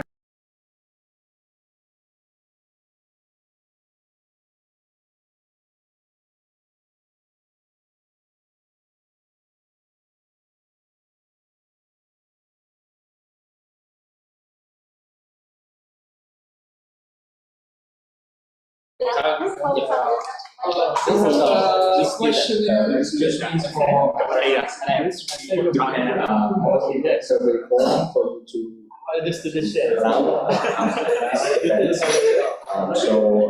please kindly scan this QR code that you can see on the screen. I hope that it is